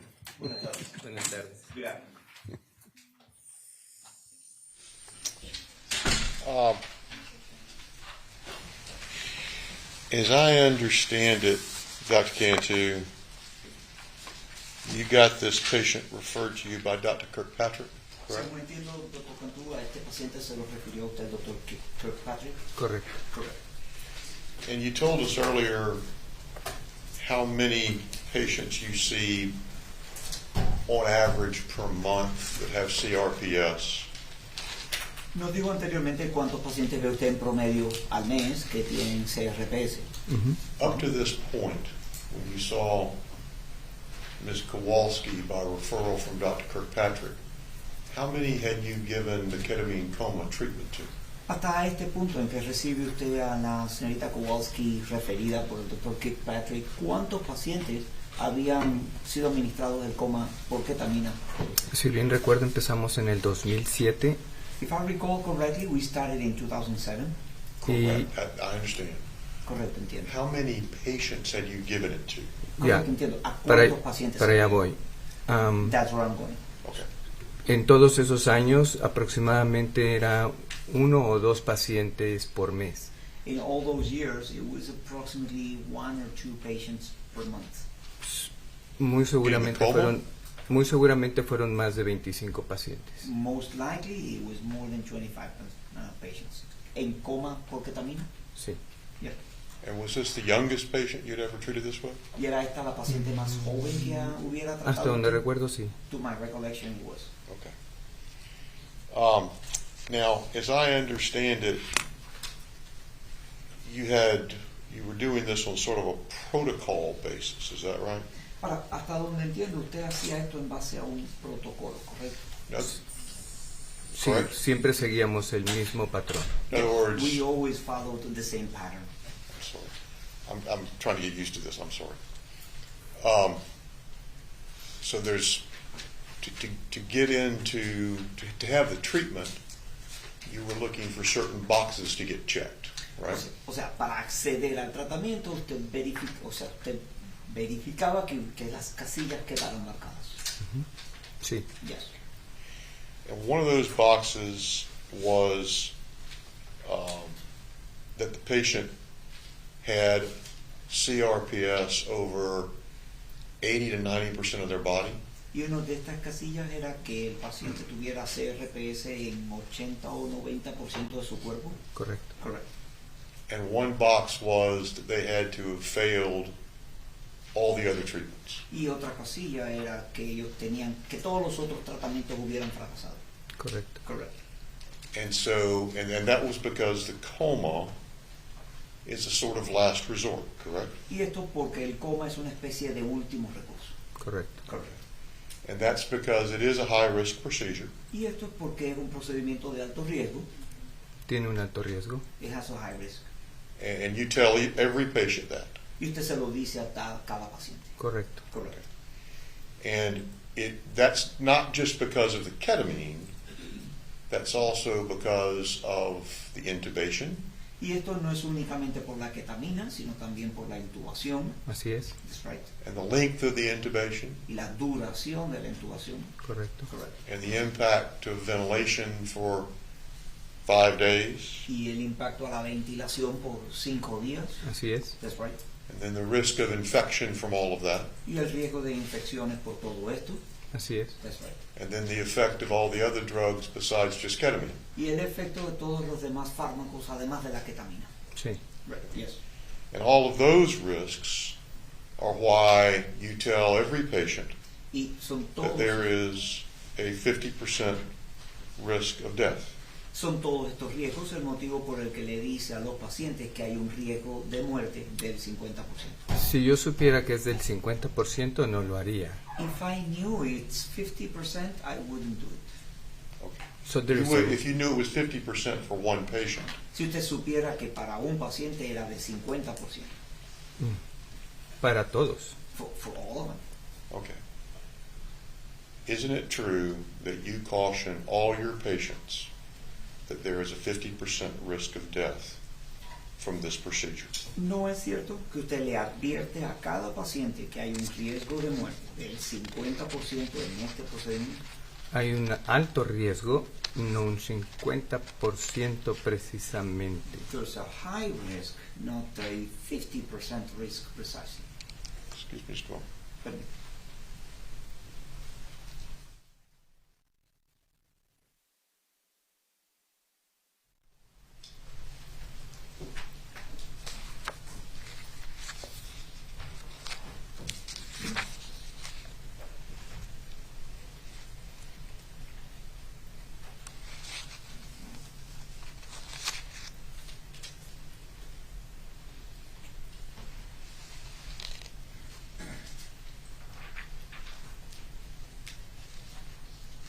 I'm having trouble finding what I'm looking for here. So let me come back to that. Tengo una dificultad para encontrar lo que estoy buscando, así que volvamos a ese punto. Let's talk for a moment about the dosing that you used. Hablemos por un momento sobre la dosificación que usted usa, With this patient. que usó con este paciente. If I understood correctly, you began the dose with 3 milligrams per kilogram, and you maintained that dose over 24 hours, correct? Si entiendo correctamente, usted comenzó el procedimiento con 3 miligramos por kilogramo y mantuvo esa dosis por 24 horas. Así es. That's right. And why did you calculate that dosage based on milligrams per kilogram? ¿Por qué calculó usted esa dosis en base a miligramos por kilogramo? Este protocolo lo hicimos a expensas de un protocolo que ya existía en Alemania. This protocol, we did it based on a protocol that existed already in Germany, en el que usaban las cantidades que nosotros usamos. in which they used the amounts that we use.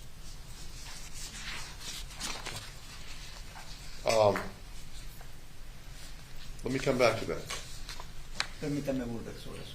Remember when your deposition was taken on July 6th of this year? ¿Recuerda cuando se tomó Sí. su declaración el 6 de julio de este año? Yes. And do you remember when the following questions were asked with your answer? ¿Recuerda usted cuando se le hicieron las siguientes preguntas y sus respuestas? Okay, and did you tell them, patients, that the risk of death was 50%? Answer, 50% Objection. or more. Can he be shown the Sure, deposition and answer? by all means. Should I show it to the interpreter or the witness? I can read that. Witness, and then tell what page and line, and if the witness wishes the interpreter to assist him, he can ask. You know, if I'm allowed, I have an own copy of the deposition that I obtained for prepping that I can have. And, I'm there for you. oh, great. Thank you. Thank you so much. So right here.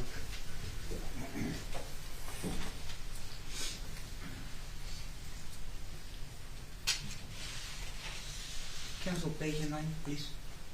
Page 56, start at line 11. Thank you. Actually, you start the exchange on line 8. De hecho, empezaron a la 8. Okay.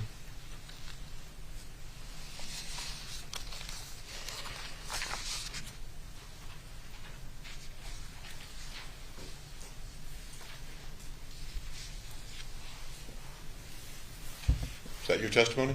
¿Ese fue ese su Sí. testimonio? Sí, lo que estoy leyendo, sí. Yes, from what I'm reading it was. Very well. Now let's go back to the dosage. Volvamos a la dosis ahora. You considered the dosing that you gave during the ketamine coma to be a high dose of ketamine, correct? ¿Usted consideraría la dosis aplicada en el coma por ketamina una dosis alta, correcto? Sí. Yes. And that is why you took the precautions that you took with this patient, correct? Y por eso es que toma usted las precauciones que tomó con este paciente, ¿correcto? Correcto. Correcto. Okay. So you began the dosing at 3 milligrams per kilogram per day. Usted empezó entonces la dosis en 3 miligramos por kilogramo por día. No. 3 miligramos por kilogramo por hora. No, 3 milligrams Per hour, per I beg your kilogram per pardon. hour. Okay. And you calculated the dosage based on milligrams per kilogram for the patient's safety, Y correct? usted calculó la dosis en base a miligramos por kilogramo por hora por la seguridad del paciente, ¿correcto? Porque queríamos ver cuál era la dosis justa para ellos. Because we wanted to see what was the right dosage. Okay. And then you moved up from there. Y entonces empieza a avanzar a partir de ahí. Is that correct? Correcto. Okay. And then at the 3 milligram level, that's an anesthetic dose, correct? Al nivel de 3 miligramos es una dosis anestésica. Correcto. As if this patient were undergoing surgery. Es como si este paciente fuera a pasar a cirugía. Sí. Yes. Okay. And then you did that for 24 hours, Lo hizo por 24 horas entonces. Sí. Yes. and then you moved up to 4 milligrams per kilogram. Y entonces correct? subió a 4 miligramos por kilogramo. Correcto. Correcto. And then the following day you moved up to 5, Y el día siguiente subió a 5. Sí. Yes. and the following day to 6, Y el Sí. día siguiente a 6. and then the following day to 7. Y el siguiente a 7. Sí. Yes. And so 7 milligrams per kilogram per hour O sea, 7 is miligramos the highest you gave. por kilogramo por hora es la dosis más alta que le dio. Sí. Yes. And that high dose of ketamine required you to have the monitoring in place that you had, Y correct? esa dosis alta de ketamina requería que usted tuviera implementados los monitores que tenía. Correcto. Correcto. Because that, again, is an anesthetic dose of ketamine as if the patient were in the operating room for surgery. Porque correct? esa nuevamente es una dosis anestésica de ketamina, como si el paciente estuviera en un salón operatorio, en el quirófano. Así es. That's right. And we saw in the pictures that counsel displayed to you Y vimos en las fotos que el abogado le mostró that this patient was in an ICU, intensive care unit type setting, que correct? este paciente estaba en un ambiente de cuidados intensivos. Correcto. Okay. And so she had in an endotracheal tube, Tenía una intubación endotraqueal. Sí. Yes. she had an arterial line in, Tenía una Sí. línea arterial. and that was for constant vital sign monitoring, Y eso es para monitoreo constante de los signos vitales. Sí. Yes. as well as delivery of fluids if need be. Así como la alimentación, si se necesita. Delivery of food. IV fluids para líquidos que se necesiten. For liquids that Correct. are needed. Sure. And you also had a feeding tube in, Y, I'm sorry. Yeah, could you- feeding tube. Un Feeding tube. Feeding tube. Oh, feeding tube. Un Ah. tubo de ajuste. Sí, utilizamos un tubo de alimentación que va de la boca a estómago y luego a duodeno, que es intestino delgado. Yes, we use a feeding tube that goes from the mouth into the stomach and then to a duodenum, Para which is alimentación. the thin intestines for the feeding. all right. And in this particular case, this patient had some trouble with gastroparesis En, when the feeding tube was used, en correct? este caso en particular, este paciente tuvo ciertos problemas con gastroparesis.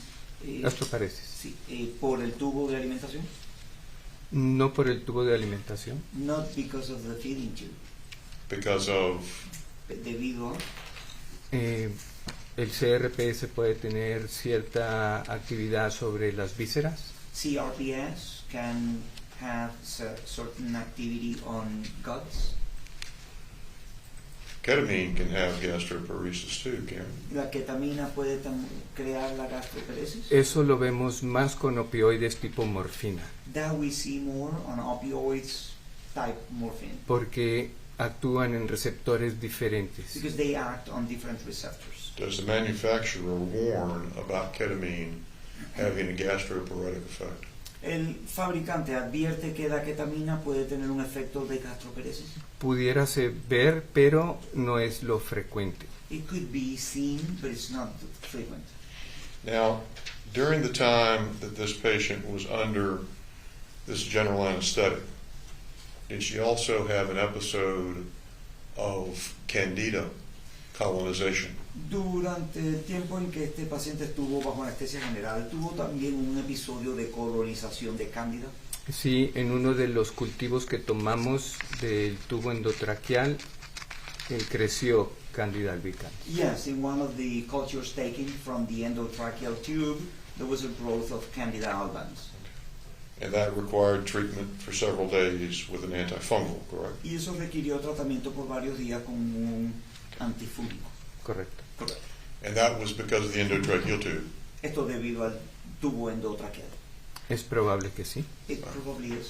And the endotracheal tube was necessary to protect the patient's airway with these high doses of ketamine. Y el correct? tubo endotraqueal era necesario para proteger las vías respiratorias del paciente con estas altas dosis de ketamina. Correcto. Correct. You've told us how many mgs per how many milligrams per kilogram. We call that mgs per kg, right? Usted nos ha dicho cuántos miligramos por kilogramos, le decimos mix por kigs. Miligramos is milligrams, micrograms is microgramos. Okay. But this was milligrams. Yes.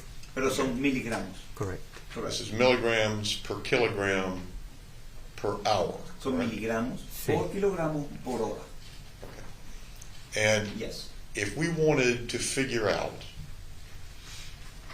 the total amount of ketamine that was given to this young lady each day of the ketamine coma, we would multiply the mgs per kg per hour times 24 times her weight or kilograms. O sea, si quisiéramos determinar la cantidad total de ketamina aplicada a esta jovencita cada día durante el coma, tendríamos que multiplicar el resultado de los miligramos por kilogramos por 24. Sí. Yes. Is that right? ¿Es Correct. correcto? Okay. Correct. I think I got the C, but that's about it. As far as No me gustan las matemáticas tampoco. I don't like maths either. Boy, you're talking to the right guy. Están hablando con el tipo correcto. But if do you remember how much Ms. Kowalski weighed when you administered this? ¿Recuerda usted cuánto pesaba la señorita Kowalski cuando usted le administró esto? 25, 28 kilos. 25, 28 kilos. Okay, but what you would have weighed her. Pero usted la habría pesado. Sí. Okay, and you would have used whatever weight that was to calculate your dosage during the ketamine coma. Yo habría usado el peso obtenido para calcular la dosis durante el coma por ketamina. Sí. Yes. Is that correct? ¿Es correcto? Correcto. Okay. All right. So I'm gathering that in a situation where you gave, or someone gave, more than 7 milligrams per kilogram per hour, the same sort of precautions would be necessary.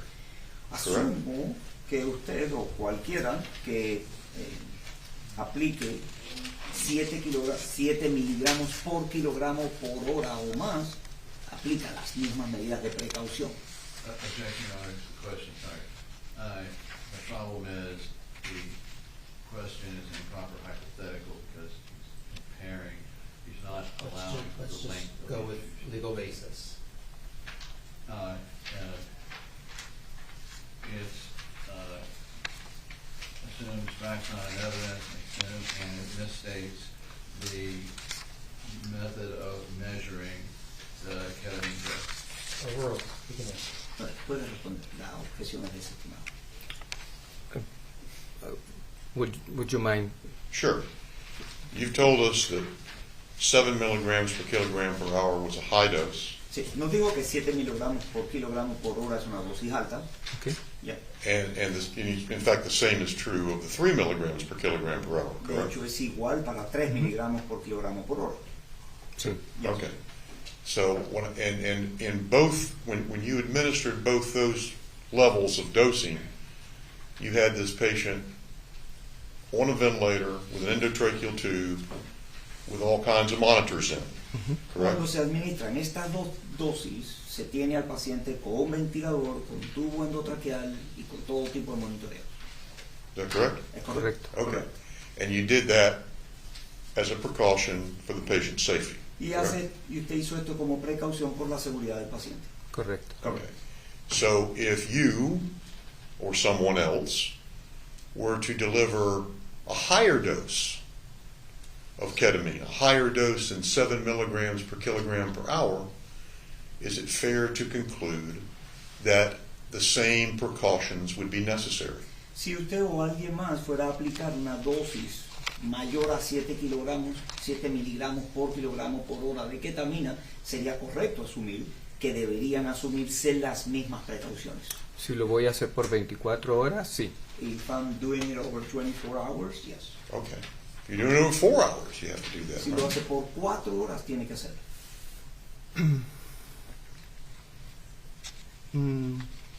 Not sure about. No estoy seguro de eso. Not sure about that. Not sure about that. Okay. Do you do that? ¿Lo hizo usted? Lo más que he dado yo son 2,000 miligramos en 2 horas. The most I have provided is 2,000 milligrams in 2 hours. And you did that without an airway. Yes. Y eso lo ha hecho sin You did that without monitoring. monitoreo. Sí les pongo pulsoxímetro, les pongo electrocardiograma y les pongo para la presión. I do put them on a heartbeat meter, EKG, and blood pressure.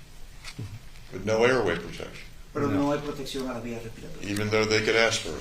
a pesar de que puedan aspirar. Ellos, la ventaja de la ketamina es que mantienen su permeabilidad de la vía aérea.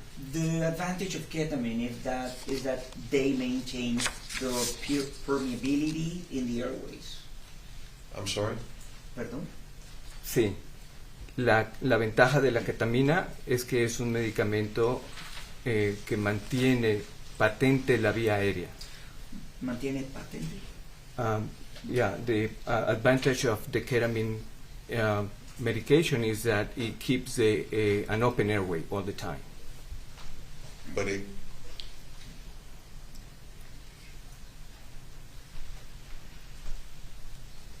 But the airway can be compromised by aspiration or other complications of the medication, correct? Pero las vías respiratorias pueden verse comprometidas por aspiración o por alguna otra complicación médica. Eso lo vemos frecuentemente con cualquier dosis. That we see it frequently with any doses. Okay. So you do see that? O sea, lo ha visto. Sí. Yep. Okay. Now, when this patient came to you, well, let me finish that for a minute. I'll come back to this. Counsel asked you about some of the results. Sorry. It's okay. I didn't expect you to be that loud. I was looking for the waterfall. It wasn't me. When this patient emerged from the ketamine coma, you described some of the effects. Cuando esta paciente salió del coma, porque también usted describió algunos de los efectos. Did she still have dystonia? ¿Aún tenía ella distonia? Hasta donde recuerdo, todavía tenía algo de distonia. As far as I recall, she still had some dystonia. Okay. And she still had some lesions. Y aún tenía algunas lesiones. Sí, correcto. Yes, correct. And she was still unable to walk. Y aún no podía caminar. Correcto. Okay. Can we get that exhibit number 60 up again?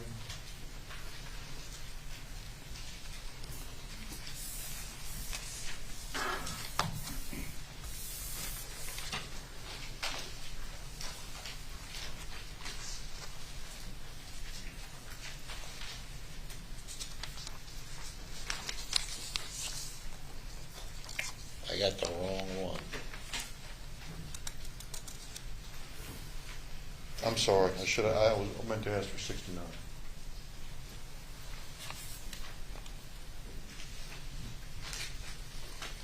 Okay. This is the picture you talked about in the wheelchair. La foto de la que usted hablaba en la silla de ruedas. Sí. Yes. This patient is using a seat belt to secure in the wheelchair, correct? Esta paciente tiene un cinturón para asegurarla a la silla de ruedas, ¿correcto? Sí. Yes. Okay. And then she still had some pain, but her pain was better, correct? Y aún tiene algo de dolor, pero está mejor del dolor. Muy probable. Very likely. So, if I understand correctly, after this coma procedure, the patient came back to you for a booster, correct? Si entiendo correctamente, después de este procedimiento del coma, la paciente volvió con usted para un refuerzo. Correcto. Correcto. And then after that, was she still having dystonia? Después de eso, ¿tenía ella un distonia? No lo sé, no lo recuerdo. I don't know that. I don't recall it. Okay. And after that, after the booster, was she still wheelchair bound? Después del refuerzo, ¿estuvo ella aún confinada a la silla de ruedas? Sí, recordar que fue un refuerzo en tiempo temprano, después del coma. Yes, keep in mind it was a booster shortly after the coma. Okay. But after the booster, she was still wheelchair bound. Pero después del refuerzo, aún seguía confinada a la silla de ruedas. Sí. You still had leg weakness. Sí. Aún tenía debilidad en las piernas. And she still had residual pain. Y aún correct? tenía dolores residuales. Sí. Yes. Okay. And that was after both the coma and the booster, Y esto fue, about 3 weeks later. esto fue después del coma y del refuerzo, unas 3 semanas después. Sí. Yes. If I understand correctly, the purpose of all your treatment was to increase function, correct? Si entiendo correctamente, el propósito de todos sus tratamientos fue incrementar la funcionalidad. Sí. Yes. This patient was basically at the same function level after the booster as she was after the regular coma procedure, correct? Pero este paciente estaba básicamente en el mismo nivel de función después del refuerzo que estaba después del coma. Se pudiera ver de esa forma. Yes, it could be seen like that. Sin embargo, However, hay que recordar que son pacientes que tienen la enfermedad en forma crónica. you have to keep in mind that these are patients that have the disease in a chronic manner, Y quedan confinados a la cama. and they are still bedridden. Entonces pierden la capacidad, pierden el tono motor, independientemente del coma o no. So they lose their capacity, they lose their motor tone, regardless of the coma or not. Tienen que entrar a un ejercicio de rehabilitación para reincorporarse. They have to undergo a rehabilitation exercise so that they can re-engage. Sure.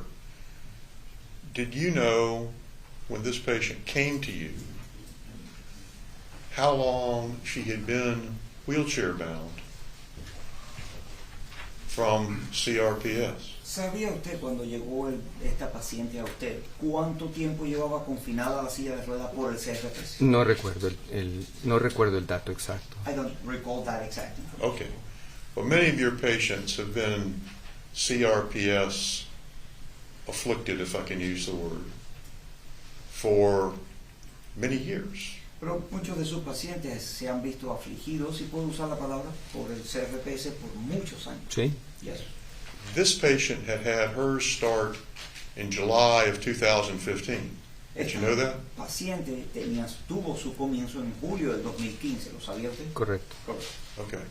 So she had had it for a comparatively short period of time. O sea, lo había tenido comparativamente por un periodo de tiempo corto. Sí. Yeah. Okay. But when she came to you to start with, from Dr. Kirkpatrick, Pero cuando llega a usted, para empezar, referida por el Dr. Kirkpatrick, she had an intractable case of CRPS, correct? ella tenía un caso no rastreable de CRPS. Intratable. Intratable.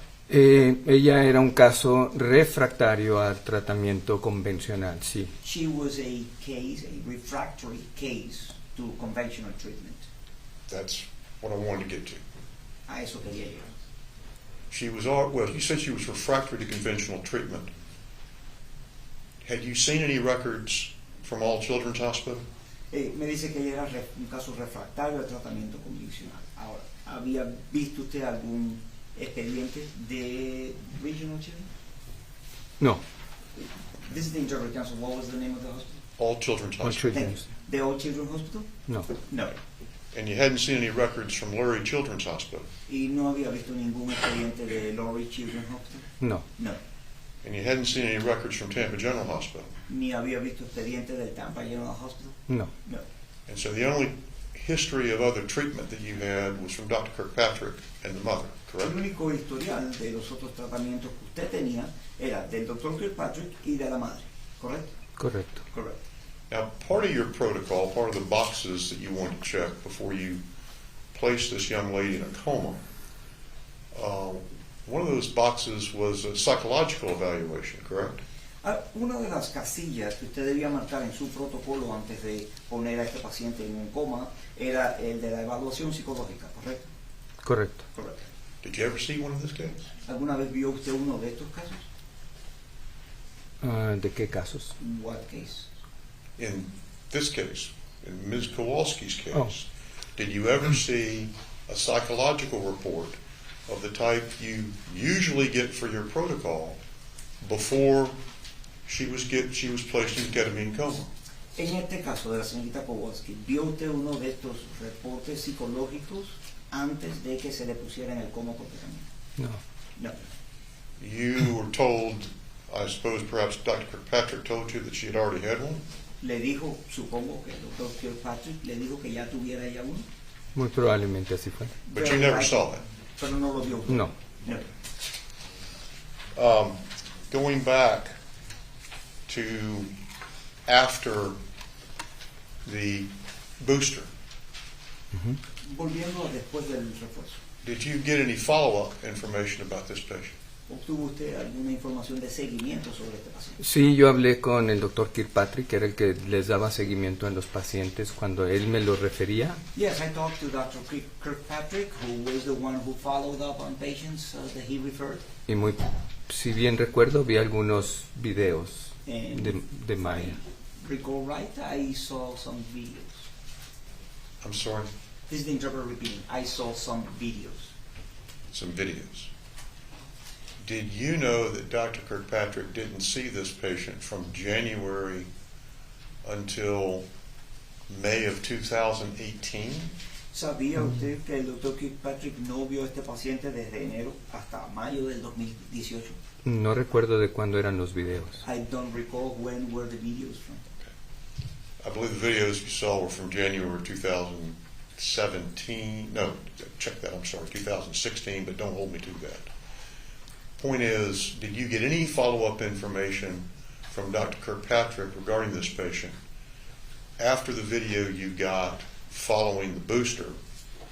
Creo que los videos que At all. usted vio habrían sido de enero 17 o 2016. En todo caso, ¿obtuvo usted alguna información de seguimiento del doctor Kirkpatrick después de ver estos videos? No lo recuerdo. I don't recall. Okay.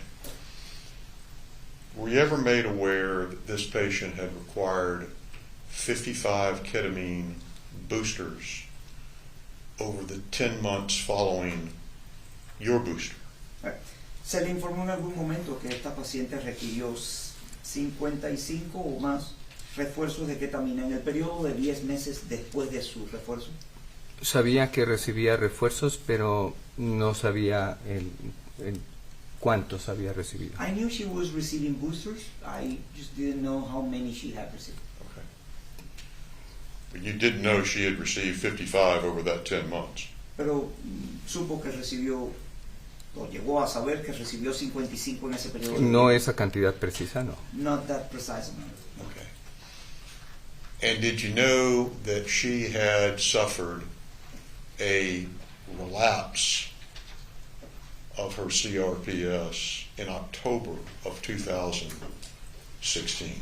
Y supo usted que en octubre del 2016 sufrió ella una recaída de su CRPS. No recuerdo. A major relapse in a patient such as this would not be a surprise, would it? Una recaída significativa en pacientes como este no sería algo sorpresivo, ¿no es así? Así es. That's right. I'm sorry? That's right. Okay.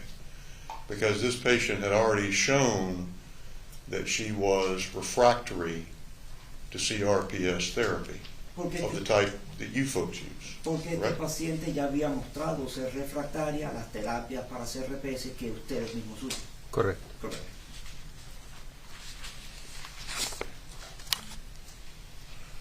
We have a minute, Your Honor? You may.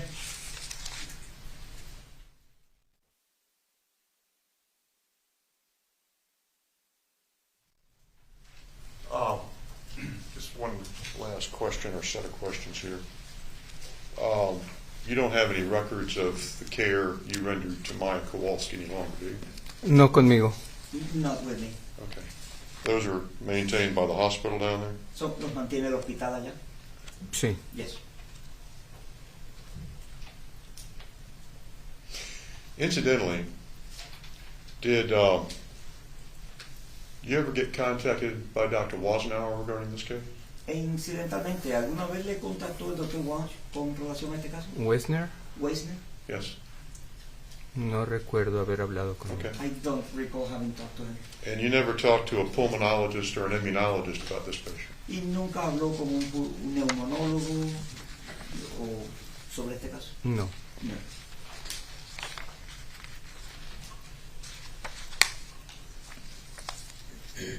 That's all I have. Thank you, sir. Es todo por mi parte, gracias. Seguro. Mr. Anderson, any further questions?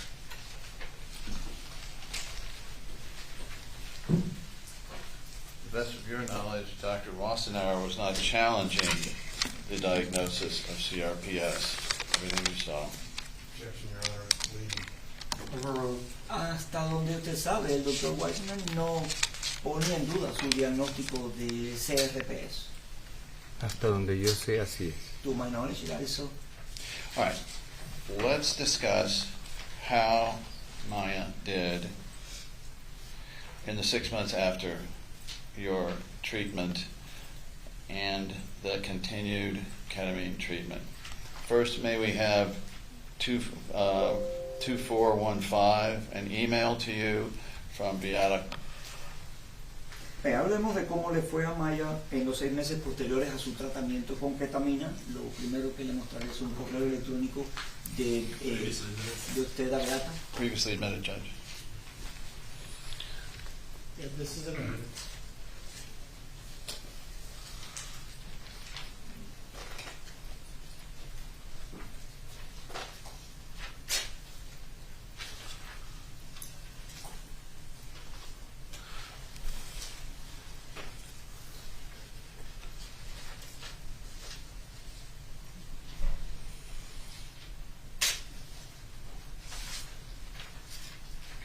There's the second page.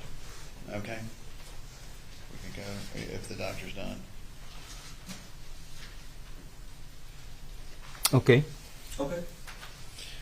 So does her email to you lead off with, she saw a huge improvement after these? Este correo electrónico de ella empieza diciéndole que vio una enorme mejoría después de su tratamiento. Say that again. ¿Me lo puedes repetir, por Say favor? that again, can you repeat it, please? The patient's mother, in the first communication back to you, state that there is a huge improvement in her last ketamine infusions and boosters. El correo de la madre a usted empieza diciéndole. I didn't hear it, but it's leading. I think that was just a question. I'm going to overrule that. Let's not read the email. Now, I want to show you some photographs. But first, I want to ask, does it take, in some patients, a period of time for the your ketamine procedures to come to fruition? That is, to give the patient the full benefit of them. Le requiere a un paciente un periodo de tiempo completo después de aplicarse el procedimiento para ver los beneficios totales del procedimiento. Sí, habitualmente yo les pido a los pacientes esperar al menos 30 días para empezar a ver realmente cambios. Yes, usually I ask patients to wait at least 30 days to start actually seeing changes. So, let me show you then some post-coma pictures. Can we pull up 2530-006? The date of this photo, for the record, is December 28th, 2015, about 6 weeks after. Bien, le voy a mostrar una fotografía del 28 de diciembre del 2016, unas, did you say 26 council weeks? No, I said about 6 weeks. 6 weeks, okay. Unas 6 semanas después del procedimiento. Does this patient look like she is improving from the patient you saw? ¿Luce este paciente que está mejorando del paciente que usted vio? Definitivamente. Definitely. Let's look at 0027. That's 253027. Does this patient look like she had improved from the time that you last saw her? ¿Luce este paciente haber mejorado desde la última vez que la viera usted? Sin duda. No doubt. And let's look at 2687. We're moving now to March, some 3 months, 3.5 months later. Y pasemos a la siguiente foto de marzo, unos 3 meses y medio después.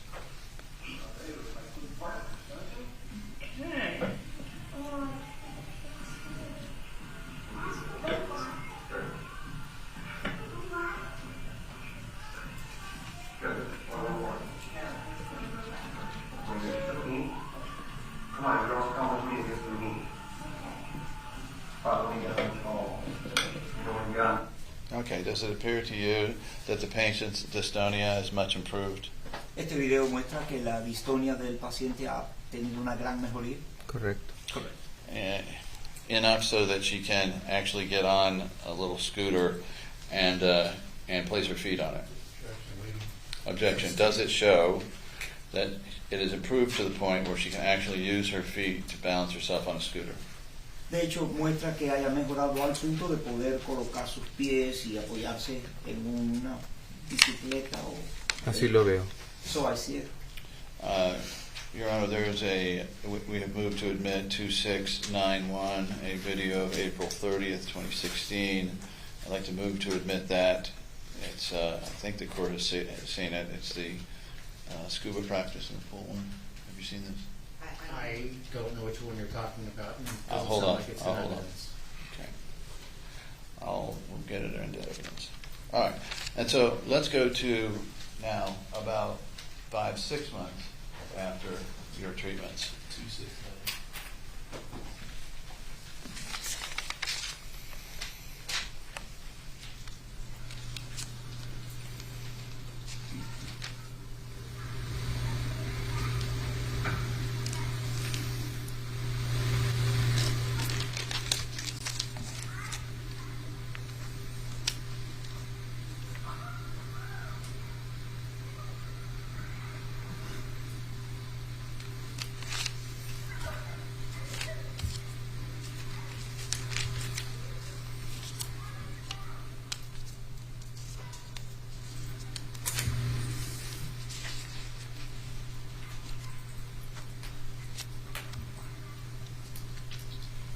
Right.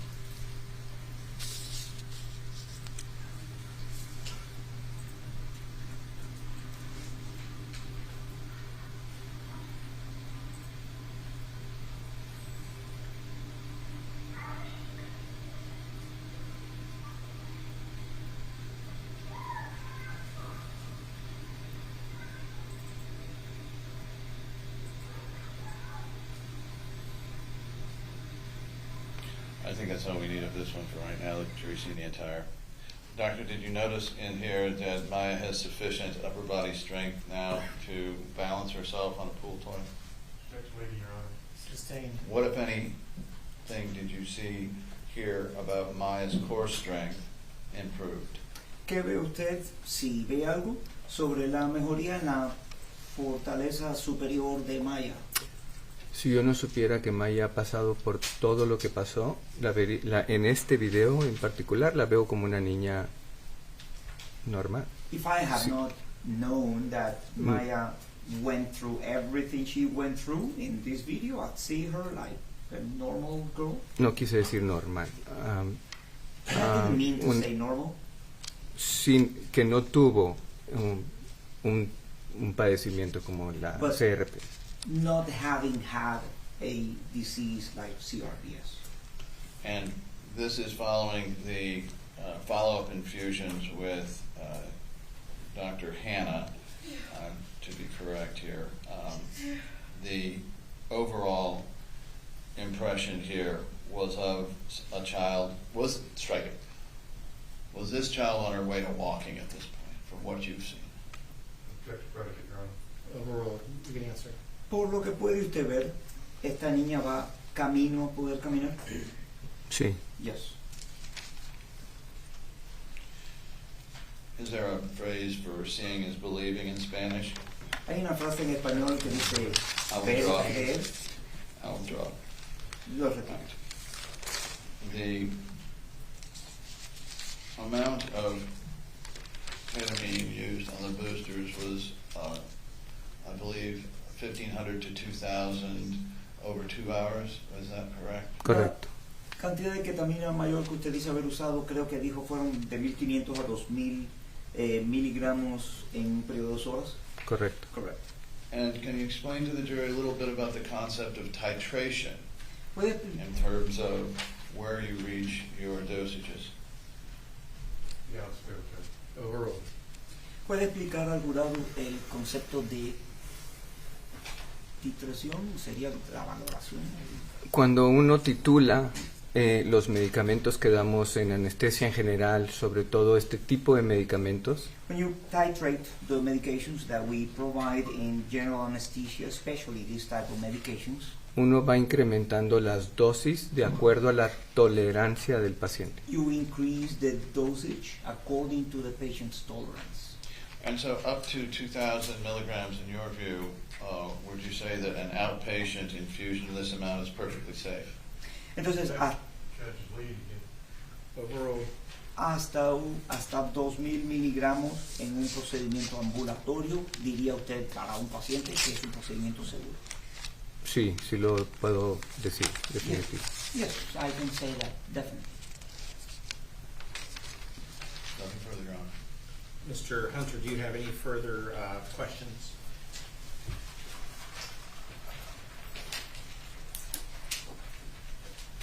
Just a couple of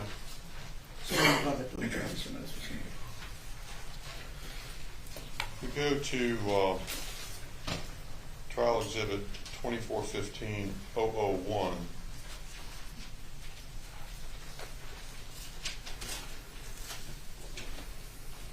Counsel pointed out the first sentence of the first paragraph, but not the second sentence.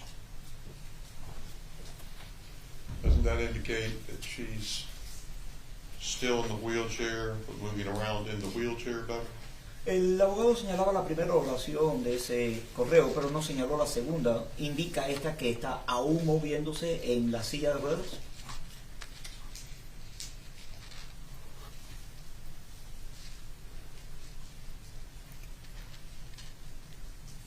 No veo la silla de ruedas en ningún punto. Don't see the wheelchair anywhere. WC? WC. Oh, wheelchair, okay. No. Sí. Wheelchair, yes. And it also indicates that she's scooting on the floor and crawling a little? Y también indica estarse moviendo y gateando, arrastrándose un poco por el piso. Lo veo. I see it. Do you know how much treatment she'd had since your booster at this point? ¿Sabe usted para este punto cuánto tratamiento había tenido ella después de su refuerzo? No. No. Counsel showed you a series of pictures. Do you know what treatment she'd had before those pictures were taken? El abogado le mostró una How many serie treatments? de fotos. ¿Sabe usted cuántos tratamientos había recibido ella antes de que se tomaran esas fotos? No. No.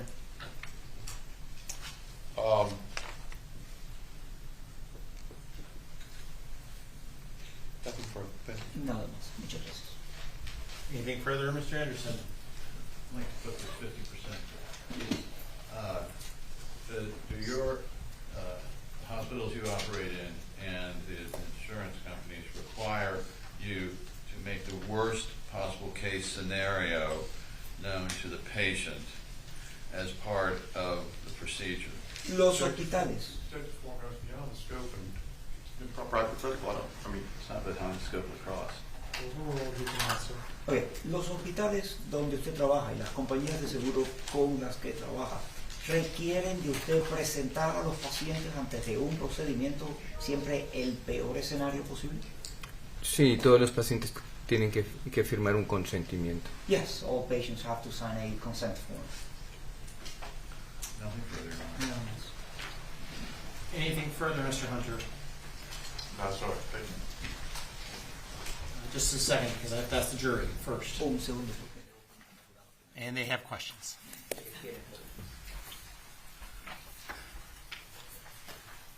It looks like a lot of them.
Okay.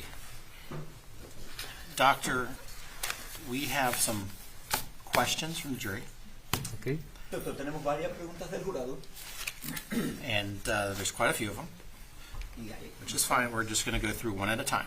Por eso vamos a hablar de cada una de ellas a la vez. It has been mentioned that you have an intake form or system of determining if a patient is eligible for your medical coma treatment. Se ha mencionado que tiene un formulario de admisión o un sistema para determinar que un paciente es elegible para un tratamiento de coma por ketamina.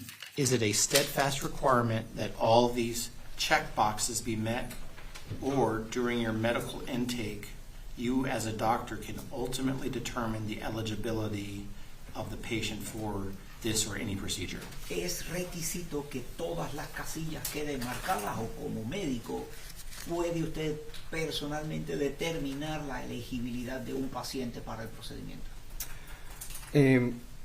Es principalmente la elegibilidad que como médico damos, It is mainly the eligibility that as a physician we determine, pero el cuerpo médico del hospital but the whole medical body of the hospital y ética del hospital and the ethical team lo apruebe. approves it. Next question. Is a medical coma used in hospitals for other purposes, and is it a normal and acceptable procedure to use, and this is not a new or strange procedure? Es el coma. Your Honor, may I read the question? Thank you. Es el coma médico usado en hospitales para otros propósitos y es un procedimiento normal y aceptable en su uso, y si no es nuevo o un procedimiento foráneo, extraño. Es un procedimiento que se utiliza solamente, que lo utilizamos solamente para pacientes con CRPS. It's a procedure that we use only for patients with CRPS. Y es un procedimiento que se ha hecho en otras partes anteriormente. And it's a procedure that has been done in other areas previously. Is a medical coma a highly controversial and unacceptable procedure?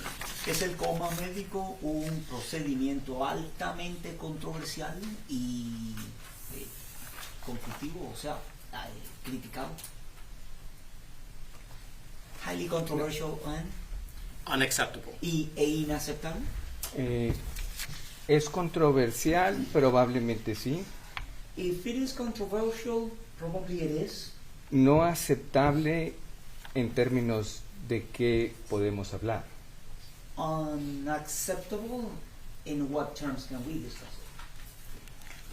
Porque son pacientes que tienen una pobre calidad de vida. Because these are all patients that have a very poor quality of life, Y son pacientes que muchas veces tienden al suicidio. and these are patients that in many cases have a tendency to suicide. ¿Qué es? ¿Cuál fue la última palabra?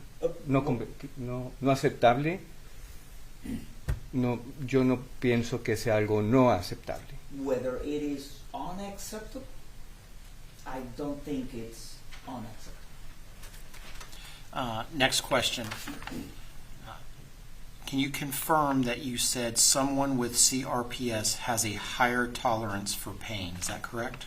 ¿Puede confirmar que usted dijo que alguien con CRPS tiene una mayor tolerancia al dolor? No necesariamente. Not necessarily. CRPS es uno de los problemas con el más intenso dolor. CRPS is one of those problems with the most intense pain. Y son pacientes que tienen que enfrentar el cómo vivir con él. And these are patients that have to cope with how to live with it. Well, in follow-up to that question, if you use a pain scale of 1 to 10, what a normal person would describe as a level 10, would that or could that be described by Maya as a level 5 pain? Como seguimiento a esa pregunta, si se usa la escala de 1 a 10 de rango de dolor, lo que para una persona normal pudiera describir como un 10, pudiera equivaler a un nivel de dolor 5 para Maya? Sí, porque aprenden a vivir con eso. Yes, because they learn to live with that. Ellos pueden hacer sus actividades de cierta forma They can do their activities somehow y no aparentar que tienen gran intensidad del dolor. and not show that they have a great intensity of pain. In turn, if Maya says her pain level is 10, could that be a level 15 for it says normal person, I mean a non-CRPS person? En su lugar entonces, si Maya dice tener un nivel de dolor de 10, pudiera eso equivaler a un 15 para una persona normal, quiero decir que no padece CRPs. Es difícil contestar esa respuesta como tal porque es del 0 al 10. It is difficult giving an answer to that as such because it goes from 0 to 10. Pero lo que sí puedo decir But what I can say is que el nivel de dolor que tiene el CRPS es el de más alto grado. that the pain level for CRPS is that one of the highest extent. Que un paciente pueda, porque existen los pacientes que dicen tengo un dolor cuando uno les pregunta del 0 al 10 cuánto dolor tienes y ellos dicen 15. Because there is this patient that you ask them how much pain you have 0 to 10 and they tell you 15. Quiero asumir que la respuesta anterior a esto pues es sí. I want to assume then that the prior answer to that is yes. What was Maya's ASA class when you first evaluated her? ¿Cuál era la clase ASA de Maya cuando usted la evaluó inicialmente? 2. 2. How did you communicate with Beata and Maya? Did they know Spanish? ¿Cómo se comunicaba usted con Beata y con Maya? ¿Hablaban español? No inglés. No, in English. Bad English maybe, but Bad English maybe, but How long after the procedure did you monitor Maya? ¿cuánto tiempo monitoreó usted a Maya después del procedimiento? He sabido de ella durante todo este tiempo, I've known of her during all this time, pero los seguimientos se hacían aquí en Estados Unidos. but the follow-up were done here in the U.S. What symptoms of withdrawal, if any, do you monitor after the infusion? ¿Qué síntomas de abstinencia monitorea usted, si hay alguno, después de la infusión? Cuando nosotros buscamos un síndrome de abstinencia, When we search for withdrawal symptoms, symptoms, vemos por ansiedad, we look for anxiety, irritabilidad, irritability, lagrimeo, tearing, tearing,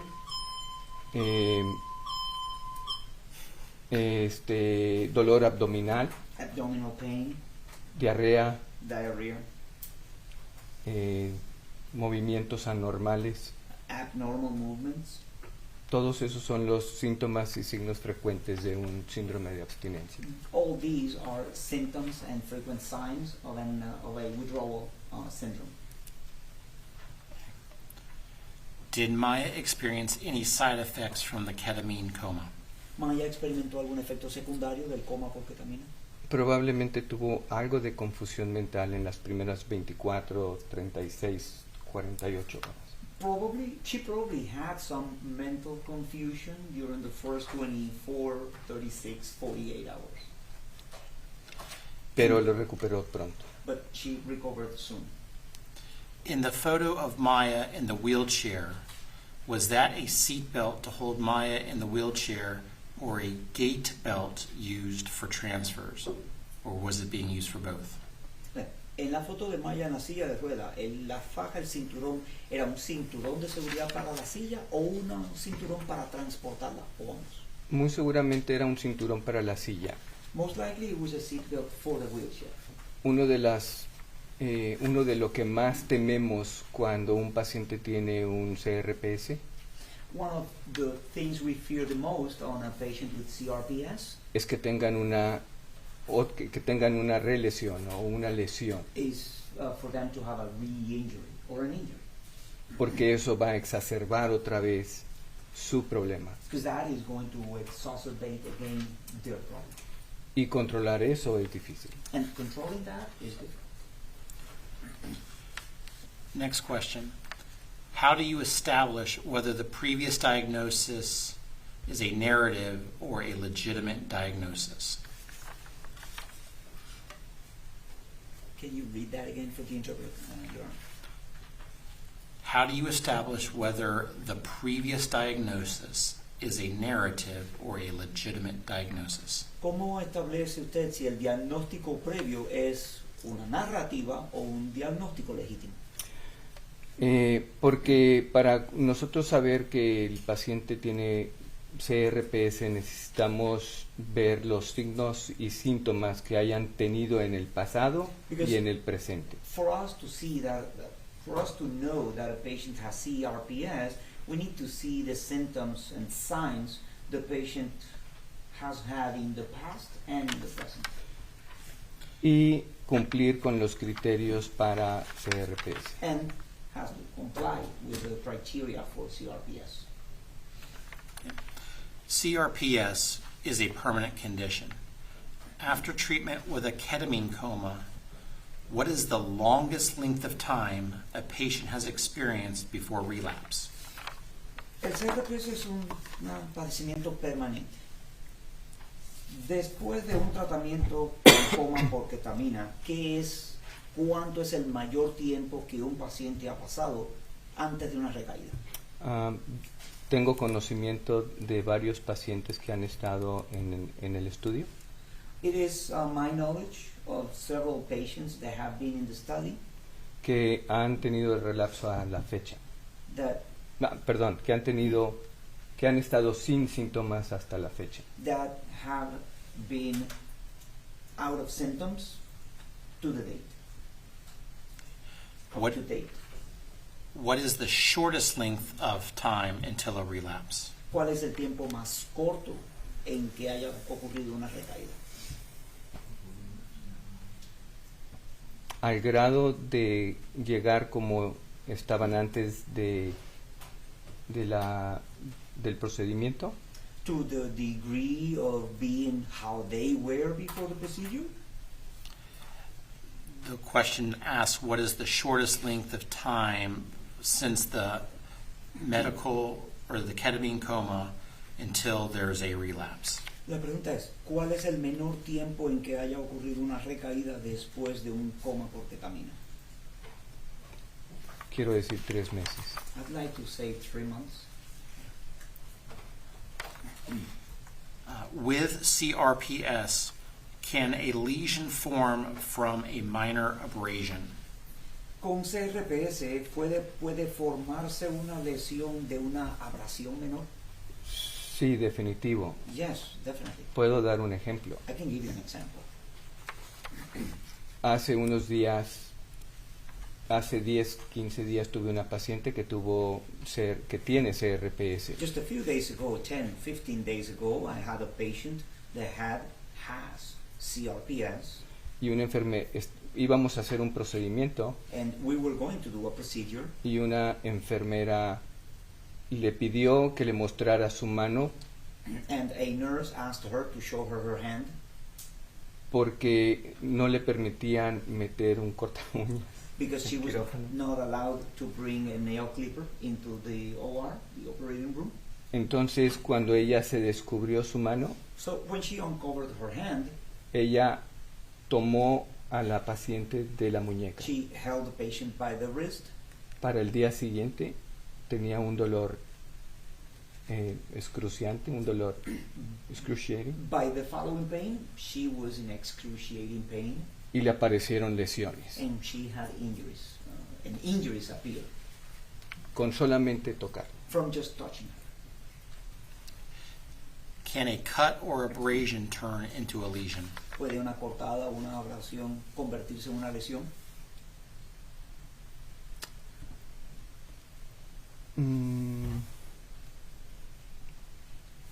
Es una lesión, o sea, una cortada es una lesión. It is a lesion. A cut is a lesion. Y difícil, o sea, una úlcera o lesión por CRPS And difficult, but I mean, an ulcer or lesion from CRPS a veces es difícil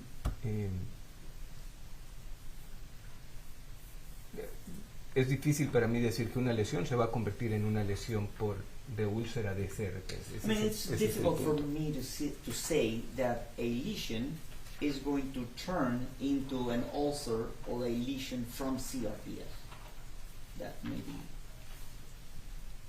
Porque estas lesiones salen espontáneas. Because these lesions appear spontaneously. During your diagnosis of Maya, what symptoms from the constellation of CRPS issues did you document and observe?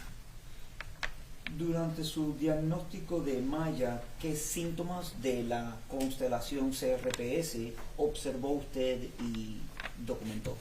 Ella tenía un dolor intenso, no relacionado a ninguna lesión. She had intense pain, not related to any lesion. Perdón, no relacionado con ningún otro padecimiento. I'm sorry, not related to any other condition. Pero ella tenía alodinia, But she had hypodynia, hiperestesia, hyperesthesia. Ella tenía cambios de temperatura, She had changes of temperature. ella tenía cambios de coloración, She had changes of coloration. ella tenía la distonia, She had dystonia. y lo único que no encontré fue cambios en la sudoración And the only thing I did not find was changes in her sweating o crecimiento de vello o uñas, or growth of hair or nails. pero el resto lo tenía But the remaining others, she did have them. ya sea al momento de la evaluación Either at the time of evaluation o justo en el pasado. or just prior. In pain management situations, what does withdrawal manifest as in intelligent patients? En situaciones de gestión del dolor, ¿qué se manifiesta como abstinencia en pacientes what type of patients? Intelligent En patients. pacientes inteligentes. Ay, no entiendo muy bien la pregunta. I don't understand very well the question. Okay. I'll just move on to the next question. Voy a pasar a la siguiente. Were there any religious requests from the Kowalskis? ¿Hubo alguna petición de tipo religiosa por parte de los Kowalski? Hasta donde yo recuerdo, no. Not to my recollection. Okay. Were Tuve any perdón, I'm sorry. tuve una paciente que requirió que los Jesucristos sean retirados. I had a patient that required to remove the images of Jesus, Pero no creo que haya sido mal. but I don't believe it was mine. Do you know if any religious ceremonies were done? ¿Sabe si se hicieron algunas ceremonias religiosas? No. No. Did Maya complete her treatment fully? ¿Completó Maya su tratamiento totalmente? A lo que fue a México, sí. For what she went to Mexico, yes. Next set of questions. What is the reason you put Maya in the coma versus just giving treatment? ¿Cuál fue el motivo para poner a Maya en el coma en lugar de solamente darle tratamiento? Porque ella tenía una muy mala calidad de vida. Ella estaba confinada en la cama. Because she had a really bad quality of life. She was bedridden. Tenía toda la sintomatología. She had all of the symptoms. ya había pasado por varios tratamientos and she had been through several treatments. y no tenía otra opción al with momento. No other option at the time. What are the dates of the boosters? ¿Cuáles fueron las fechas de los boosters, de los refuerzos?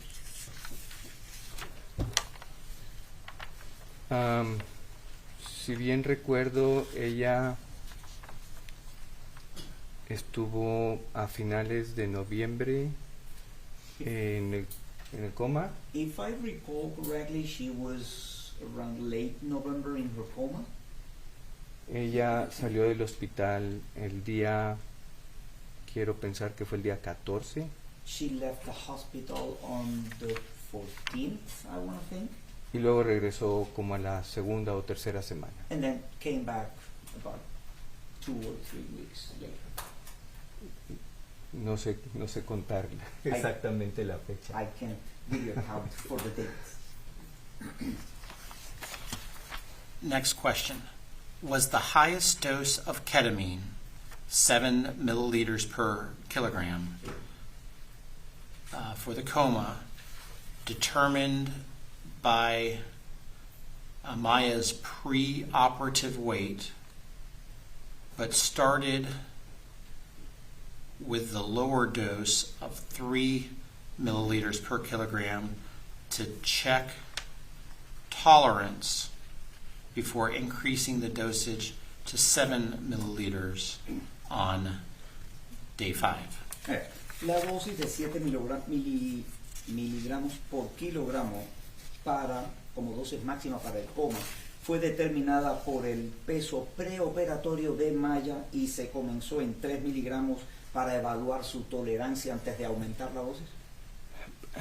La idea principal era precisamente encontrar la tolerancia de los pacientes cuando son sometidos a altas dosis de ketamina. The main idea is finding precisely the tolerance of patients when they are submitted to high doses of ketamine. Pero esos 3 miligramos por kilo por hora que fueron subiendo paulatinamente, But those 3 milligrams per kilogram per hour that were gradually increased todos los días hasta llegar a 7, every day until reaching 7 ya era un protocolo previamente establecido en otros sitios. was a protocol already pre-established somewhere else.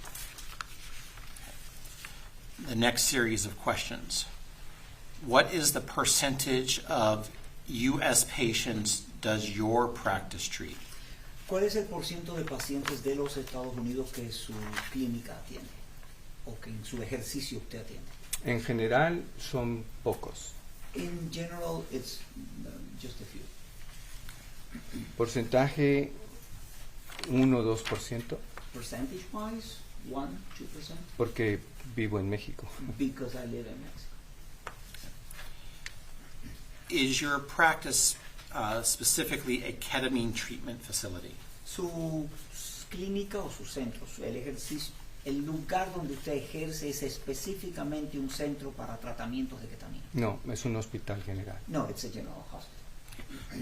And then the follow-up is, what additional services does your practice provide?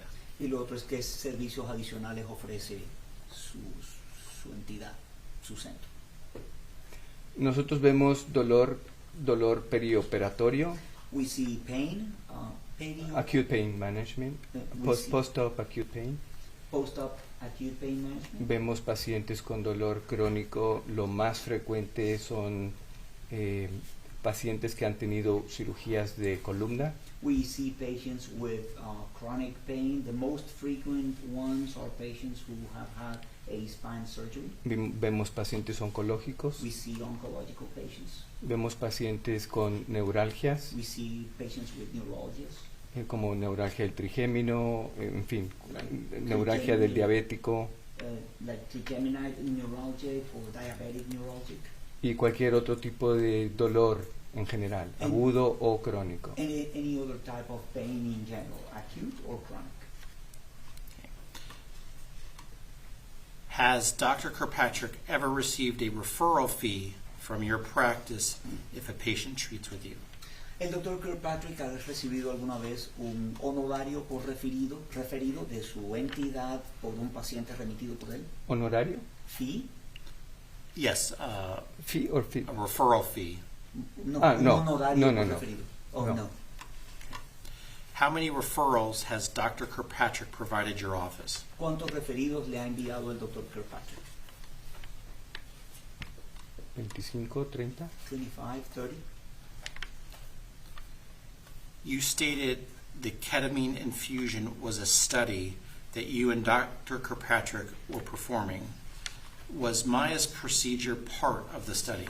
Usted indicó que el coma de ketamina, o la infusión de ketamina, perdón, era un estudio que usted y el señor Kirkpatrick estaban desempeñando.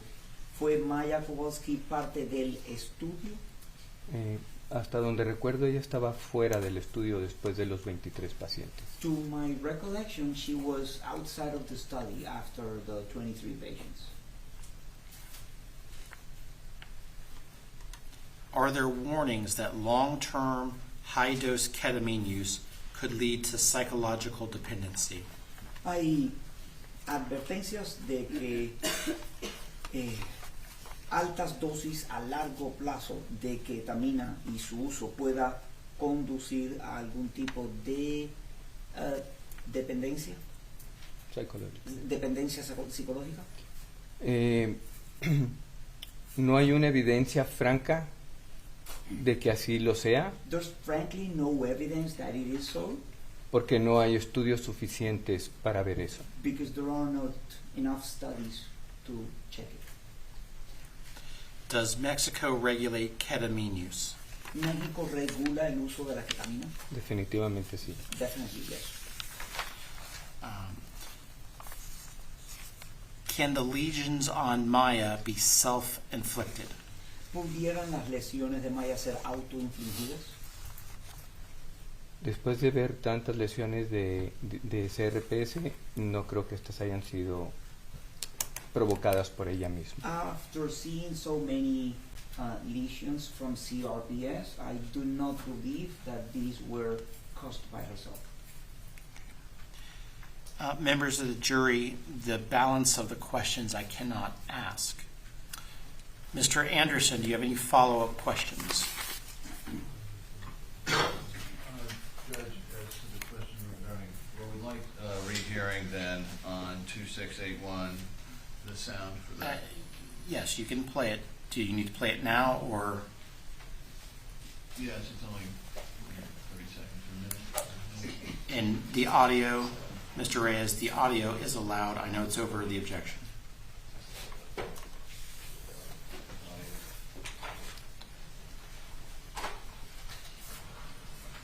This is comma day 6, 11, 22, 15. Dear Lord, help me to understand that difficult times can make me stronger in the end, even though it may not always be easy to see. God bless you. Thank you. Regarding the number of referrals from Dr. Kirkpatrick, can you tell us how many years he has been referring patients so we know approximately how many per year? Con relación a los referidos del doctor Kirkpatrick, ¿puede decirnos por cuántos años ha estado refiriéndole el paciente para poder entender cuántos por año? Desde el 2007, 2008. Since 2007 or 8. So, over, what is that now, 16 years or Más so? de 16 años. 15, 16 years. So, about 2 a year? Unos 2 por 3 a año, year? entonces, diría usted. Lo que pasa es que a veces pasan 2 o 3 meses que no tenemos paciente. The problem is that sometimes 2-3 months go by, we don't have a patient. In terms of the percentage of patients outside from the U.S., if we look to Europe and the rest of the world, what percentage of your patients are from outside Mexico?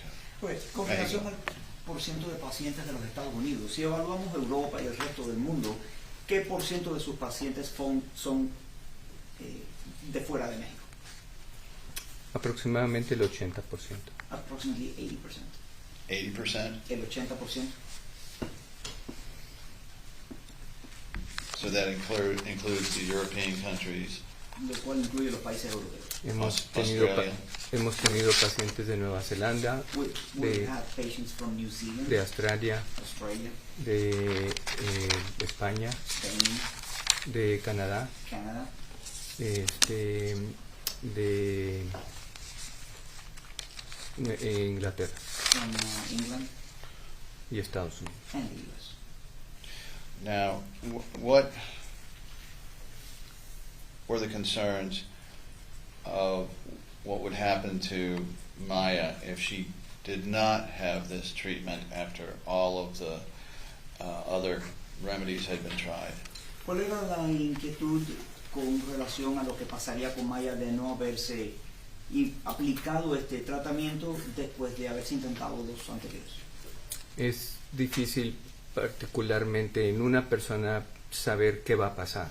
It is difficult to know, particularly in one person, what will happen, Pero dolor crónico but pain, chronic, es un síndrome, it's a syndrome, no es un síntoma. not a symptom. Y como síndrome puede llegar a ser fatal. And as a syndrome, it can get to be fatal. Pero es muy difícil predecirlo en qué persona va a suceder. But it is very difficult to predict what person it will happen on. Has he lost patients, or does he know of patients who have died from CRPS without treatment? ¿Ha perdido usted pacientes o Or with conoce treatment? de pacientes que hayan fallecido sin tratamiento o después del tratamiento? Conocí a una paciente I met a patient que ella vino al coma, who came to coma. estuvo 3 años fuera con una vida completamente normal.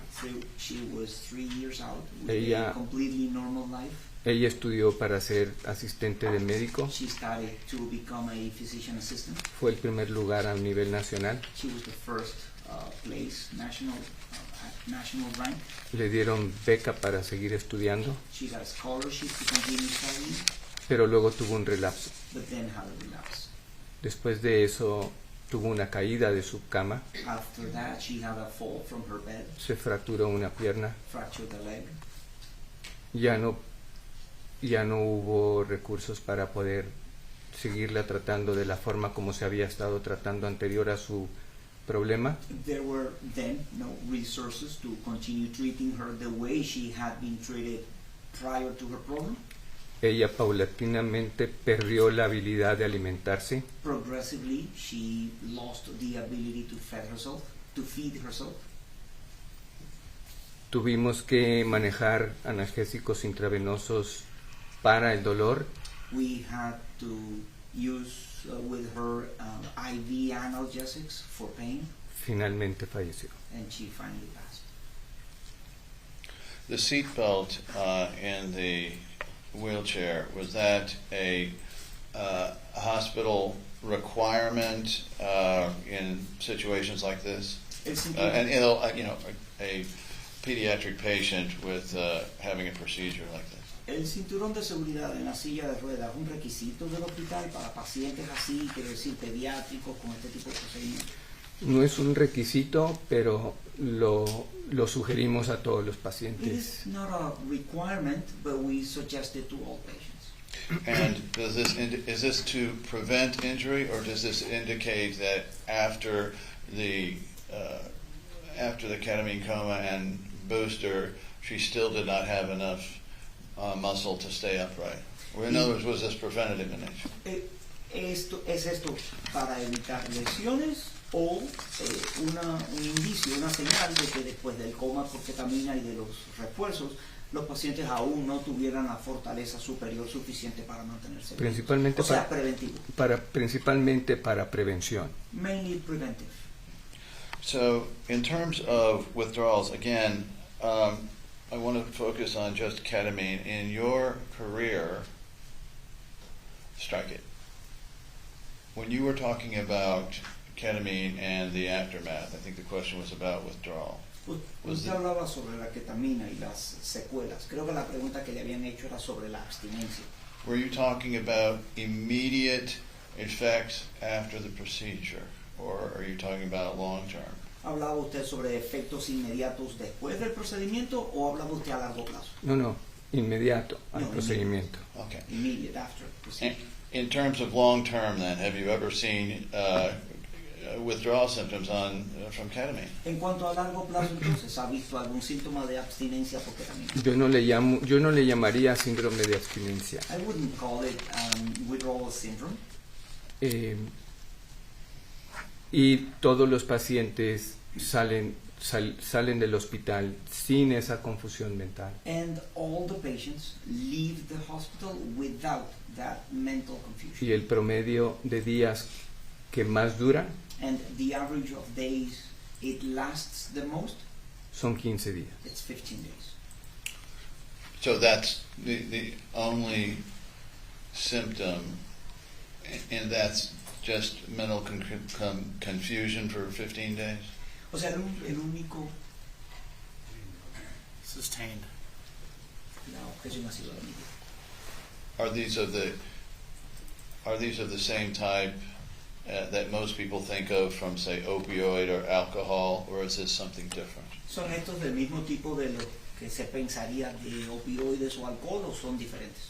Son diferentes, por eso yo no los llamo síntomas de abstinencia, It is different. That's why I don't call it withdrawal symptoms. porque los receptores de los que la ketamina actúa Because the receptors ketamine acts on son diferentes a los de los opioides. are different than the ones for opioids. So is this more a temporary side effect from the actual procedure? Es más bien un efecto secundario temporal por el procedimiento. Correcto. As to the pain scale, 1 to 10 versus 1 to 15, do CRPS patients develop tolerance such that their perception of pain is different than the normal person? Okay. Cuanto al rango de dolor de 1 a 10, a diferencia de 1 a 15, los pacientes con CRPS desarrollan tolerancia al dolor de modo que su percepción del dolor es diferente al de otras personas. Sí, totalmente. Por eso un paciente que tiene CRPS, Yes, totally. Which is why a patient with CRPS, si un médico lo ve en etapas avanzadas, if a physician sees him in advanced stages, puede no creer que están pasando may not believe they're going through por este dolor tan intenso. this so intense pain. Y esto hace que el diagnóstico se retrase. And this causes the diagnosis to be delayed. Y entre más se retrasa el diagnóstico, And the more delayed the diagnosis, menos probable que va a obtener ayuda. less probably it is to obtain help. So, in this question, would a 15, I'm trying to phrase this the right way. Estoy tratando de poner la pregunta correcta. I think the question was, would the average person rate pain on a different scale than the way Maya would? Creo que la pregunta era si la persona común, normal, graduaría el dolor en una escala diferente a la de Maya. Sí. Yes. And as to whether it's a controversial procedure, is this because many doctors simply do not know anything about it and have not read any of the literature? Sustained. In your, from your practice and the questions that you are asked from other physicians, in many cases are the concerns because the doctors simply don't understand what is being done and why? Sustained. Let's move on.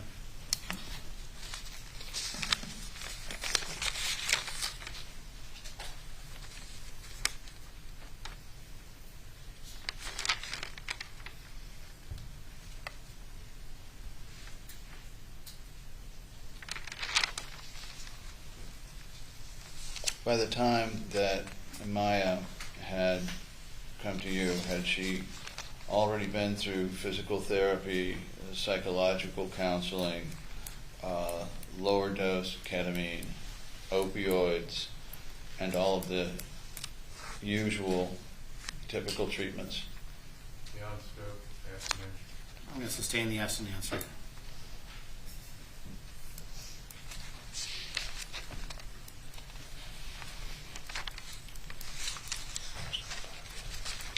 Which one? Oh, yeah, sorry. To confirm any confusion or clear up any confusion about the infusion booster dosing, was it 2,000 milligrams over 2 hours? Para aclarar cualquier confusión con relación al tratamiento de refuerzo, fueron 2,000 miligramos en 2 horas. Correct. Correct. And to your experience and knowledge, is that a safe dose on an outpatient basis? ¿Y hasta donde usted sabe y en su experiencia es una dosis segura en pacientes ambulatorios? Sí, es una dosis común. It's a common dose.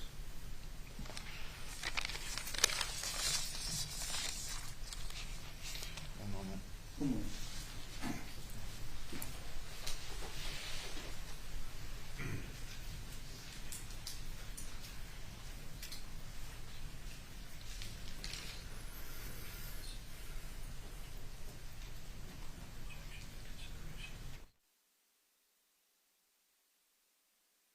Nothing further. Nada más. Mr. Hunter. Very briefly, Señor Humphrey.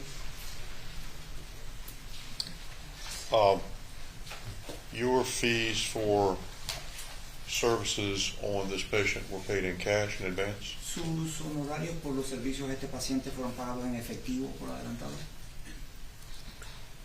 No, No. la mayoría eran transferencia. Most was Oh, they paid. wire transfers. Wire transfers? Okay. Transferencias bancarias. So paid in dollars in advance? O sea, pagado en dólares por No, adelantado. no avanzado en cualquier momento, No en después advance. del procedimiento. Any time after the procedure. Okay. Was paid by wire transfer Pero fueron pagados por transferencia bancaria. La mayoría. Most of them. by the patient? Por los pacientes. Sí. Yeah. And are you board certified in the United States? ¿Y tiene usted certificación del Colegio de Médicos en los Estados Unidos? En Estados Unidos no. In the US? No. Thank you. Gracias. Is that it? Is he board certified in Mexico? ¿Usted tiene certificación del Colegio de Médicos en México? Sí. Yes. Any other questions? Seeing none. Doctor, may this doctor be excused? He may, Your Honor. Mr. Hunter? yes, sir, I'm sorry. Doctor, thank you for being here. Doctor, You're muchas free to gracias go. por su Thank you very much. Puede irse. Members of the jury, Deputy Cooley, back at 3 o'clock. Do not discuss this case amongst yourselves. Do not do any investigation. Receive no information. All rise for his next thing.